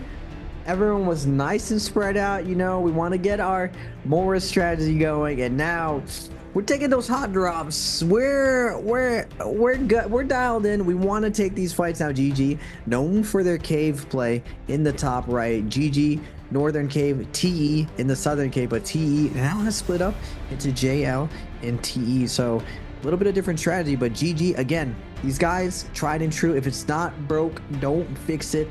Yep. going into this game 5 college championship round. Some of these teams on their game 2, they need to have a good game right here. They need a clutch up, but first, Firefly off spawn, nighttime serve. There's so much action going to happen here. Noble Cave going to be the spawn of 3 teams.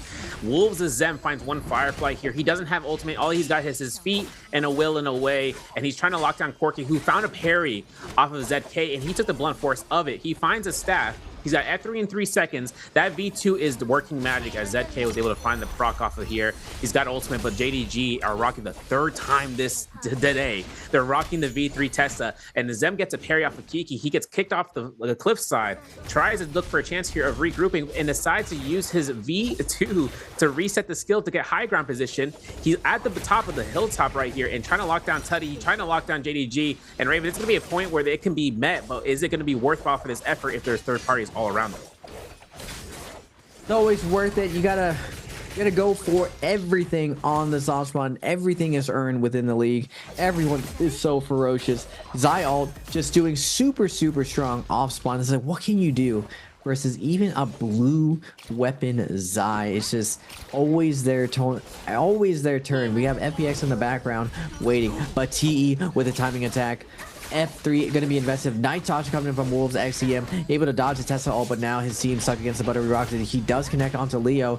Tough situation for this attack on Titan. TE is going to be investing their V3. Good job from Wolves. They're trying to scratch every little bit of value out of their 1 HP situations, trying to peel for each other, but they're not able to. TE is going to clean it up, and you again, Serve, you cursed them. You said, is it worth it if the timing attacks are going on? Now we do have the privilege as casters to see what the map is going down, but you can assume that all the Fireflies around the map, there is going to be a timing attack no matter where location you're at. Now, unfortunately for TE, they have to or Wolves, they have to hard commit there because he landed there for that reason, but you just know that that Firefly rotation is going to come in and possibly take you out. But Wolves EG will not go quietly into the night serve. He is fighting his way tooth and nail with this 1 HP.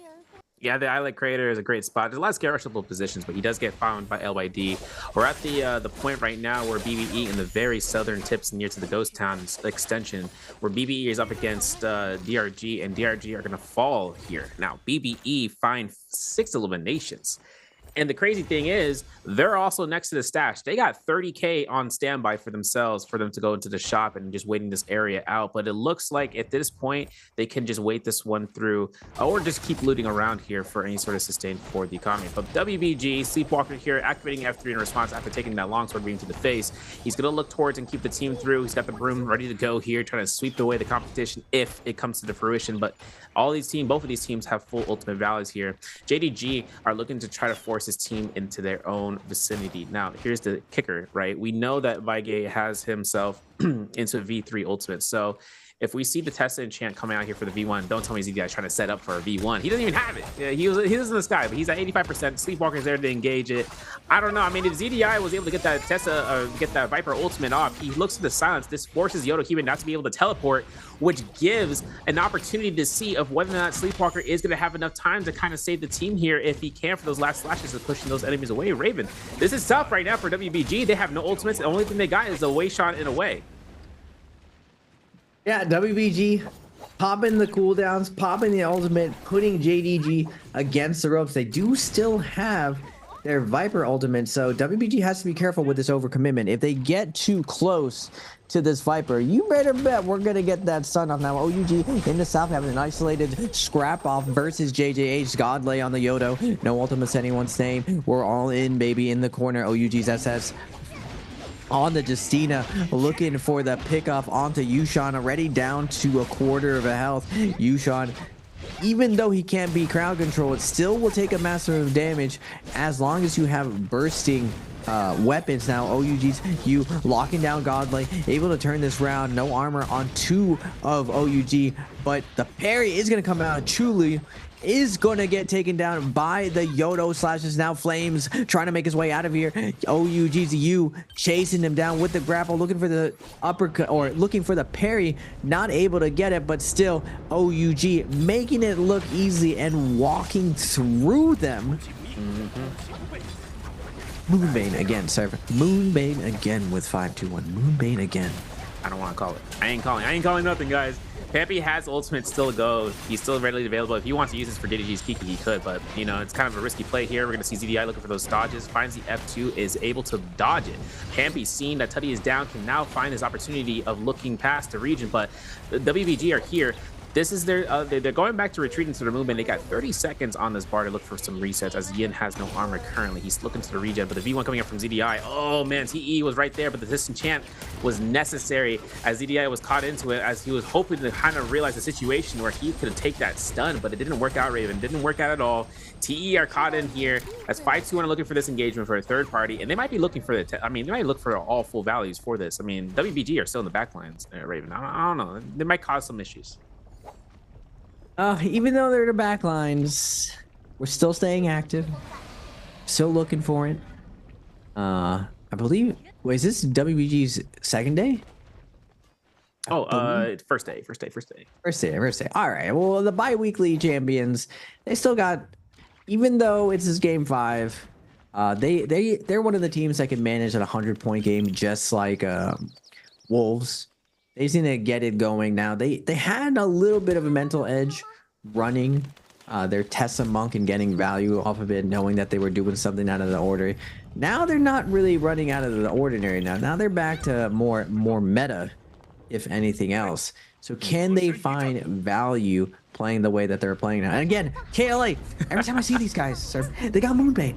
Every single time we see them, they got Moonbane. I respect it. I respect it a lot because it's optimal. Now, like I was saying before, securing the box ends up being huge. You get a purple armor. Sometimes you get a boatload of money. Sometimes you get a bunch of purple weapons. And sometimes you get jades and money. Now, technically, depending on your composition, you want certain things, depending on whether or not you're not scaled. And looking at KLA right now on the siphon, getting that room to breathe. They don't find a kill, but they find some massive loot. And we're going to see KLA probably make it to the end game just based on this one play, a simple Moonbane and grab key. You know what's crazy too? QGG is able to, that Soul Jade that was right there, it must be correlation to the other purple Soul Jades, but he found a Phoenix Blast from that. So for a Takeda that had Phoenix Blast before the first Roman Yang, this is going to give him a very surpassed push. If they want to push Roman Yang, they got around 20 seconds to make that chance, but OUG opting in for the shot play, very nice opportunity for them to find that purple armor to be purchased if it isn't been already, and also to the, any sort of reason that they want to buy purple Soul Jades, the extension. But where Romy Yang's in the spawn out here, BBE, Wolves, DRG, next to the Zest Winery, they are all right next door towards this. GG are already on the heels for action. They have great gear to hopefully work this through. They only have one, if I'm not mistaken, one purple weapon, and that's the Pole Sword, but double Fan Raven into this Romy Yang. Is it going to cause issues for FPX? Maybe, but let's take a look, Raven, and seeing how this one ends out. Really a double Fan? I mean, FBX with the Justina variation, can they win it? Show me some stuff, FBX with the Justina. Karumi just taking Monk for a ride. Yushan already getting armor shredded. Corki forced to pop the Yushan on immediately, but it looks like Xiaohu not popping his ultimate at the same time, holding it, waiting for some more ultimates coming out of BBE, wisely holding on to it, but he's gonna take a massive amount of damage due to the scale rush. Now Corki does get one of BBE's players locked down right now. We do get a grab, we do get a slam, and Water and crew is gonna take down Ibin from BBE. Now it's just a formality 2v3 situation with Transformers there with Justina dashing around. Roy Hehe in disbelief that they could lose to a Justina, Monk, Yushan Com. Corki still kiting right now. It's not over. Crazier things have happened in a 2v3 situation. The Monk is gonna have to heal right here, and now Water is gonna get parried, but Shang Yu on the Monk is gonna parry him back. Now 2v2 situation, who can win this? Roy he does get the parry again, and good job by Justina to peel for the Monk, but the focus attack is going to come out from Fat Milk, able to pick it off, and now 2v1 situation, everyone relatively down to the same amount of the health. Roy Hehe taking the action to Water. Water just needs one more juicy hit. Can he find it? He's going to fade away. Try to get the parry punish. Looks for the fade away. Sneaky. Focus to focus. Not able to get it. Fat Milk not giving it up. And again, BBE continues to surprise me. Able to slow down FPX. One of the top points of the lobby with, again, a Siphon comp. BBE growing a lot. Now, normally, sir, they're really good on their Viper team. I would say they're in the top 5 for their Viper team, but they needed to figure out their slow game, how to be slow, how to be methodical, how to secure that first kill and that second kill going to Yang depletions and making it to these end games. Yeah, they had to outlast a lot of the pressure coming in from Tianhai and Weishan to make sure it's just a ground unit type fight. But into the Sigma mine, we are going to see OUG outside after they lost in the Romy Yang. They are going to go up against FPX here, as FPX are looking to try to fight this one out. Both of these teams are at Romy Yang depletion mode, right? So we have to really worry about who is going to come out on top, because the moment one person dies, there ain't no res happening. And as you can see, Water is immediately eliminated. We can see SS pick up the Soul Bloom as a result. And of course, GG is spawning in here, and they lost their Romy Yang too, so they'll take any opportunity coming out for the third party. Xiao Hu looking for the high ground here as a result, as the Tianhai ultimate is forced out for him to look towards SS, look towards OUG into the distance, and it doesn't seem that nothing is going to give him the opportunity of doing so. He's the last teammate alive for FPX, and this is tough output from that first Romy Yang into a mixed bag of finding out a team who also lost the Romy Yang, and on top of that, a third party Raven that just shows up and just steals the show. Yeah, GG on the tried and true. This Siphon composition. Now, even though the team doesn't have any kills right now, it doesn't matter. This is exactly what I saw during their MVP rounds. They're able to scale so well, transitioning into this end game, finding the kills where they need to. And if anyone is caught off, like FPX right here, they're able to pick off these stragglers and transition to this end game. Now, purple armor on the Siphon, almost up to that gold ultimate. CGS looking real stack, and they're searching for another solo and duo player. This time it's OUG's You trying to make his way out of here, and they're gonna go into the zone to deny a lot of this pressure. It's an early zone, so Takeda can follow him in, but fighting a zipping in zone without burn damage is really scary. The only time I've ever been 1v3 is this exact scenario where a zipping was in zone and we chased her down all the way over here. The V1 and the abilities just allow her to survive. Now, as I say that, I curse you. We get a ballista into Takeda. That's a little bit overkill. My man, you just got pancaked. Yo, CGS is like, I'm not letting this one down, and Tuto's like, I got you, homie. Just send up a 1200 damaging ultimate or a ballista shot. Jing Yu, though, looking to res Yu as the time came down. He's able to pick up his teammate's gear and just make the journey back into the zone. I do see JDG's Tutty, though, in this area, and I'm not sure if he saw everything. He is coming from the top down below, and another res happening here. Tutty is with the V3, right? Tesla Ultimate is available here now. Finds the one-man Tesla Ultimate. ZDI is looking to try to confirm for this, but Tutty is taking heal over time from the V3. So for now, Tutty trying to avoid the pressure coming out. He finds Illumination against Xing Yu. He finds that Soul Bloom, and he's avoiding SS as it comes through for the Justina. 2 dashes has been expended for SS to get out of the V1 stun range, but a parry coming out from Yu gives a confirmation kill for OUG, and where we're going to see a JDG looking for the reset over near to the zone. This is where the hunt begins, Raven, for both of these teams. It's making sure they can outlast the other. Close fight going down, and now GG. Not a close fight for them. They just play all these situations super safe. GG's able to pick up OUG's SS. OUG's U is going to go down as well to zone, and now they're going to make their way into Yang. Yang depletion coming up, but it doesn't matter. They stayed relatively healthy, so going into zone is going to be a simple task. Now, Wolves up to 8 kills. I don't believe any of them are alive. BBE up to 9 kills. Woo! KLA up to 3. GG up to 3. Getting those nice time attacks. TE up to 4. 27 people alive. And we're going to see, I'm guessing, a little bit of hesitation again going into the realm of Yang. No one wants to hard commit here. And we got Wolves XEM with the gold fan. No hesitation from that one team, though. Come on, Wolves. Let's get in there. We got the gold fan. Let's try it out. but it looks like Wolves is going to be camping it out, seeing if a Viper team tries to assassinate the situation. Really, really smart play from them. Hunters being hunted, but DRG sniffs something is weird right now, setting an ambush for themselves. BBE showing up to the party as well. Everyone is debating on going in and fighting against KLA. Super stack Siphon right now, and we are gonna get WBG versus KLA, a classic matchup. Yeah, KLA, right? Like I mentioned, that statue they picked up has QGG on longsword duty if he has it. He's using the fan first and foremost. He drops into this. He goes into the sky and drops right down below. He's looking to try to find a target. He might be using an F1 early here, but it looks like right then and there, Cuckoo is looking to just force this team in a position where they're all grouped up. It gives KLA the perfect opportunity to lock down WBG's A-Shot, but A-Shot looks towards him dropping that beacon down. He has to utilize it. QGG is focused down the Yodo Hime as Sleepwalker is the next target on the list, but as you can see, Baige is denying that motion. He's looking to force QGG in spots where he has to use Fury defensively instead of the offensive push. And of course, A-Shao having this ultimate as Furious Shen proves the pressure that can come out of it. But Sleepwalker first to get eliminated from WBG. You can see the frustration on his face, but the amount of sustain from this comp is pushing the sandbox comp into fruition for victory. QGG has the F1 in midair. The Tumult ultimate comes out here, and this just gives KLA the necessary kills into getting another gold weapon for their victory into the Raven, where they can just snowball through the end of the game. Man. They can just snowball if they find a gold weapon of the longsword. Yeah.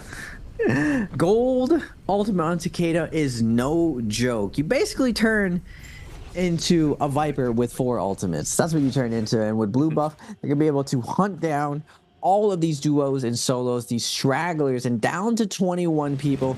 It was looking like a stacker at first, but as the games go on, so does the speed, so does the ferocity. We've already warmed up our Morris.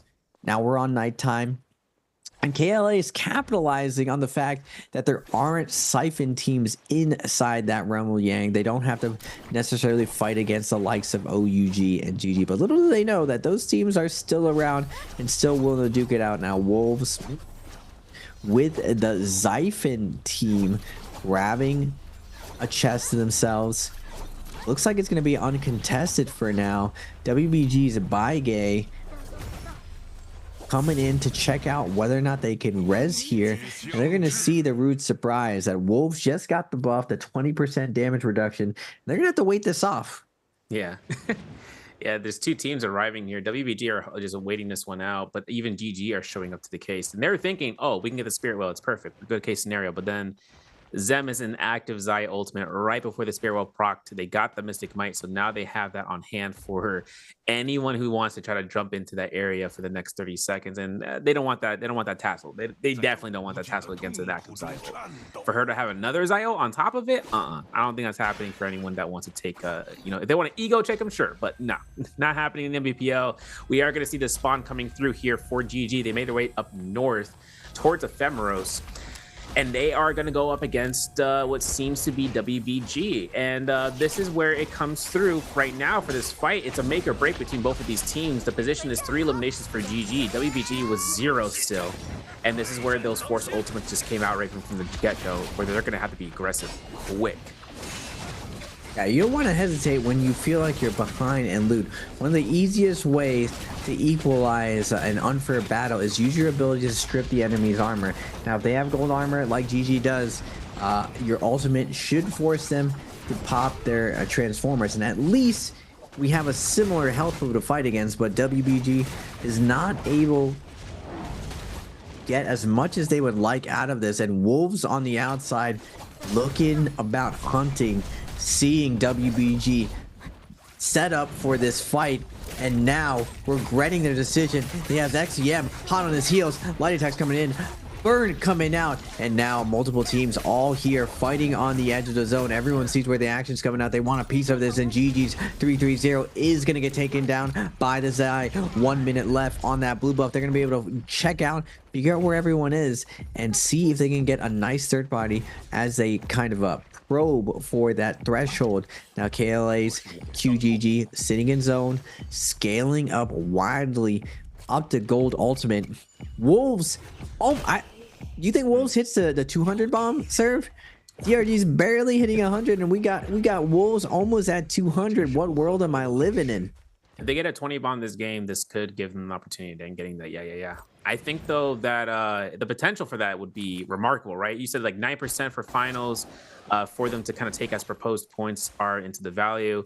That could give them literally a whole game's worth of points for them to just take full value into making sure that they can get match point quicker when the time comes. But for Wolves, I can't say anything. You know why I can't say anything, right? I can't even knock on a wooden table, you know, if I wanted to, if I said anything to deny the cast a curse moment. But I think right now they have a good chance for this endgame. They got 19 players for them to look for eliminations. There's 22 total into the bar for this final 9 minutes into this round.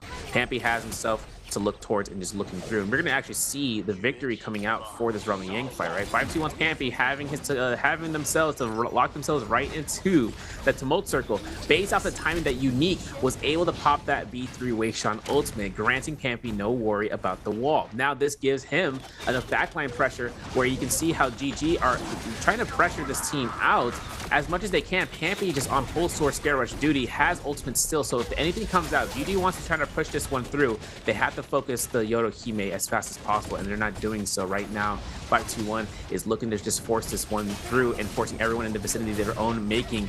That's when Pampy finds that parry and puts a position where they can lock down 3-3-0. The first slash comes out. The teammates are on onslaught position. Unique, Yin, they are not letting her go for dodges, and Pampy finds these 3-3 slashes to be in succession. And as much as it comes out here, LXM is one of the final teammates. He just gets parried. LXM just looking for those full sword swings. Another parry from 5-2-1. This is a phenomenal chance for them to showcase what they got here, and this Roman Yang just proves that it could be anyone's chances of coming through. And Pampy did some work out there. Yeah, Pampy able to hold her Yodo all the way up to the end, just coming in big with that last little bit of pressure, stalling out their cooldowns, using the Fairy ulti going through. But first, DRG versus JDG. V1 is out. V1 is back. Nice port out coming out from DRG. Gonna be healing up right now, but JDG hot on the heels, sees them on the high ground. Do they want to continue taking this fight? No, they do not. They would rather go and claim this in the center, but 5-2-1 is going to claim out with the ultimates. Now, both of these teams greet out of potentially fighting more teams, but 5-2-1 wanting to leverage their advantage here. Now, this is a really good stuff from 5-2-1, slowing things down, but it doesn't look like JDG and WZ are going to be slowing down. DRG's Exile looking for the opener with these dual blades, these dual Halbies, I mean, coming in hot, able to find a parry. Now looking to close it out with another parry, not able to, but JDG's toot is going to get taken down by DRG. Now JDG, last one remaining. Kiki making his way out of here, and Wolves spotting this out, knows that there's one player around here. I don't believe they have blue buff, but they're looking for that last kill. 5-2-1, clutching it up versus GG. Let's see what more value can this cannonball get in this endgame, Surf. Yeah, I've got Yin to try to look for those rage retentions from getting as much cannon shots as possible and just pelting them through as DRG are caught into this back line. Pampy having the Fairy Shen mech into the favor of the Yodohime. So if anything comes out, we're going to see how much Pampy can put pressure out here. And it kind of blows because we saw JDG actually put themselves in the spot. Teddy having that V3, if he had at least that 55% versions of whether or not to be V1 or V2, he could have casted a 3-man ultimate potentially. But at the end of the day, we're gonna have to see what comes out here. Moonbane coming out here. DRG XI gets caught into it, so he has to take the time to heal. He's got 8 grapples left into his stash for his inventory. And of course, DRG have 2 eliminations so far. The potential here for third parties is immense, right? And I think honestly, right now and then, though, KLA has the necessary gear potential of lasting this one out for the end of the matches. And then Wolves is right there on contenders point to be made. But you know, I don't want to kind of sneak in this last person, the last team, but BBE, they're still in here, full team, yeah, everything available for them. Yeah, BBE showing up clutch in this game 5 right now. Now, normally I would give this to a Siphon comp, especially a Siphon comp like KLA, but Wolves has been super impressive on their Siphon composition. I'm gonna have to choose Wolves this time going into this end game. I'm tired of betting against them. Let's see if they're able to do it again. Now, they are going against the cannonball of 5-2-1 right now, able to grab some loot, grab some resources going into this last leg of this end game. Still a lot of space made here. 19 players alive. Three or four teams up to 9 to 10 kills. So right now, transitioning to this end game, it's all about laddering up the placement. The actual placement points, the multiplier ends up being a little bit better than points. So as long as you play this slow, play this calculated, you actually benefit a lot more from surviving to the last little bit of endgame. The name of the game here is using that range and terrain to your advantage. And you're seeing KLA's QGG, seeing JGG's Kiki down to 1 HP, trying to make his way to the zone, and Cuckoo is gonna find the nunchuck kill onto him. Easy pickings right now. All the duos and solos getting forced out into the open, into the loving arms of all of these trios players, and we're gonna see 5-2-1's Pampy jumping into Feria Mech serve. What can we see Pampy do during this last leg of this ending? He's going to get out into the enchant. I think right now Pampy having this into ground unit form is now going to force him to try to take the time to retreat. If not, like I said, force the enemies into your battlefield, force them into your side, because if they want to try to be aggressive, make it worth their while, they have to use their own skills into this vicinity. But CE on has to get caught out here by 521's Yin from that cannon shot. And one thing that's coming out from 521 is that one of them has a martial artist will look for him, which is the Jade of the dual halberds, where you can lock down somebody. If 521 finds any opportunity for catching anyone outside of that vicinity, it would work in great wonders. And here we are, final Spirit Well, 3 minutes left. A lot of players are in vicinity of it, but no one wants to take the opportunity of using it to their own advantage. We saw how last round, how much that came into Valley, but TE's LYD getting caught to that Temi Wisp is going to get caught through a multitude of range shots. Has himself the captive B1 against Ben, but he's going to be looking to get focused on by any of the enemy teammates.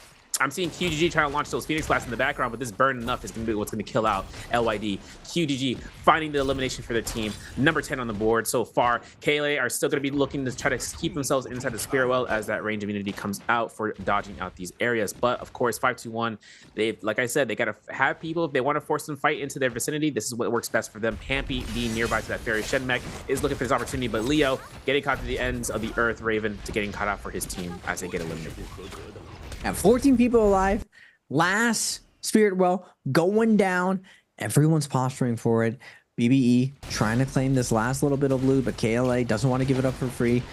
Wolves hawking this as well. It's super dangerous to go for this. Everyone's going to be backing off. No one wants to do it. It's a death trap. Lobby is adjusting for this. They don't want to hard commit. Everyone's taking to the sky. They want to secure this placement point. We're seeing non-stop action in the sky. It's Crouching Tiger, Hidden Dragon, grapples going out over and over. Wolves takes to the sky. Ready to stall out, but on the low ground, we got 5-2-1 on the cannonball. Pampy loading up with his squad. Yin just needs to drop that Feria Mech rumor, but it looks like Pampy's gonna activate with this gold Hong Sword. Yodo slashing everyone to the low ground, and Yin is gonna activate into the Feria Mech, sitting there, pushing everyone down to the low ground. And as they sit on this high ground, as they rain down chaos onto the lobby, KLA struggling on this low ground, taking Feria shots to the side of the head, but KLA's QGG onto Takeda, building up his ultimate again with the last shove to his name. But Wolves activating. Did I curse them? Did I ruin their momentum? Serve XCM trying to get this heal off. Invisible, who is gonna take it? 11 people left. Zem not having any armor here is a dangerous predicament. QGG finds an F1 to kind of somersault somebody. He's just spamming the RBs from the fan. He's trying to catch that soul shot as well. He's utilizing this as much as he can. But one other thing is that we are still yet to see BBE make that final round here. There's its most circle. Finally, Unique is down, but QGG has 3 more Fear Blasts to go. He's looking towards and making sure and capturing anyone in the vicinity, the bottom of this cliff side, looking for the Soul Shatter, looking for the Soul Blooms. He's keeping this momentum going. He's looking for the army of the fan. He catches Pampy with it. We see the F3's eye being utilized. The comet goes to the sky, and looking for those aerial blue focuses, but QGG just keeps that going. Perry comes out. Ben is going to get caught out here, and with this into the zone, that's going to be elimination upon elimination. 20 bombs so far for KLA, and as the 5-2-1 Yin is one of the few remaining enemy combatants against them, there is nothing that's going to give any other team an advantage past this point, where QGG has been picking up every single Soul Bloom across the board and just making sure that he has ult for team, ult for circle, and of course ult for the victory into this round. As he's throwing out the blue focuses, he catches Yin. As he's throwing out the fan, he's catching Win. And with this team looking for this final circle, they're going to come out here against ZK, but it looks like Wolves still has one left leg to kick out into the face of danger and look to first place for the displacement points. But we know who won out here for MVP, and that's going to be KLA. Oh my goodness. Now, Xiphon from Wolves, I was hoping that they would prove me wrong again, but it's kind of as I suspected. The Zai variation of Xiphon really benefits from the close quarters, and we get an end game that's very wide open. They're not able to take those isolated fights, so they take up a ton of poke damage from everyone around. We see 5-2-1 activate at that very end with the gold weapon Yodo pressuring everyone onto the low ground. KLA still doing spectacular with the positioning, that nice tight consolidated play, that Wolfpack play where they're going around picking off people just like JDG. Really impressive. The focus fire really tight, really aggressive, really effective as well. Xiphon still here to stay, and like I was saying before, KLA doesn't really want those mirror matchups versus OUG versus GG, and they're able to pull out the Xiphon late in today and get a ton of value using that Xiphon late in this day.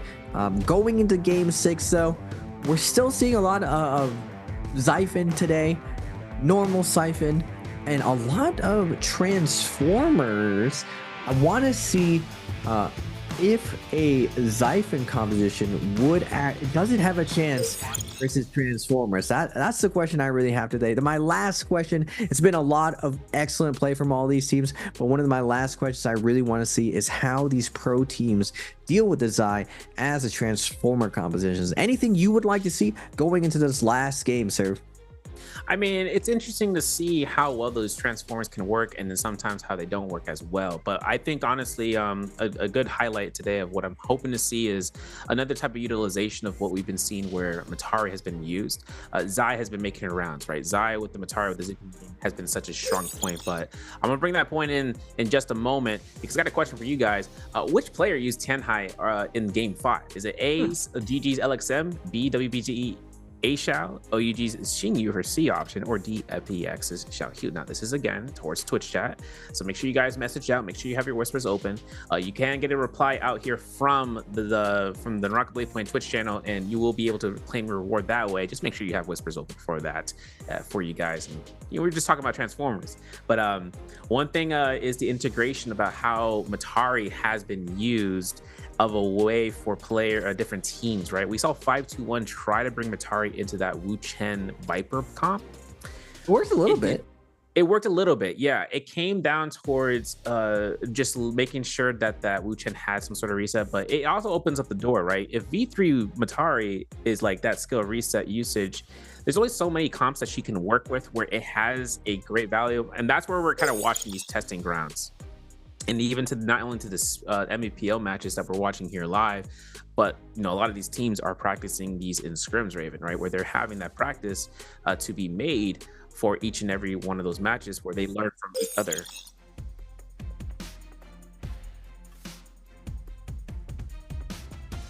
Now looking at the scoreboard, KLA 22 kills, good googly mooglies, 33 points. First 20 bomb of the day. Wolves with 12 kills with that Xiphon coming out with the 12 kills, 20.8 BBE. Heating up, same thing with their foreign brothers, 5-2-1, heating up, having a more solid day, 13.2 and 8.5 TE. Champs struggling a little bit today at 8.2. OUG, not their best performance. Still playing solid, 7.5. It's better than being in last place, but still, I've noticed them in the middle of the pack at least 3 games in the row. But at the top, QGG leading his squad on the Takeda, 31k damage. Zipping with the classic F3 B2 Kurumi. Showing up big over the zipping with Zais everywhere. The Kurumi might be the difference maker for these Xiphon teams to get things going, to make sure they can cleanse that burn damage. Now we're seeing the evolution of the Temi. No more V3s, V2 for that nice stamina regen, and F1 making sure that they can crowd control correctly. Now, looking at these final leaderboards, any surprises here, Serve, going into Game 6? I think into Game 6, a lot of things can come out. Hero points have been expended, right? We have a total of 9 starting off the day into round 1. And now that if the players are looking to try to triple comp up in terms of a specific comp, this is where those expansion of points can really start to be dilapidated by this section, where they have to use a third comp or a fourth comp into their favor, hopefully, right? This is where, like, you know, shenanigans can really start to happen if it's to the benefit of the players. But, you know, the coaches, the players, they keep in consideration what works best for them and how they can rotate. They know when they're going to be first, second, and third rounds, you know, choice picks, so that way they can kind of format the calculations of which heroes they can utilize. The only outside force is whether or not heroes are chosen 3 times or more in the first or second round positions, where they even chose up to 5, and that could cause issues. So I'm kind of hoping to see what can kind of come out from teams that have 0 points and they can't use any of those key comps. But then again, it can make any sort of way of the world for their benefit if it works in their favor, and, you know, they catch victory for this point. And, you know, for the clips and highlights coming out here in just a moment, I'm curious to see what we can see from previous fights from the MVP. As we know, KLA came out here for a majority of the points into that round. They came out here on top for MVP. They're at 88 points. They're shy here for a 100-point day for their first day of playing, while Wolves is inching towards that 200-point mark. That's where we can probably hopefully see that. And with that, brought to you by them, the robot, Board for Gaming. The clips are here, Raven. Take it away here, dog. KLA in with their stellar performance, 33 points, not 33 bomb, but 22 kills, a nice 20 bomb going to them. Nice slow and steady versus this Cannonball team, getting a ton of pressure. Temmie able to buy some time for his team, able to get Feria stuck into this ultimate, cooking her up, not letting her go anywhere, closing that out, and WBG is going to get taken down now. Temmie, again, a facilitator, the unsung hero of the Siphon composition, finding a nice pole sword. It's looking for the Musket shots, but really keeping everything on the rails, making sure that Takeda is taking us to the promised land, taking us to the victory. But you're seeing the facilitator, Temmie, in the back lines with the good high value V2 Temmie, also in that pole sword coming around, cleaving everyone in that last little bit. Unlucky for Wolves to clutch that last little bit of placement points, but still 22 kills. KLA playing their early game perfectly, playing their mid game perfectly, winning their Yangs, and then even playing that end game wonderfully. QGG with a massive game, sir. 31k damage, and look at over here, 14k from that cannon. 14k. Man's packing a punch there, and, you know, it's for good reason too. With that Rupture Gale, once you take that Jade and you have it in slot, you utilize that. And we also see how into that final circle, he swapped off the Phoenix Blast to one of his teammates, because the moment he picked up that Soul Shatter, the moment he had that fan on standby for the Nether Step, ain't nobody gonna be safe from a Takeda that wants to engage you, right? You look to the Soul Shatter for any sort of control because it's a fast action blue focus. If you have Nether Step on top of that, for that fan to be secondary as the most damage, that's just because you're just whoosh, and then all of a sudden R&B pulse where it comes out from CXZ, and there's nothing you can really do from that point, because the reaction timings from enemy opponents just realizing that Jade is in the hands of a Takeda makes you think that maybe they're looking to try to R&B spam, right? If you don't have the Jade, that's what they're kind of expecting from that weapon. We saw the R&Bs coming back and forth, those vertical blow focuses. So hoping to see what happens here into the next round, because we're gonna have a short break. We're gonna initiate ourselves into round 6. My name is Severio, alongside with the Raven PLZ, and we'll be right back for you guys in a couple of minutes. 我是林小璐，我是浙江泰顺人，是社畜民歌、社畜分享的真心人。最想负责的吧，在最穷国你们仨，小鹿也要穿凤凰装。我三十姐，就喜欢对着台山唱歌，喜欢坐山林都跑啊跑。唔是啫，只有老人頭上嘅盤王記可以教我電路族譜。我也對我講，盤王裝是不你在台先嚟以後將可以做嘅，所以我经常在佢嘅平安中對住正在看待信仰，夢想地個抬起嚟以後，就像平安中嘅永駐。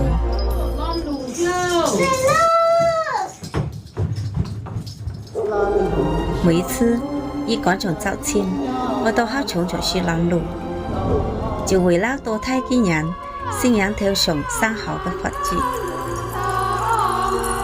當時懵裡懵懂的，本人出上嚟好事情嘅活大會，更是台人為大老都衝對過，其實都是平安包容嘅人衝台，就符我人自由嘅象徵。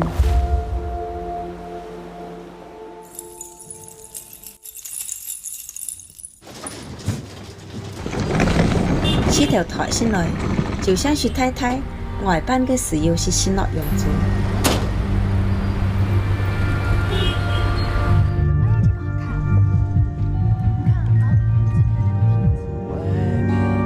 體驗生活也好，網絡也好，出台小時都當然唔同嘅生活，去了好多地方。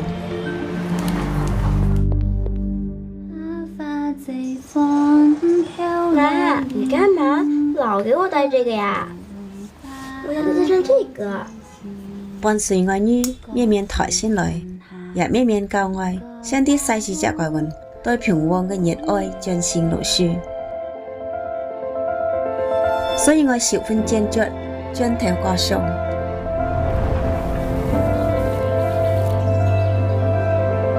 我啲過一次當作出發。我想對地個嘅體會當作用平安中。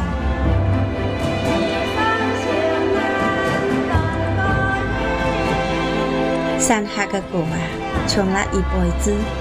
現在我在舞台上唱出地個嘅故事，啲民俗嘅真心都上了革新嘅色彩。革新意義唔只是本意在相處嘅標誌。而是俾我人勇氣，讓我人無拘無束做啲個嘅披風弄開角。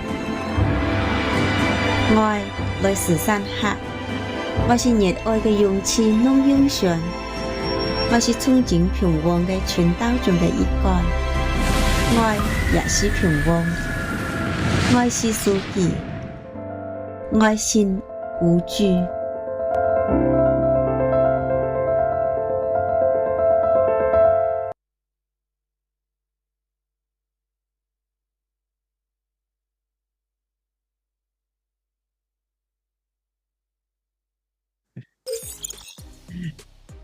Ladies and gentlemen, welcome back to NARAKA Pro League. I am Raven PLZ and I am joined by the great Surveyo. It's game 6. NARAKA Trios going into this last game. We've seen a lot of old school play coming out of the woodworks. Transformers coming out, looking at the standings. Unfortunately, the old school J team not doing so well the first day, but WBG DAY2 champions not doing so well today. Kind of having an average day. It's actually not that bad, 27. But BBE heating up finally. They started off really slow, finally picking up some of it. GG absolutely activating here, having monster games back to back. JJH trying out their monk stuff, not able to get it going on Holleroth, still not able to get it going on Morris, but we'll see moving forward. OUG having an excellent day as well, 65 points. Now in the top 6, JDG at 35.2. These guys have been impressing me the whole day, even though they're not doing as good as the top. They have been winning their fights so decisively. I can't help but notice the way they're doing it. KLA having a monster day. Just when you think you count them out, the way they're playing these end games, the way how these top 5 teams are performing in these end games is making the biggest difference. We're seeing, because of the new glyph system, a lot more end games. ERG at 26, FPX at 38.7, but Wolves at the top. They might be breaking the 200 bomb threshold. There's only a couple teams I've ever seen in the league get past that 200, and if Wolves are able to do it, they're definitely putting the league on notice. Now technically this is a qualifying round, and technically playing for those points do matter because you're going to get that 9% going into the 4th bi-weekly finals.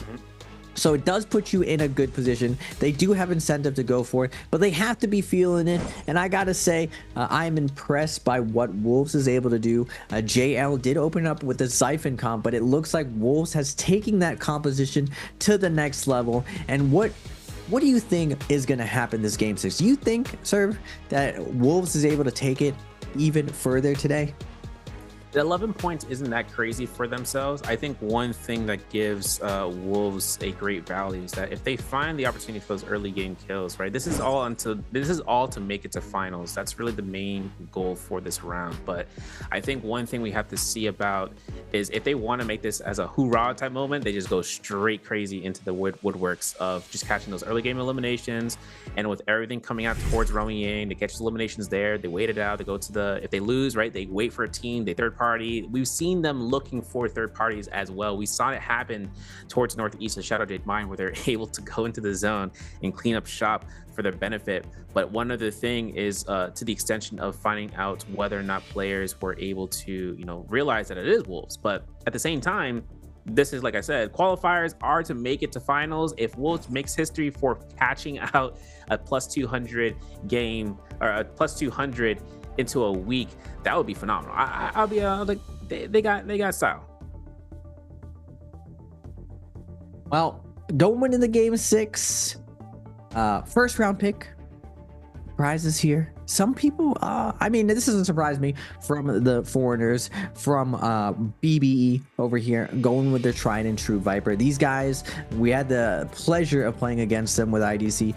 They were able to actually win Yang. They're one of the few teams that were willing to go Yang with their Viper composition, even versus the counter comms like a Siphon, Transformers. They were willing to get in there, won a really, really good 8-second stun play, and we're seeing the fast play coming out for our last game of the day. The Vipers comms coming out, and with the Viper rise, the V3 Viper, the F3 Viper coming out, we're seeing the rise of the Xiphon comp, the Matari Invis coming in clutch to counter that V3, and Zai just providing so much pressure. The one missing component of Zai is that when you got away from her, it was really hard for Zai to find value on her ultimate. But with F3 being used a lot more, with the innovation coming out from JL's VVV, and with Matari giving her that extra F3, making sure that she stays on top of her opponents, we're seeing this composition not only thrive in the counter comp, but also really contest in these end games as long as they have the right type of terrain, enough close quarter situations. We're finding that the Zai Matari zipping compositions are finding a ton of value in these end games. You like to see it. I've been playing a lot of NARAKA for the past 2 years, 10,000 hours, and I gotta say, this is probably the most surprising composition I've seen come out of the game. Yeah, and I think this is a good chance for us to see. I think one of the biggest turnarounds of the positions into the end circles, right, is like where Morris Isle can have, potentially flat ground to high ground. And the same thing follows for Hollow Rock. It's just kind of interesting how we've been seeing these slopes happen round 4, right, where we're able to see it come out here for that high ground. But we weren't able to see the third round selection, and I was kind of curious, are we going to see an Akos? My prediction was right. DRG are trying to bring it into fruition, man, and I think I think this is where an opportunity of them to catch up the value of it could be met. But their average right now is 6.6 for that value. So this comp, the Zai Matari comp, like I said, like their best case scenario was with the Justina Weishan, but the Zai Matari was their second type of pick, and they're choosing, instead of V2, that's a V1 Akos. He got buffed for season 12. That's not a problem. But the other thing about it is that V1 also got changed to be more heal back, more damage value out of it. So maybe they're just trying to see how it works, potentially lockdown, pushback Transformers because of it. V1 on Transformer? Because it pushes back Tianhai's Fairy Shen's. And there's only one Transformer. Like there's only 3 sets of teams for the Transformers right now. Are you talking about for Akos is WFZ? He's been running V2 the entire day. That's what was surprising too. My man's full solo spec. he's just going in for the vibes right now. I mean, they're mainly rushing down Viper teams, and the whole idea makes sense. to me is that they don't want to be the actual initiation onto it, but they want to be the cleanup crew, the garbage collectors. It's like the janitor coming in hot, finding these Yang depletion teams kind of duking it out in that mid game, and they're hoping just to snowball that situation out of control. Just because with the new glyphs board with rage, as soon as you do get that first kill, and if you're the one in the ultimate, you get so much ultimate charge back after you eat that soul blue. As long as you were the one who got that kill and you get that buff going, like, you just get so much ult, so you're able to snowball a lot of these situations. And I believe that their strategy is to just use that snowball effect of getting those kills in the mid game and trying to leverage the amount of kills, not really worrying so much about the end game, but more just to get on the board and stay consistent just through kills. Yeah, JDG are rocking in here the shipwreck just to pick up the Solum, so hopefully, or the Fireflies. So they're making those rotations out there, and hopefully to see what that kind of comes out here for those Akka's opportunities to be met. Now TE, they're rushing down here from Victim's Haven. They're looking for anybody that's looking that look to spawn here for those Fireflies and then clashing them for those X marks. They know, they see that it's been picked up. That's in Han's favor to say, hey, there ain't no Fireflies here. It's already been picked clean. Now, Victim's Haven shows WBG here, but also to the vicinity towards the Zest Winery with KLA picking up those Fireflies too. So any one of these teams could be ready to go, find the elimination, pick up the Soul Bloom, have the ultimate ready, and it's on slot mode from there on if it's given to the right person. But it also comes down towards whether or not they want to take the opportunity of putting themselves out there, even where, like, if, for instance, Transformers are here, right? We see this the Sand comp coming through for the Sandformer, where QGG here is on the Temi, right? If the Temi ult isn't active first, or if he wasn't able to find a Firefly first, this could give them a lot of trouble against those snipe comps of the assassinations coming after like Lucha and Tessa, for instance. Yeah, the Temi for Sandmeg ends up being a very, very stressful position because you end up being one of the prio targets, and you end up being the main counter to Viper because your F1's able to iframe the actual stun. Now, a lot of these Vipers are V3, so you end up having to, like, perfect space, line of sight, pop your Temi wall to try to split up that burst. Same thing with Feria with the V3. It's kind of like a makeshift way to deal with Viper. That's why you saw Sandmag really phase out of the meta and teams move on to just traditional Transformers. Outside of Holoroth. On Holoroth, Temi is just so big for creating space for the Monk. But it's really, really hard to play Sandmech in that early and mid game. It is very, very vulnerable to a lot of the fast-paced compositions. We're going to see BBE versus JDG's Kiki. Poking down, but Voihe jumping immediately in on the Viper. Gonna pop the V3, wants to secure this key. F3 gonna put it in a tech case situation. Dropping down from the top ropes. We're seeing BBE get staggered right now, but the ult is gonna come out from Tessa. Temi, all the surprise attack coming out from JDG is gonna take down Tessa.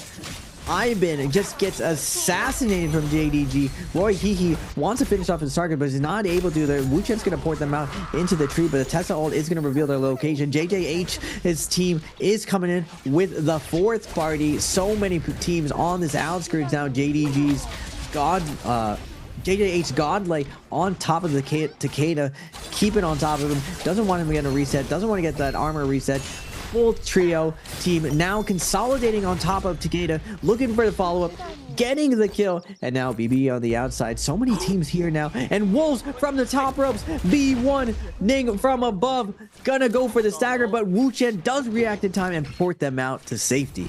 Yo. EG was just like, I sense something in the distance, right? Coming through here, and Zen just dropping down there. The pushes coming out here for seeing all of these teams are just impeccable right now. Zem is getting caught to this enchant, gets caught to the stanchion right then and there. As Zem's gonna be caught through for the enchant. The RMBs come out here. EG still has port ready to go here, but he's not looking for this. He's looking to try to lock down the BBE, and that's gonna be the eliminations from there. It's kind of crazy what we saw. JDG's lone Kurumi was able to come through here and being by herself. Then her teammates show up. It turned the fight around for where BBE were able to look forth and turning the fight to their favor. JJH comes in sneaky to try to look for that third party, and then Wolves comes in as the fourth party to come this through, and we're not even stopping there. This fight is still happening. Wolves just came back, Raven, for some blood, and I think they're thirsting for it.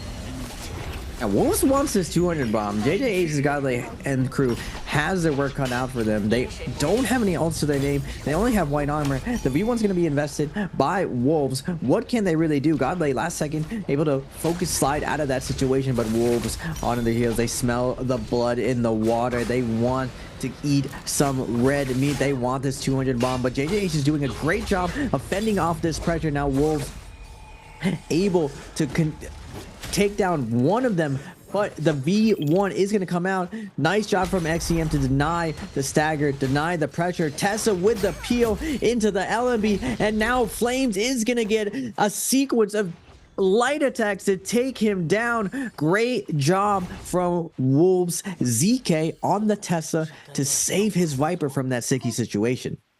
This is that great utility aspect when it comes to Tessa ultimates, right? Usually you're going to see Tessas to, like, you know, lock down to enemy teammates for their Viper to consolidate for a, you know, 2-for-1 type ordeal. But using your ultimates for support like that comes to full value as well, guys. Like, you take a look into seeing about what happens, right? Wu Chen is that support point where he is also one of the more important roles, but Tessa follows suit for that because her ultimate cast at 55% rage proves to the point where if you can cost out for one cast ultimate, you can hold on to it as long as you can, and in situations where your teammate could be cut elimination. Because let's say if the elimination happens and all of a sudden the soul bloom gets picked up, that enemy combatant can just turn the fight around. They got 1,000, they can get 1,000 heal back coming back from that soul bloom, and that could turn it around. So for finding those opportune moments like that, Raven, I think Tessa proves to be one of those main slot positions where, you know, you mentioned, like, you know, position 1, position 3 type gamers, and I think she can take positions 1 and possibly even to 2 for that, you know, for the what it's supposed to be worthwhile.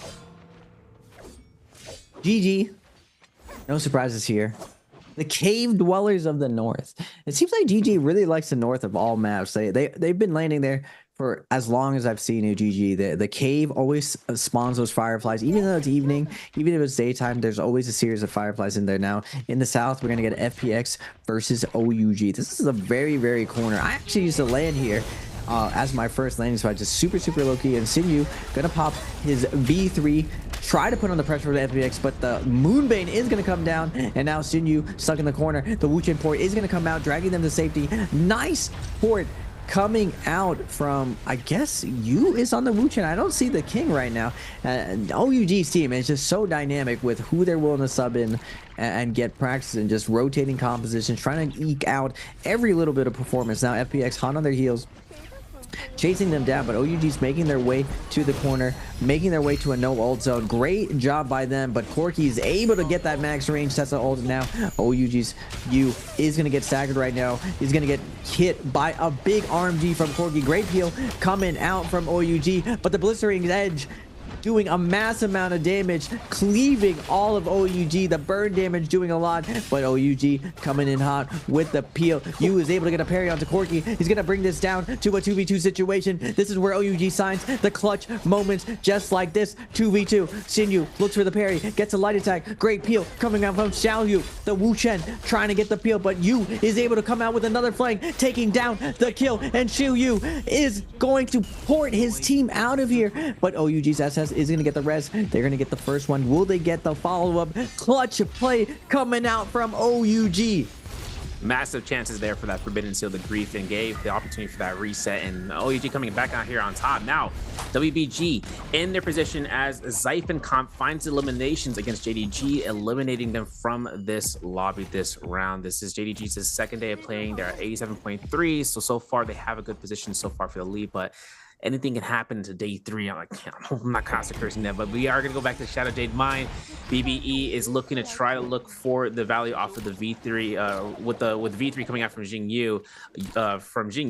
OUGU found the port to be more valuable for them in this instance. Now Jingyu has himself no more grapples, so right now we see SS left by his own lonesome, and RB gets caught to the Foxfire while Ben is looking to try to lock this Tessa down. But of course there's also those teammates to come back into the fray of things. We know the Viper doesn't have an ultimate cast, but she does have F3, so with it we're going to see SS get eliminated as a result. And you know, Ro Yang fight happening out here, TE against 521, and with 521 actually having Pampy on full sword duty, this is where it's going to be met. We're seeing the Zyphin and the Sandbox comp into this round, Raven, and you can see the ultimates are being casted.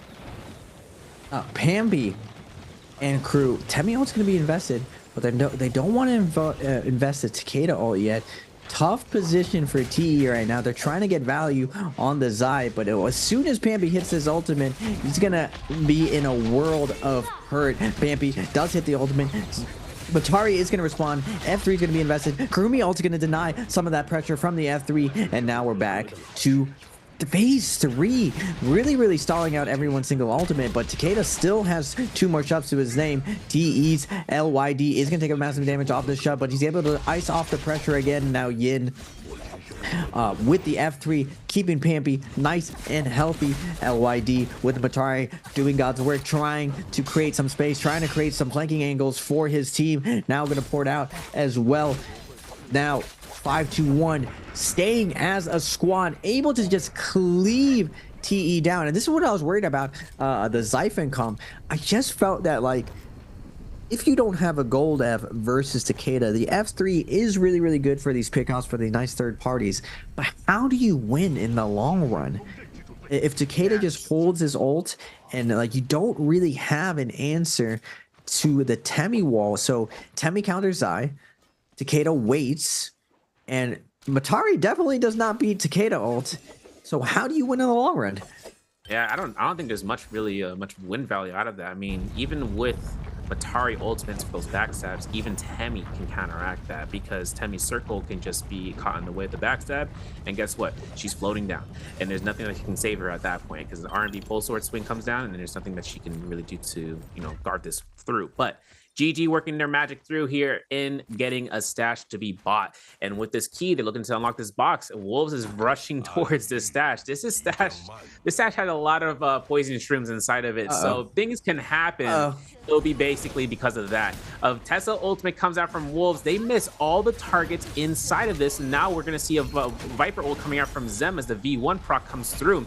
Zem is looking to lock down a person, but they look to CGS, and CGS finds the bush, finds the V3 ultimate for that way shot. And now it's not a place where the Transformers can go inside. This is working before and after between both opponents. Wolves have not much of an issue except for these poison shrooms. That's the biggest point to be made. Weishan jumping right through here. CJS is losing all of his health.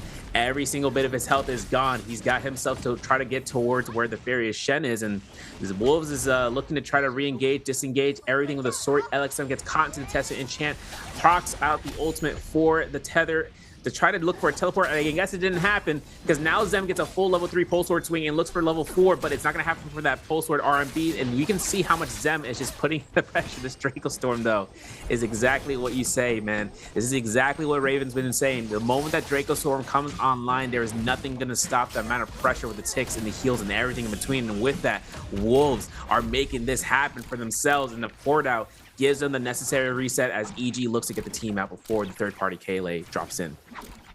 And KLA finds a really good third party here, and they're the one composition I was saying, sir, that can take down Draco Storm. They got a monk. They just need to get some double grabs. They got the nice terrain. No old zone usually is around that area. I didn't get to see if there's a no old zone in that area. Looks like KLA is going to back off. They missed the third party opportunity, but that close quarters with Draco Storm is just brutal for GG. Rare misstep, a little bit greedy with their macro, but if you find the timings when these macro teams are trying to power spike, and you're, even if not doing a little bit better than them, that's the timings you're trying to look for. That's the timing attack that you need to achieve victory in these lobbies, to get a leg up on your competition. We're seeing Wolves again.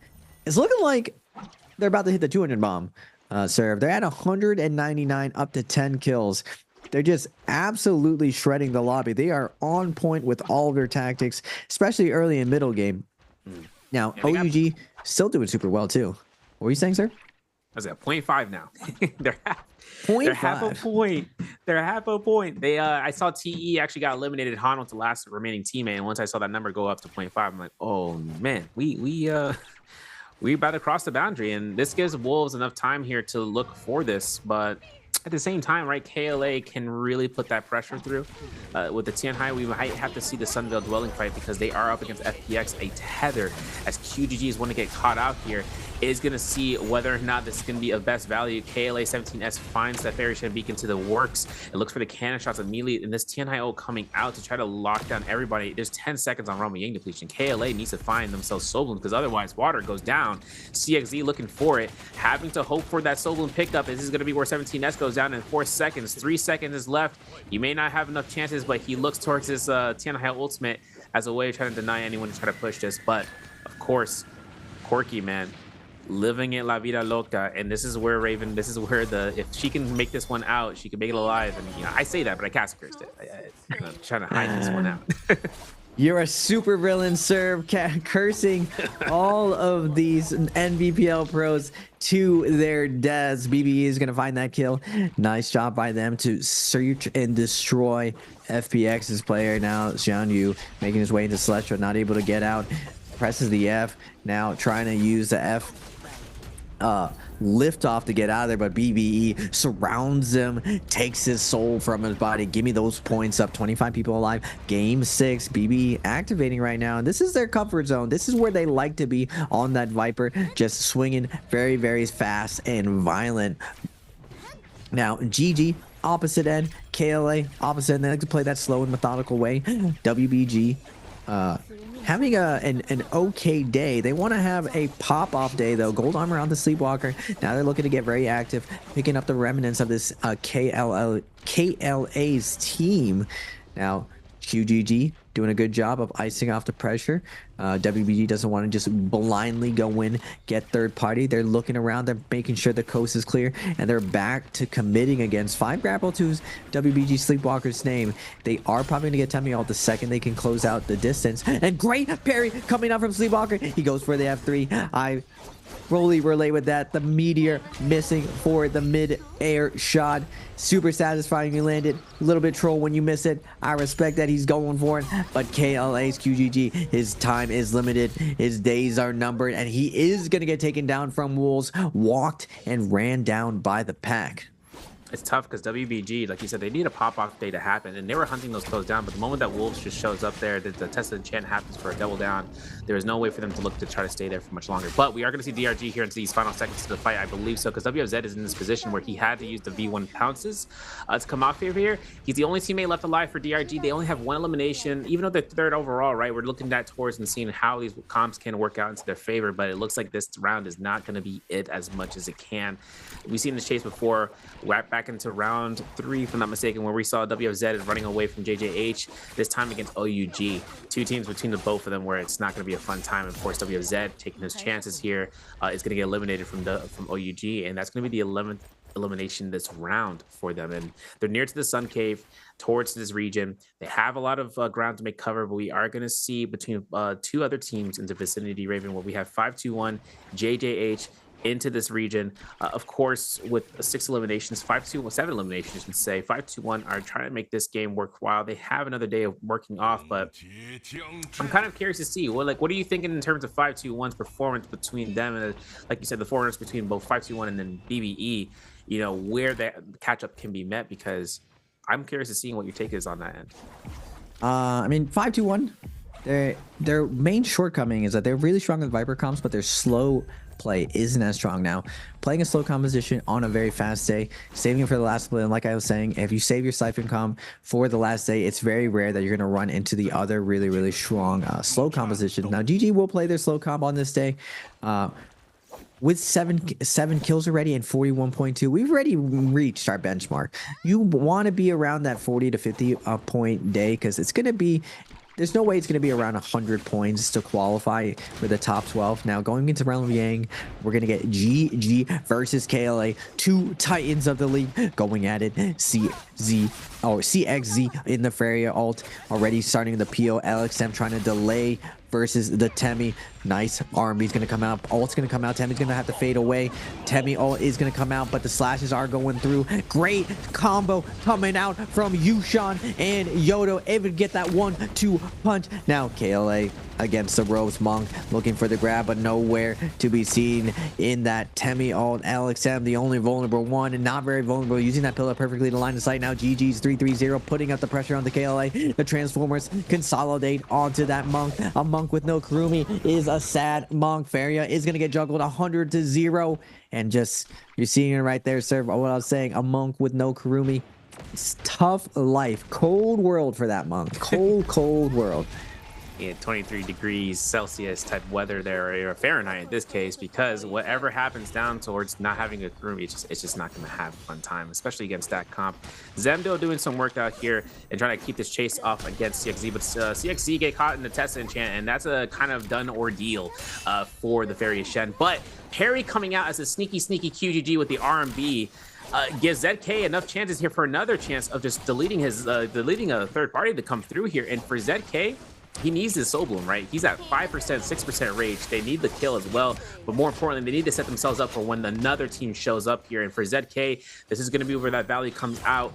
It looks like Zem, having not a lot of armor to work with, has to take the time to looking for that reset. And the other side of this side of the Ventai Temple, we are going to see KLA, QGG at 200 health, is looking to try to back off here as BB are looking to lock this one through. 17S activates the Tianhai ultimate, but QGG goes down, CXZ goes down. 17S is the only person left alive for KLA into this round, and could get focused down here, Raven, as a result, and decides to just call it quits and go into the zone because he does not want to give any other teams the necessary points for value unless he is looking for that res.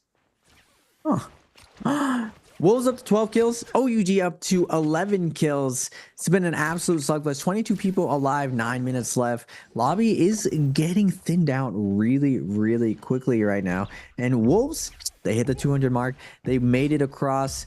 I have to go back and really look at what Wolves' big adjustment is for them to have such a stellar performance during these qualifying rounds. Now, with the new glyphs and everything, there is a lot of optimization that's still to be had. We're still very early into this new meta. Looks like KLA 17S able to survive with a sliver of health, sliding in, trying to get displacement points for his team. Sleepwalker has an inkling, looking in the corner, thought he saw some motion, but 17S being really quiet. Sleepwalker staring exactly to where he was. Baige kind of poking around, seeing if he sees someone, but 521's team showing up, distracting to them. Their senses were going off. They're like, something is amongst us. A free kill is somewhere. I can feel the free kill in my bones. Unfortunately, KLA's 17S is not going to be spotted by them, but he does have to fade so many T's around. All the grapple's going to come out. JJH is going to activate. Can 17S find is a sliver of health? The grapple stacker is going to come out. Light attack comes out, and JJH's Godlay is going to come in with the swoop and pick up this kill. You know, it's interesting. Morano's just jump hopping towards him. You can see he's just like, all right, man, I know you're a sneeze away from death. That's okay. You know, take it easy. And Morano just coming through there. It is interesting to come through back into the zone. It was a miraculous play from 17S to find that rotation out, but without supplies into the end games like that, like, there's no chance for him to pick it up from dead bodies. There's so many enemies in the vicinity for him to kind of worry about. But OUG here, rocking themselves into the department for just rocking around here into the cliffside. GG are opting in for this Spirit Well and getting Kanta Tessa enchant this early on. Not what they're kind of hoping for. CJS had to force Weishan ultimate as a result. Once they claimed it, LXM finding that gold armor for themselves. And obviously right now, the dreadful wail that LXM is now proceeding to showcase to the whole world for anyone that's looking through the windowsill in. It will be interesting as the Yodohime for themselves, as CGS does no longer have this ultimate now. GG's LXM gets Constance enchant, and inside of this building, we are going to see whether or not this teleport is going to happen, and it is not. LXM gets caught into the RMB. He's going to be locked through in this position of the Dragon Slayer as well, and after the pushback of Fat Milk finds these eliminations, BBE catching these eliminations, number 8 into this round, are locked in with the Fairy Shen with the cannon mode engaged. Ben is one shot away from him, probably even going to get burned out, but not going to be happening unless CGS says otherwise. And with the RMBs, this is going to force out BBE. The pour out is coming through, and the clutch plays Raven with the Buchen is always a pleasure to see. And GG making it in this end game on the cannonball, but Feria in those close quarters just not getting as much value. Too many sharp angles. The brawling comms, the close quarter comms, having a ton of success over here. Pampy with his gold ultimate on the Takeda, finding some kills over here with the crossbow, picking up his brother. BBE, one of the foreign teams of Fat Milk, is going to go down, and WBG is going to activate with their Zai, trying to pick up kills. Sleepwalker going in hot, trying to find an opener. He is going to get hit in the back by the Wu Chen of Wolves. EG barely taking any damage, so that melee resistance doing a ton of work for him.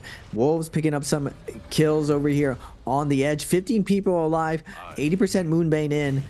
Wolves activating a little bit, just only the Zai ultimate, just seeing what they can get with a nice little bit of third party, eating up those soul blooms. But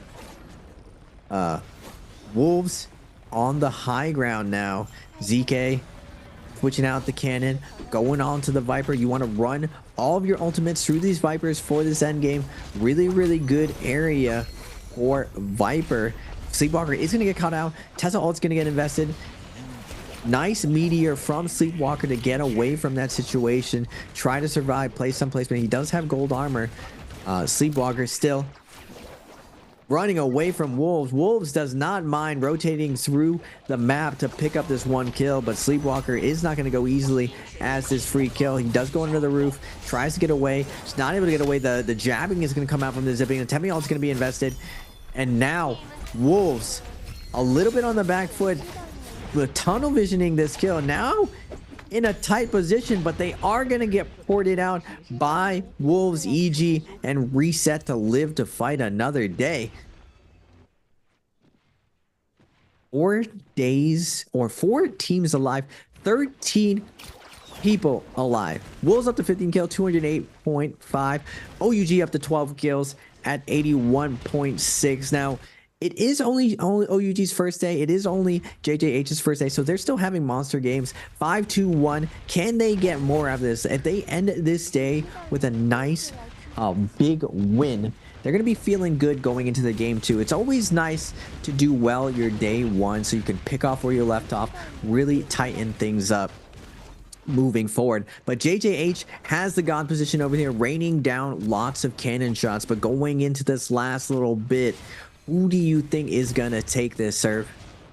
I think honestly, if anything comes out towards the position, OUG has a great opportunity of just catching everyone out, as long as it doesn't come down towards the benefit of people not focusing on the Takeda from 5-2-1, considering how much is built out. Zem finally, Wolves find Sleepwalker, right? By finding him out there after they chase him for so long, they find him out, but is it at the cost of their own lifespan? Because now we're going to see a double enchant happen here, as Zem is going to be caught out here, and no cannon shots are going to be being slammed across this corner of the ridge. But we're going to see EG getting locked from the Temi Wisp, and he still has enough time to kind of back off there as a result. Now Wolves having their opportunity here, looking for the reses, looking for the regen here with their armor bar, are still not going to let up the pressure. They're going to continuously push this one down. They're going to see another enchant coming out here. ZK gets caught out here from Pampe. The 1-2-3 coming from this point. 5-2-1's eliminated from this lobby for this round. OUG dropping in here with a gold longsword, and with the longsword beams, it will do a detrimental amount of HP damage just outright. And they look towards the port. They find Wolves, and as a result, we're going to see them get locked out here for OUG. They're just looking to try to anticipate the stone form, the blue focus throws, and with it, they're not even going to have to worry about that. The soul bloom pickup comes out, and Jingyu loses the explosive armor, has himself to force his own team to look for the port out, as Jingyu gets himself for a heal back. Those cannon shots aren't letting up Raven. This is going to be where we're going to lose Jingyu due to the amount of damage, unless the team looks for it. But golly, with those majestic cannon shots coming from the backline.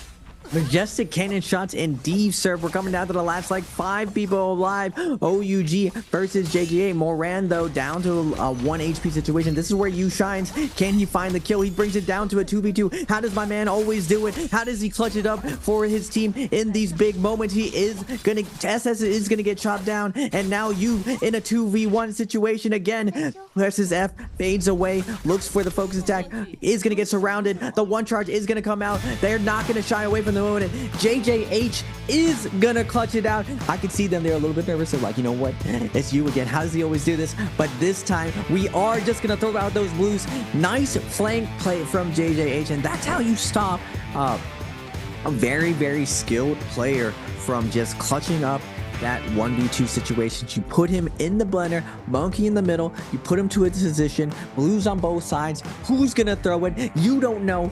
Gamble this you, and they end up sandwiching you for that win. Good job by JJH though. Is that pun intended right there? Is that a pun intended? Was that intended pun right there? For OEGU?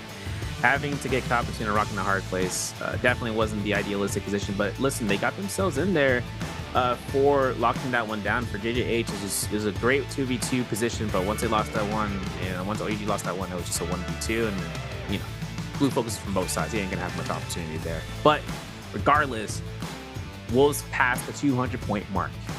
Congratulations.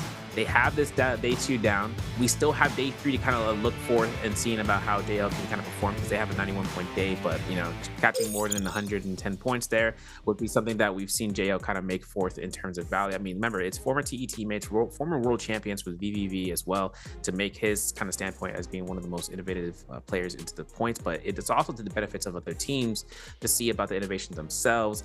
And of course, we rock it to this point where we see the sandbox coming through here for the final seconds into this round, where the sandbox can have that momentum, Raven, right? Having the position of not having to look towards what works best for them, but what works best for their opponents in their mind, right? Like, it was like, oh yeah, we'll leave this fight, we'll let that one happen, but then they can just drop the hat. They can drop the hat, and then they take position lead overall any day of the week. Yeah, and these end games, especially game 6, everything is moving so fast. All these teams just swinging for the moon. They're kind of over it.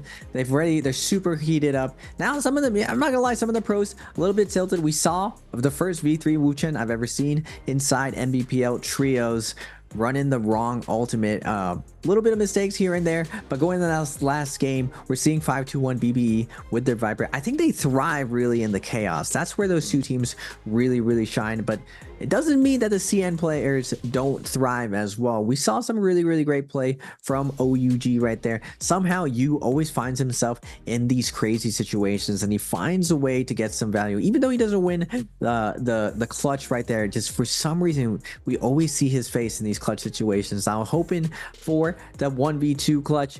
Unfortunately, JJH responds accordingly with the sandwich play, stopping him in his tracks. But today, Serve, what a wonderful day for the new patch. All these teams showing up big, showing that discount is going to be playing off the most with how expensive everything is. And we got Wolves rounding it out with another MVP game of 25.4 points, 18 kills. Good googly mooglies. Now OUG with 15 kills, still doing super well. Massive game, 23.5. JJH clutching it up, securing that first place of 4 placement points. Big points going to them at 16.6. 5-2-1 in BBE, like I was saying, activating that last little bit, getting that squeezing out that last little bit of value for today. But looking at today's MVP last game, game 6, Wolves ZK 20k damage on the Tessa, doing tons of work. Normally you see the Viper doing a ton of the damage, but with F2 and V1, Viper becomes more of the facilitator, not the frontliner.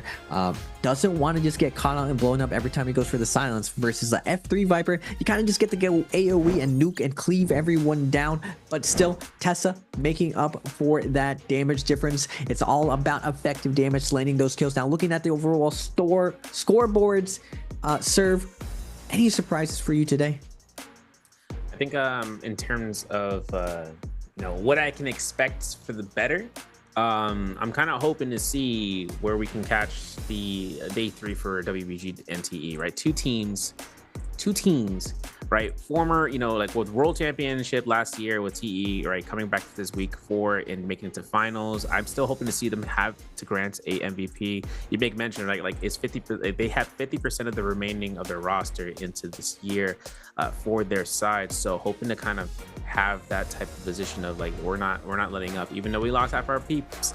We're not going to be left alone to the dark, because we are the ones that shine in the limelight. And that's where I'm kind of hoping to see them do better. Now, I'm kind of surprised how we're seeing a big change up for the top scoring teams here, where GG's prowess into this week, a 73.1 game day. This is the highest, one of the higher values from today. I'm actually seeing them to be the 4th place team in terms of standings because of that value. Because Wolves making today their opportunity of surpassing 214 points, taking that into finals, that alone is insane for me. Because when you're taking the 9% value of that into play, when you we've been seeing solos change their values from 34 points to 30 points for finals where they need to make match point, but trios has been steadily alongside 74 points. There hasn't been much of a change, and if they have to decrease it for solos, it's one thing. If they have to increase it for trios, this is the main prospect as to why, because some teams have such a high point value to be carried over that they have to make it seemingly adjusted for the other teams. But clips and highlights coming back to you, sponsored by Thunder Robot with Corporate Gaming. Raven, take it away, dog, for these highlights. Wolves having another pop-off day. XEM, you're hearing the pop-up of the comms going off. XEM's Viper sitting right in the middle with the overload, staring JJH in the eyes. Soul read, letting them know, you're not going to focus attack me, brother. We're just going to sit here and watch. Nice time buy from this. I remember this clutch play. The Tesla ult going to come in, saving this Viper right before she's about to eat a focus attack. That Tesla ult comes in clutch, denying Flames' pressure, and again flying in with a big silence of Draco Storm, just doing so much work versus GG. Nothing they can do now going into this last leg of this end game. They're not able to clutch this out, able to get picked off by JJH and OUG, but still having a massive amount of kills. It's not going to matter. They're still going to be able to MVP this round.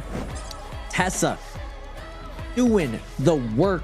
20k damage, 9,000 on pole sword, 7,000 of it on the fan, and tons of heal coming out actually from him. 16k. My man was taking lots of damage. They were surviving in this end game. Rarely do you see that much healing coming out from a DPS player.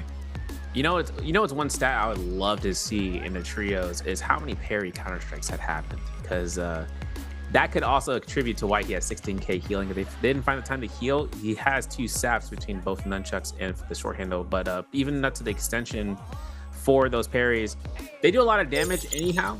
So, we would see it into the standpoint of whether or not those 2 weapons were being utilized for damage spike. But the pole sword, like you said, it just comes out to do 800 damage for each blue focus that comes through of purple rarity or higher against someone who, enemies who don't have much melee resistance to board off in the early or mid game, but definitely into the late game that we were able to see. But I'm kind of curious in seeing about where this comes down to. I mean, Wolves picking up, I think, their 5th MVP between the 2 days playing. Phenomenal job for them to catch 5 MVPs in 12 rounds of playing so far for this week, being the highest scoring team outright, independently, compared to both, for instances of OUG and GG, 2 teams that we've seen have, massive 100+ point day games. And this time around, they're making their marks, Raven, of catching that one up.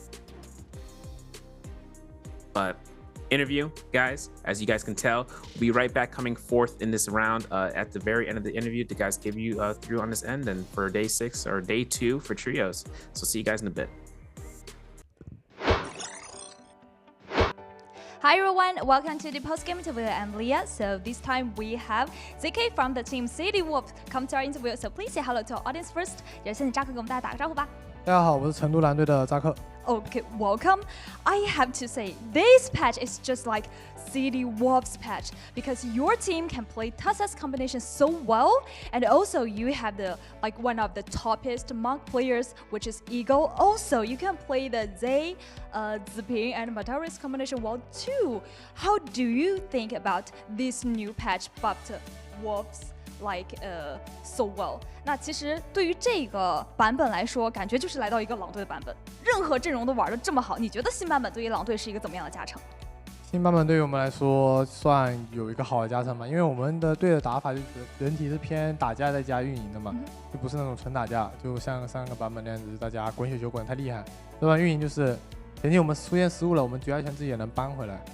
Okay, so I think this patch is really buffed Wolves very well because for our team, we think our styles is like both fighting and operation style. So for this patch is really feasible for our team. We can do more do better in the final circle. Okay, so in the game 5, we noticed that when all we think it may be KOA who will be the last team standing in the final circle, and that time, you, ZK, you like appear so suddenly. So what happened at that time? 那其实第5把的时候啊，我们都觉得是 KOA 的最后站在最后决赛圈的时候你出现了，当时是什么样的情况啊？当时小恶魔玩个技营在脚底下拖嘛，然后我就音子屏有大招嘛，在天上，就在那个树枝上面挂着，然后给他开了个大拖时间，让他们吃的毒比我多嘛，显然就比较健康。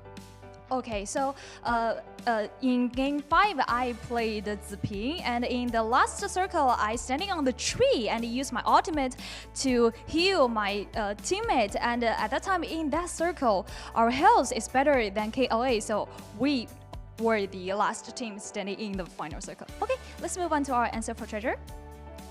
So this time our question is, how many kills did Team City Wolves get in the game 6?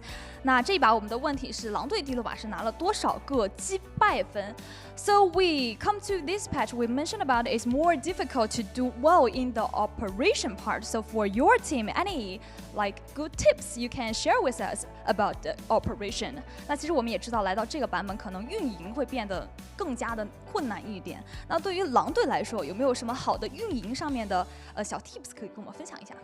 就这个版本，感觉就是你该控的资源你就得都控下来，因为大家都比较穷嘛，所以说你不能丢资源，就是什么指甲啊、金甲这些东西，能拿的话还尽量去拿吧。Okay, so you need to get more assurance in the game, like a golden armor or purple armor. Just do all you can do to get the good equipment for your team. Okay, please calm down time. 也是请扎克给我们倒计时一下。3, 2, 1. Okay, screenshot everyone. Well, I have a question. Do you think it's possible for Takeda, which he like let his ultimate come to golden level till the first young? 你觉得对于5天来说，在第一个回阳镜里面拿到金手是能发生的事情吗？能吧，但是概率很小。就是他前期要非常的顺，又是拿金刀，又是打了好几波，接了好几波赢的团吧，然后3天还要抢到紫刀，就真的是运气很好。Okay, I think it's possible, but it's quite difficult because you have to do really good in the first part in the board fight. You have to find the golden weapon. Also, your teammate have to hold the purple weapon as well. So it's quite difficult. Well, so the last question I want to ask you. So you just mentioned about this patch is really feasible for wolves, and but so far. Your total points, it's like the same story, the first place of the regular total points. How about this time? 那其实刚刚也有讲到了，这一个版本对于狼队来说非常的适合，但是再一次发生了，狼队现在就是积分榜的第1，目前为止。你觉得这一次狼队会如何的去把握机会？就保持状态，就继续保持吧。Okay, so we just keep our status and till the bi-weekly final. Okay, so how about for the bi-weekly final? How do you think the game, the competition so far for Wolves? 那对于目前来说，觉得现在比赛对于狼队来说是一个怎么样的状态？现在感觉就是很简单。Oh, I think it's as easy as turn my head. So I have an English way to say, can I ask you to say that together with me? 那其实我也有一个英文的版本，愿不愿意跟我一起说一下？可以啊。Okay, 3, 2, 1, NARAKA. Easy game. Okay, thanks, ZK. That's all for today's interview. Bye bye, everyone. I'll bring us in. Easy game, easy life. Is that the motive the motto we should be taking in? Probably, right, Raven? Easy game, easy life. Of course, sir. It's always a pleasure, enjoying the game, and then classifying it as an easy game, and then just be like, yeah, I can just steamroll. I'm joking. But it's been an awesome day here today, guys. Of course, with day 2 coming to a near conclusion marks, our standings are going to showcase here. We're going to have a preview for tomorrow because solos is going to happen. This is going to be or not tomorrow, for next week, I should say. For Thursday, we are going to have solos. The schedule isn't being pushed a day earlier. The holiday season is coming through to a close for CN. So with that, we'll see how day 3 ends up going. I'm curious in seeing how this is going to translate over towards next week, because next week is the final week, Raven, right? We're heading into finals before last chance qualifiers into pre-finals, and this is where a lot of marks are to be made for players trying to catch themselves for finals with those ranking points that can just carry over, and all they need to do is be top 6 for their distinguished regiment. Yeah, like you said, sir. Last little bit before we go into the last leg of the spring NBPL, looking at the standings, J Team, quite a big fall off for this season. I know they have a new squad for them, but J Team, 2-time world champs, they'll bounce back. EWG 28.3, 31 on Bauda, WBG 32, about an average day, a little bit below average, especially for a team at WBG's caliber. They're hoping to have the breakout season right now. Hopefully they can pull it back together for their day 3. XEG, a little bit slow for them too. XEG, one of those very, very slow, methodical macro teams playing that end game spectacular. 5-2-1, 47.5, solid time. That's exactly where you want to be to feel comfortable going into your game 2. You still got to play that well in your game 2, but it's all good. Alliance, same thing. BBE, they're going to be sweating it. I don't think it's going to be enough at 66.9 to fade the rest of the lobby and keep going. 73.1 from GG off a singular day. Spectacular. JJH 80.9. Still, they're going to feel also uncomfortable going into that last little bit of day 3 to make it to the qualifying, to make it to the bi-weekly finals. Week 4, OUG 89.2, no surprises there. Absolute dominant performance. Same thing with KLA. DRG starting off the day really strong, but a little bit gassing out near the end. Same thing with FPX, a little bit more gas, but still gassing out in the end. But you know what, pedal to the metal, almost back-to-back 100-point days, but busting down the door to being part of that 200-point plus club. Wolves having a spectacular day, something that should be studied, and I will be studying to check out how these guys did it, how they had such a great qualifying round, what glyphs they were doing, and how they kind of adjusted for all of these Zai siphons around the lobby by playing it themselves. But really, really cool stuff from them. But looking at the calendar, like you were saying, Serve, we are on that bi-weekly 4. We're concluding this, and then we'll be going into the last chance qualifiers for the solo and trio, going into this spring solo grand finals and trios grand finals. I'm excited to see it. Who is going to take it? We had the J Cup winners, PE and OUG's Mike. Who will win this next big tournament? I think it's going to be a surprise for anyone, man. I mean, like this, like I think another benefit, and I'm bringing this up because you guys can see on the screen this is how the schedules are for the maps: hot off sunny to cloudy to sunny, and more soft dust to night to dusk. I think a big thing that happened, right, is that in the first 3 weeks for this spring week for both solos and trios is that we were preemptive season 12. Now season 12 dropped in. Suddenly now we have teams that are doing the shenanigans, right? Having everything for them to, work best for them. And now we're seeing the results of that type of, that type of play, right? We've seen Wolves coming back here on top. The whole system in the beginning of the game changed, to throw it out the window. Right before, like it can kind of match out, but now that this glyph port system comes into play, things changed, right? Opportunities arise for teams that usually, if they had like a niche type play style to come through, suddenly all of a sudden it could just make or break their position like then and there. And EG or Wolves of having the opportunity of making this day a lot of high point values, it doesn't kind of brush away at the other teams, right? We've seen GG take the opportunity for economy spawn. Into day 1, we saw aggression value coming out where we didn't see. There was actually a team that didn't have, and I think it was DRG, where they were building out not discount, they ran full rage into full energy. Why? Because in the early game fights, they would look for that to be able to be on aggressive routes. They got the energy to get the grapple distance. They can fight the chase out here in Morris Isle and then catch those early eliminations, which means also more gold, and then that translates over into the end game for when they can utilize that for the gear in hand. It just really comes down to who can adjust the best, the fastest, and coming out on top as victory as grand finals reach into June. That's where we'll be able to see that, Raven. Yeah, and just like you said, whoever can learn the fastest will go the spoils. We're going to be pushing up the boulder, up this new meta. But today is going to be concluding. Ladies and gentlemen, I am Raven Peasley, your expert analysis. I am joined by the wonderful and great Surveyu. Thank you guys for watching. Tune in next week for some more action for NARAKA Pro League. But for this week, we will be concluding. Stay safe out there, guys. Have fun, and we will see you guys next time.